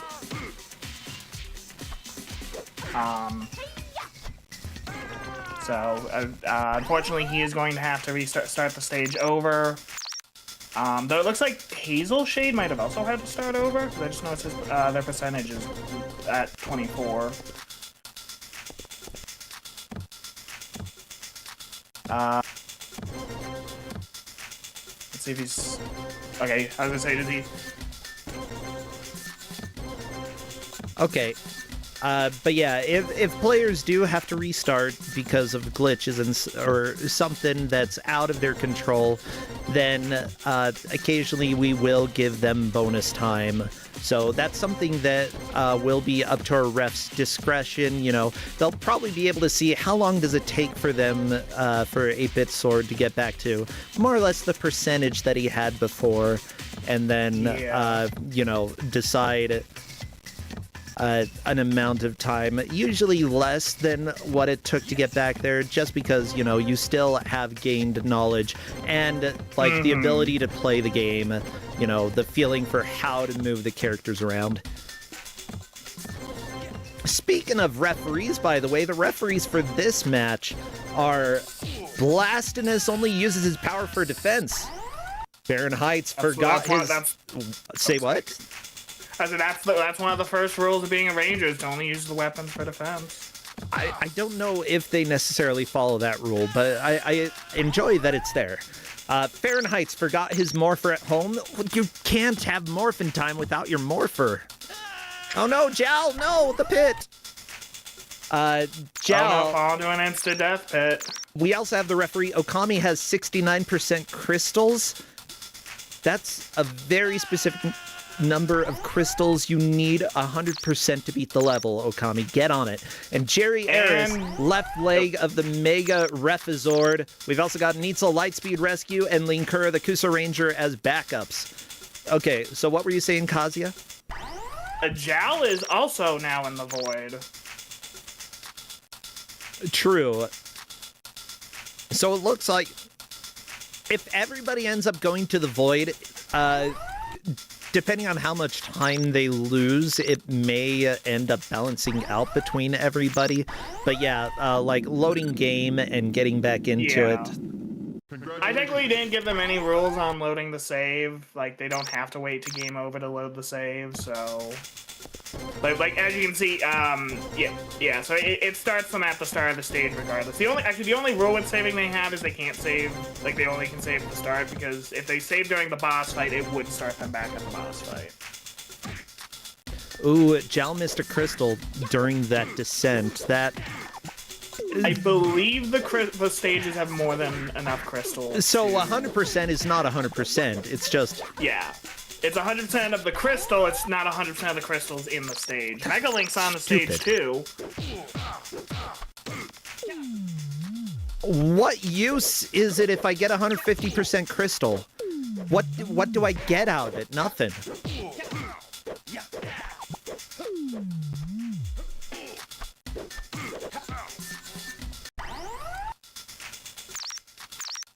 I mean... You're good, you're good. I'm just trying to see if I can find out a little information about this, because this came out, it appears on different platforms in 1996, if I'm not mistaken. There's a Windows version, the Macintosh version, which they were running, and a version for the Apple Pippin. What is the Pippin? I think it was like Apple's attempt at a console back in the 90s. It sold like 2 units. Okay. Sold like 2 units. I love it. Actually, let me pull that. I'm actually curious how much it actually did sell. It did not sell well. Like, according to Wikipedia, it sold 42,000 units worldwide. Oh, geez. Yeah, that's unfortunately for a console, that's not enough. You definitely need more people to pick it up. With that said, I think that there is room to have smaller consoles, like with smaller devs doing more experimental stuff. Like, you know what was a cool idea that absolutely didn't work out? The Ouya. Yeah, that was certainly, yeah. I remember hearing about that when it was like the Kickstarter was going. I'm like, that sounds kind of cool. I didn't have any money at the time, so I didn't back it, but yeah. You know what did end up pretty cool, though? The Playdate actually might have sold more copies than the Ouya, I gotta be honest. I'm pretty sure it did. I think the Playdate sold a lot. Yeah, I wouldn't be surprised. Well, I'm looking at other things that these developers worked on. It looks like there's some Disney edutainment that these people helped with. Yeah, so that tends to be like everything that I see is connecting to each other is those, like, Disney's Math Quest with Aladdin. However, I think I might have had one of the, I don't know if it was the same developers. I had a Bugs Life like game edutainment center thing as a kid. I will say one of the people who did some of the art for this, the 3D animation, actually moved on to work on the NASCAR Thunder series, Madden, NFL games, NBA 2K, being the animation technical lead. Like, they certainly stepped it up. Yeah, you can make fun of some of the 2K animations, but in general, they're pretty good. And Jal is in the void again. No, get out the void. Stop being in the void. How do they keep doing that?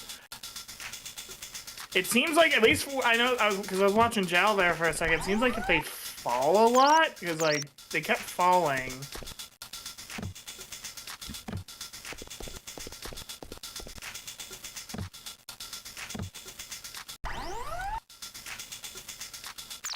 Looks like the refs might have an idea on how the void falling is happening. It looks like if you fall too far, the fall speed causes you to fall through the floor.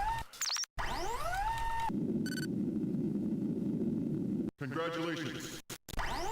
Which is impressive and not something wow. So they can't, if they fall too far, which I guess would make sense because like I said, it was Zhao was falling when she ended up in the void, so that kind of makes sense. Yeah, I still think that, like, a little additional time, especially for 8-Bit Sword and potentially Zhao, makes sense. We'll see if any of the other players fall into the void. Biggest thing is that they'll need to pay attention to what they're doing in order to avoid the void in the future. 8-Bit Sword is fairly far behind, but is starting to catch up. Hazel Shade, 92% of the crystal, just 8% more, and you're there. Mecha Link is on to the second stage as well, so catching up to Zhao. Now, Zhao's personal best for this level is 50% crystal. Mecha Link trailing behind, but working on getting there. Zhao is certainly in the lead. 8-Bit Sword and Hazel Shade are with these cogs, which are what these robots are called. They're like the putties of Zeo. They're basically just the mooks that the monster fights with. Ah, gotcha. Yeah, biggest thing to do is see if there is any consistent way to hit enemies without taking too much damage. Like, Zhao is spamming the punch, but jump... I find the kick to be more effective, though funnily enough, I actually didn't realize, so I looked at the controls this morning when I was finishing up the documentation, that there was a punch button. I played my entire testing, I just used the kick and the weapon. I mean, that's fair.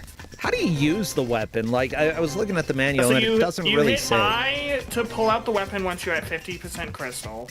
So you have to get the weapon in each stage. And then you just use the either the punch or the kick to use the weapon. Gotcha. Yeah. I mean, the manual says I for inventory, but you only have one thing in your inventory ever. Yeah. This isn't like a game where you gotta like grab like keys or something to...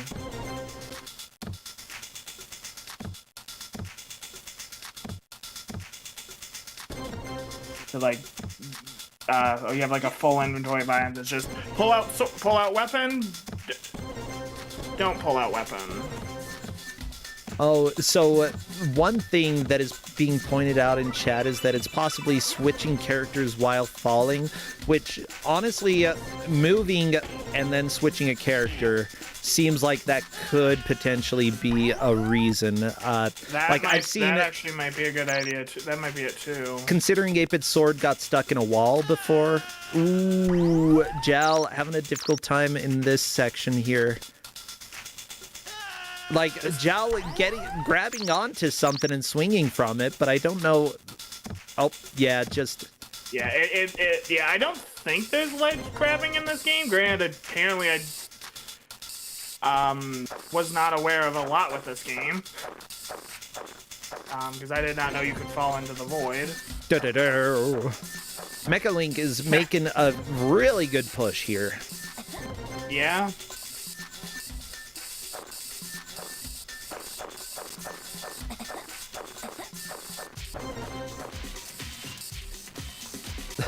Yeah, I like that chat is like, this hurts. Seems like trying to keep everyone alive at low health isn't as good as burning through Rangers, says Chudley. And I agree with you, Chudley. I think if the Ranger isn't down, like if you don't, like what just happened on Jal's screen doesn't have it, I think their health slowly recharges. Oh, that was mean. Oh. The barrel just like... 8-Bit Sword's on the boss. Yeah, Hazel Shade, back to the beginning of the stage. I'm a little bit... I didn't notice what happened. Didn't catch that either.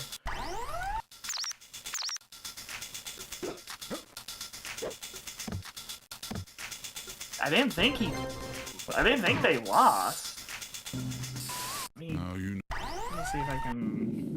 Yeah, like, I'm sure somebody in chat knows what happened, or the ref knows what happened, but I'm just... Oh, no, they just straight up game overed. Ah, dang it.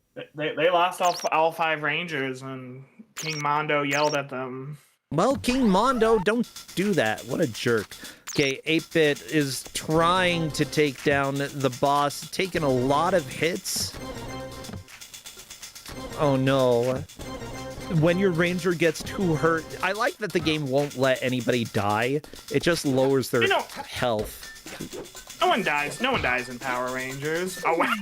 that was a unfortunate run there with the Pink Ranger for 8-Bit. He just basically spawned in, the boss punched him once, and he was out. Yeah, I think 8-Bit is a little bit concerned about this boss. Yeah. Do I save at the start of the boss stage is what they're asking. No.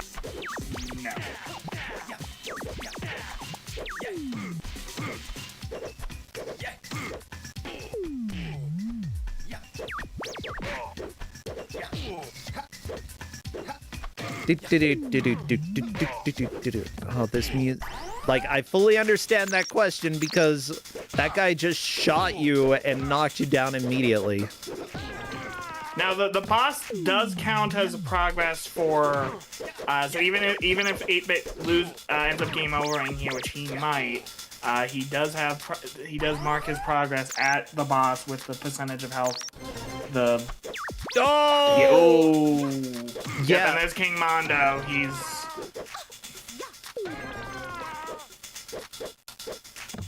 Oh, that is rough, but we still have plenty of time, considering Mecha Link and Jal are struggling with level 2. Like, 8-Bit Sword and Hazel Shade very much have a chance to catch up. Like, getting past, like, the 55% mark is really difficult. Jal made it to 65% on stage 2. Oh, nice. Yeah. And I think mostly it's, like, figuring out how do I do these jumps without falling into a pit. And the answer is you pray, because the jumping in this game is not good. It is like Yeah, just weird. I mean, I can see some of the jank here, but I don't fully understand how it feels, and it feels different than it looks. So the one big thing it looks like everyone has picked up on this is if you hold up, you jump higher. So if you just hit the jump button, you kind of do that little hop. But if you hold up and then press jump, you jump like really high, and that's actually required in the first stage. You get a couple of the crystals in the air. Huh. Good. I at least approve of the first stage requiring you to know the controls so that, you know, when you move on to level 2, you're not going to be surprised. Or, you know, if there is suddenly a new control that you need to use, have a wall that makes it very obvious that they have to do something else. Like, you know, intuitive game design. Speaking of which, I'm making an NES game, everybody, with LLK, the artist from Games Done Quick. We're starting to do some level design, and I haven't done as much recently because I've been getting ready for Kusogrande, but it's come together, and yeah, it's planned to be playable on the original NES, so hopefully by the time SGDQ comes around, we'll have a demo ready, we'll be able to share that with people, and we'll see at that point. Jal, no! I think Jal fell to the death. Jal fell and got into the void. Fell to the death. That is life. But yeah, I plan, if we do get a demo out, I'll be getting it out first to subscribers here on Twitch, as well as, I don't have a lot of people on Patreon, but there are some. I'll get it out to them first. Maybe even pre-demo prototype. Fun. Jal is really fallen victim to this void glitch. Yeah, with that said, Jal is still in the lead. It's Jal, Mecha, 8-Bit, and then Hazel Shade. Hazel. Yeah. Do-do-do. I don't want to stand in the void, Mom.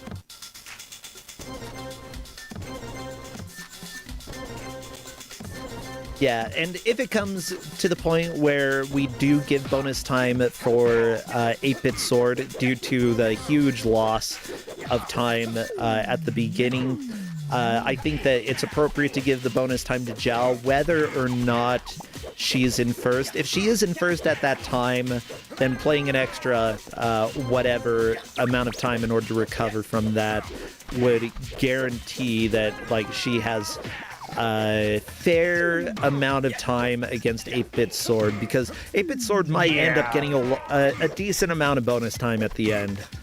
And yeah, we want to make sure that everybody is treated fairly. So if one person is playing with bonus time, then everybody who should have bonus time gets it.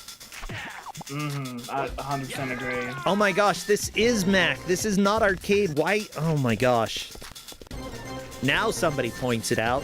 I did not notice that this whole time.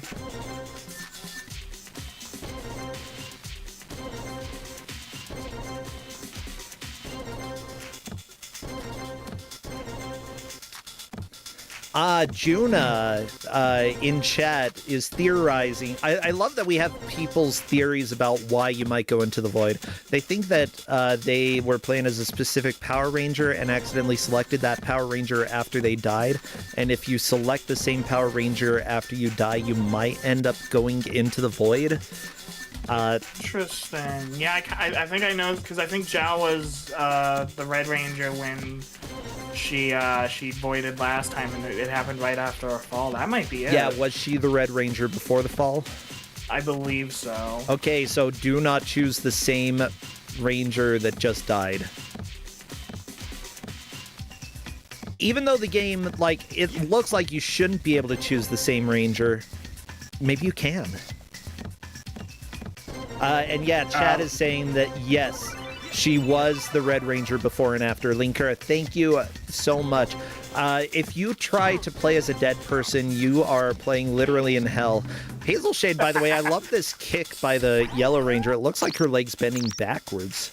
Like It her knee. does. Ow. Yeah. Hazel Shade might get through the Hazelshade's- boss though.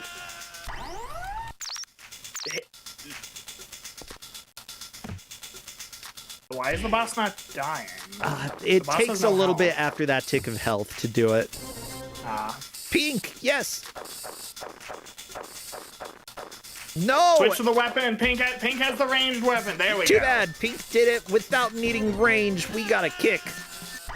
And Zhao fell again. You want to save. That You want to looks like- save. You can save after the boss. I did tell them they needed to load the stage first and then save. 'cause Ah, that's fair. Apparently, not doing that potentially causes the game to crash. Of course it would cause the game to crash. Why wouldn't it? I mean, to be fair, we Wait, are playing this emulated. Wait, is Mecha Link at the boss? Mecha Link's on the boss. Wow. Amazing push by Mecha Link here. Oh, the boss farts at you. The boss. What?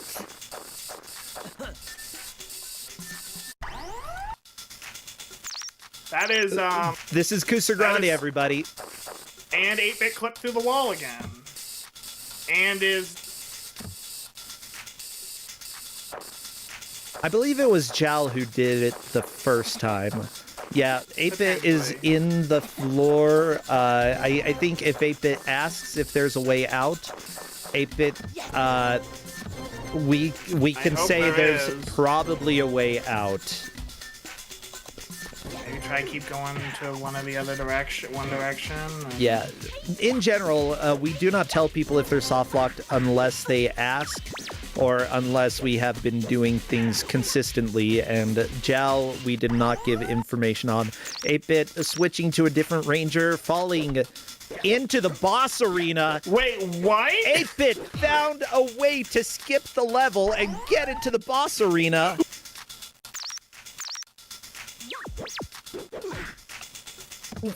Everybody, this is huge. This has changed the speed running forever.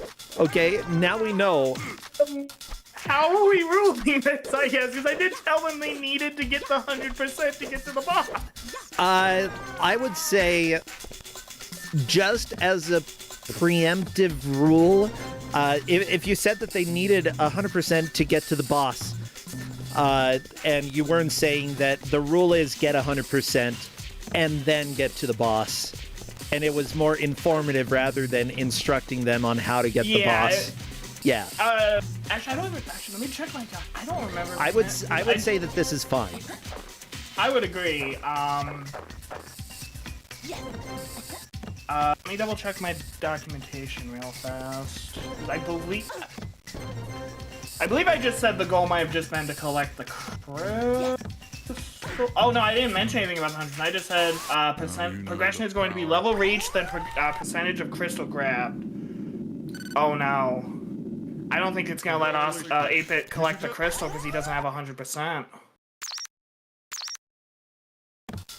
Oh no.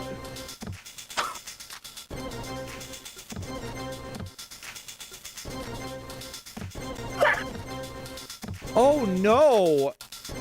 Oh no! I didn't. I'm sorry. What is this game? Power Rangers Zeo versus the Machine Empire for the match.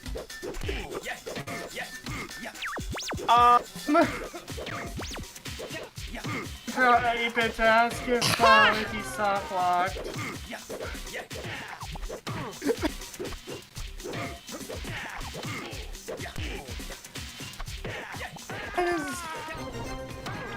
That is kind of amazing. That's a good question. What does he do?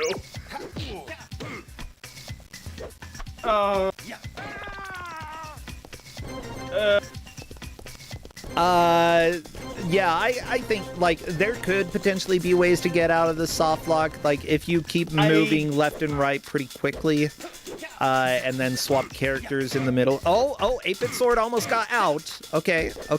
Might have almost gotten into the void, but that's okay. Void better than... I'm trying to think what we can do. I mean, you could try saving and loading, but that might... Because the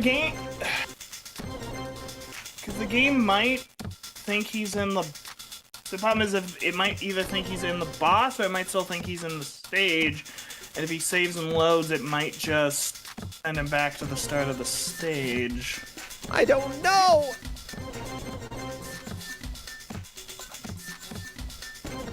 With that said, there have been occasions when a game has broken exceedingly for one specific player for no apparent reason, and otherwise worked fine for others. And we have done cases where it's like the person where the game broke for, like, extremely, we've let them replay round one, but the others got scored. So, you know, there are a few different ways that we can address this. It's Kusogrande. Yeah. You know, it wouldn't be a starting tournament without something utterly, completely broken. Stream Hatman, thanks for resubscribing.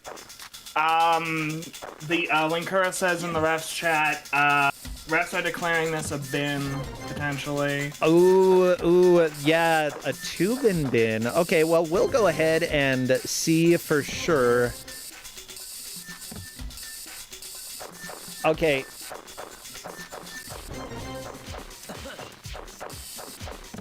So, the refs have come to a conclusion, except for one of our refs who's probably chiming in now. I'll wait until they reply.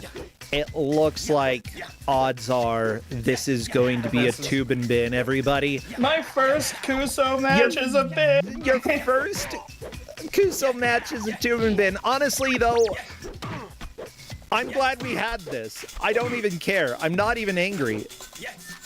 Yeah, this was amazing.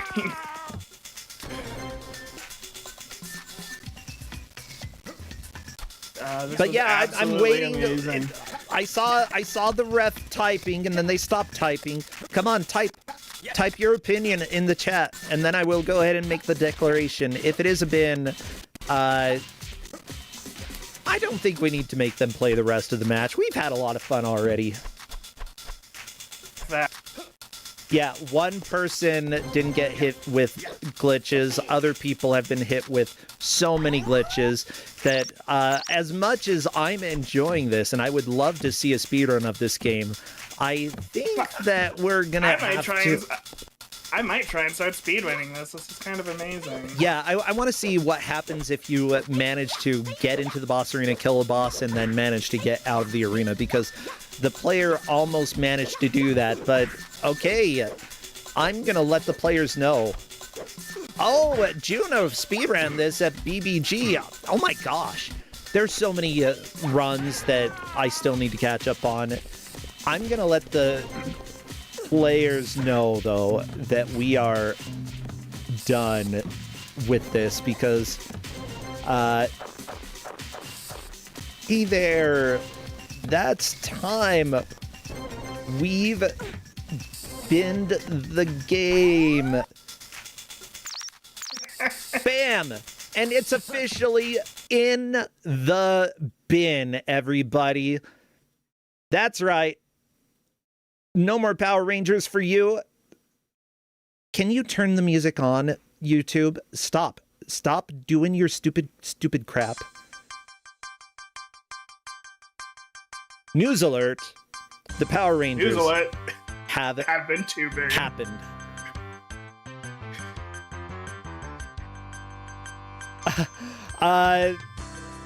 Jal says this is truly Kuso. That is all I will say.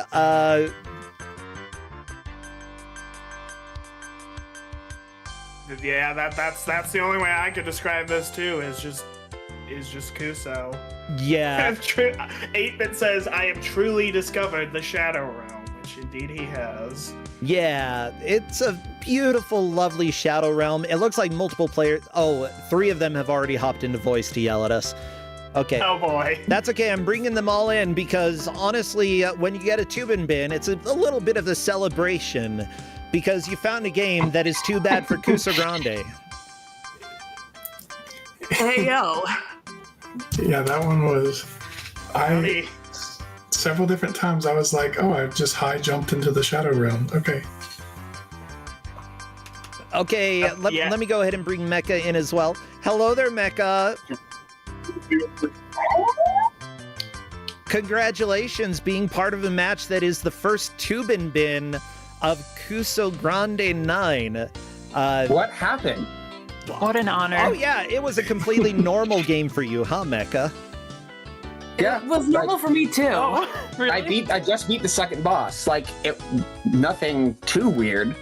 So, annoying, but so multiple players ending up in the void where they just could not make any progress, and the only option was to reload a save or restart the game if they were only on stage 1. 8-Bit managed to clip into a wall and then clip into the boss fight of stage 1.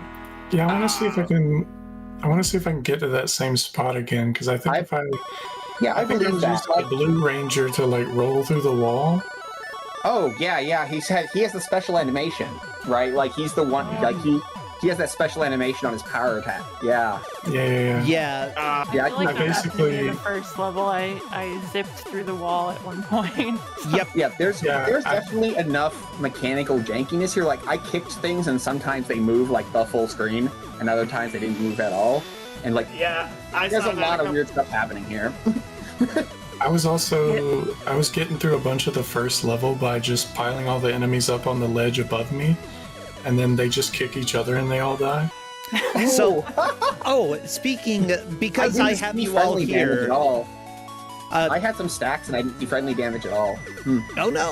Because I have you all here, by the way, in tradition with Kusogrande, if we do a Tubin bin, that means that the match doesn't count. You will all be able to play another match. Same time next week. Actually, it would be let's see. Maybe later, right? If we're doing the fourth match. Yeah, or you could have to be first. We could do the last match if you wanted. I believe that is 5:45 Eastern. It should work for me. Does that work for Hazel? Does that work for you? Yeah. 8-Bit? Yeah, it's fine with me as well. Okay, cool. Yeah, unless anybody says no, your match is scheduled for next week for the 4th match at 5:45 Eastern. Yes. Okay. Yay. Cool. I'm just trying to brain right here. Did anybody get locked by the second, the second stage getting to the end and not having 100? I didn't even make it to the second stage. And then it's I didn't make it it to the end of the second stage, so yeah, at the end of the second stage, there's like 35 crystal is sitting there. What? Right, like, but I don't see a way out of it. But it works if you run past it. To 100, you are dead. If you run past it, it warps you to the beginning of the stage, which is that's nice. really annoying. Annoying, yes, but at least it's not a soft lock, right? Yeah, that's better than soft locking. I was curious if it was a soft lock. I'm just enjoying watching 8-Bit Sword going through everything. Yeah, 8-Bit, like you got into the boss arena, you killed the boss, and then you couldn't do anything because you didn't have enough crystals to complete the level. No, wow. Yeah, 8-Bit went through the floor. I found the part of the brick wall where I could just do a roll through as the Blue Ranger, and it teleported me upwards, but then it dropped me down into the boss room. Yeah. But I only had like 85%. The boss wasn't there? No, the boss was there. And then I beat it. And then it was like, here's the crystal, and then it just respawned me. But I still had 87%, so I was just chilling in the boss room with 87%. And it didn't let him collect the crystal to end the stage. Yeah, It's a good game. This game is amazing. I had the second boss. I had him on a sliver of health, and that health didn't go away. Like I hit him 20 times at least, and then finally, like he lost the health point. Yeah, like, the second health boss on is the real bosses rough. are. The second boss is real. I did feel like it took a bit to get that last hit in. Yeah, it was just the second. Yeah, the first time I made it to the first boss, I was like, okay, this is pretty all right. And then he just like shotgunned me point blank, and I was like, oh, okay. Oh, yeah, my health is gone. Weird. Oh, beautiful. Well, thank you all so much for playing this. I enjoyed the hot mess of this game. Honestly, I kind of want to give it a shot sometime. Just because. It was fun. Like they put. Yeah, it was fun. It's just like there's like, you know, like 12 mocap actors in the credits, right? Like along with as many staff just for the live action filming. Do you think that the mocap people, their knees bent backwards as well? Because that I couldn't tell you. Yeah, and they clip through walls. This was a legitimate production. Like there's a good like 30, 40, 50 people in it, right? Like when you look at the credits. I wonder how much of that is just credits from the show though, because the cutscenes clearly use just like spliced up footage from the show. Yeah, some of it could be. So I was more like there's some there's very explicitly like credits for in both the manual and in the game that mention the mocap work, right? Like as a thing.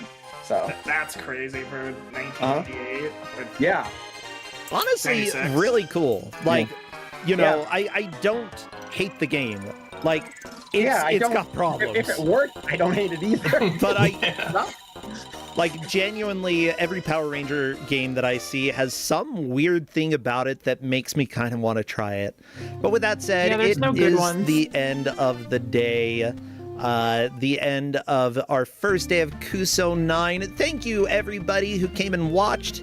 And thank you as well for everybody who has helped support, either through subs, through bits. All of that makes a huge difference for me. Thanks to all of the people behind the scenes, Tristan and Kus9rande, especially for the tech, Hedgemaze and Seth working on a lot of the documentation, and of course Flannel Cat, who showed up and ran some predictions and yelled at people, and I love that. That's what we love about you. No, Flannel Cat doing a lot behind the scenes. Thank you so much. Let's go ahead and raid PJ, because I see PJ actually streaming. Can I raid? Is raiding no longer allowed? I don't know. I've not streamed in a long time. I keep trying to raid people and they say the raid is disallowed, and I don't know why. It'd be surprising if it was, but I haven't been on Twitch in a bit. Did I have a space before the slash? I might have. There we go. We're raiding. There we go. Hooray!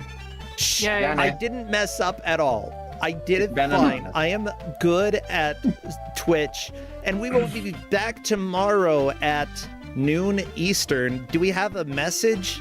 Did we have a good message from any of the games? Any quotes that y'all remember? Something from that ad for the Kangaroo game, or the third one. I'm already forgetting. Oh yeah. An ostrich, what an adventure. That sounds like a good raid message. Go tell PJ about the ostrich.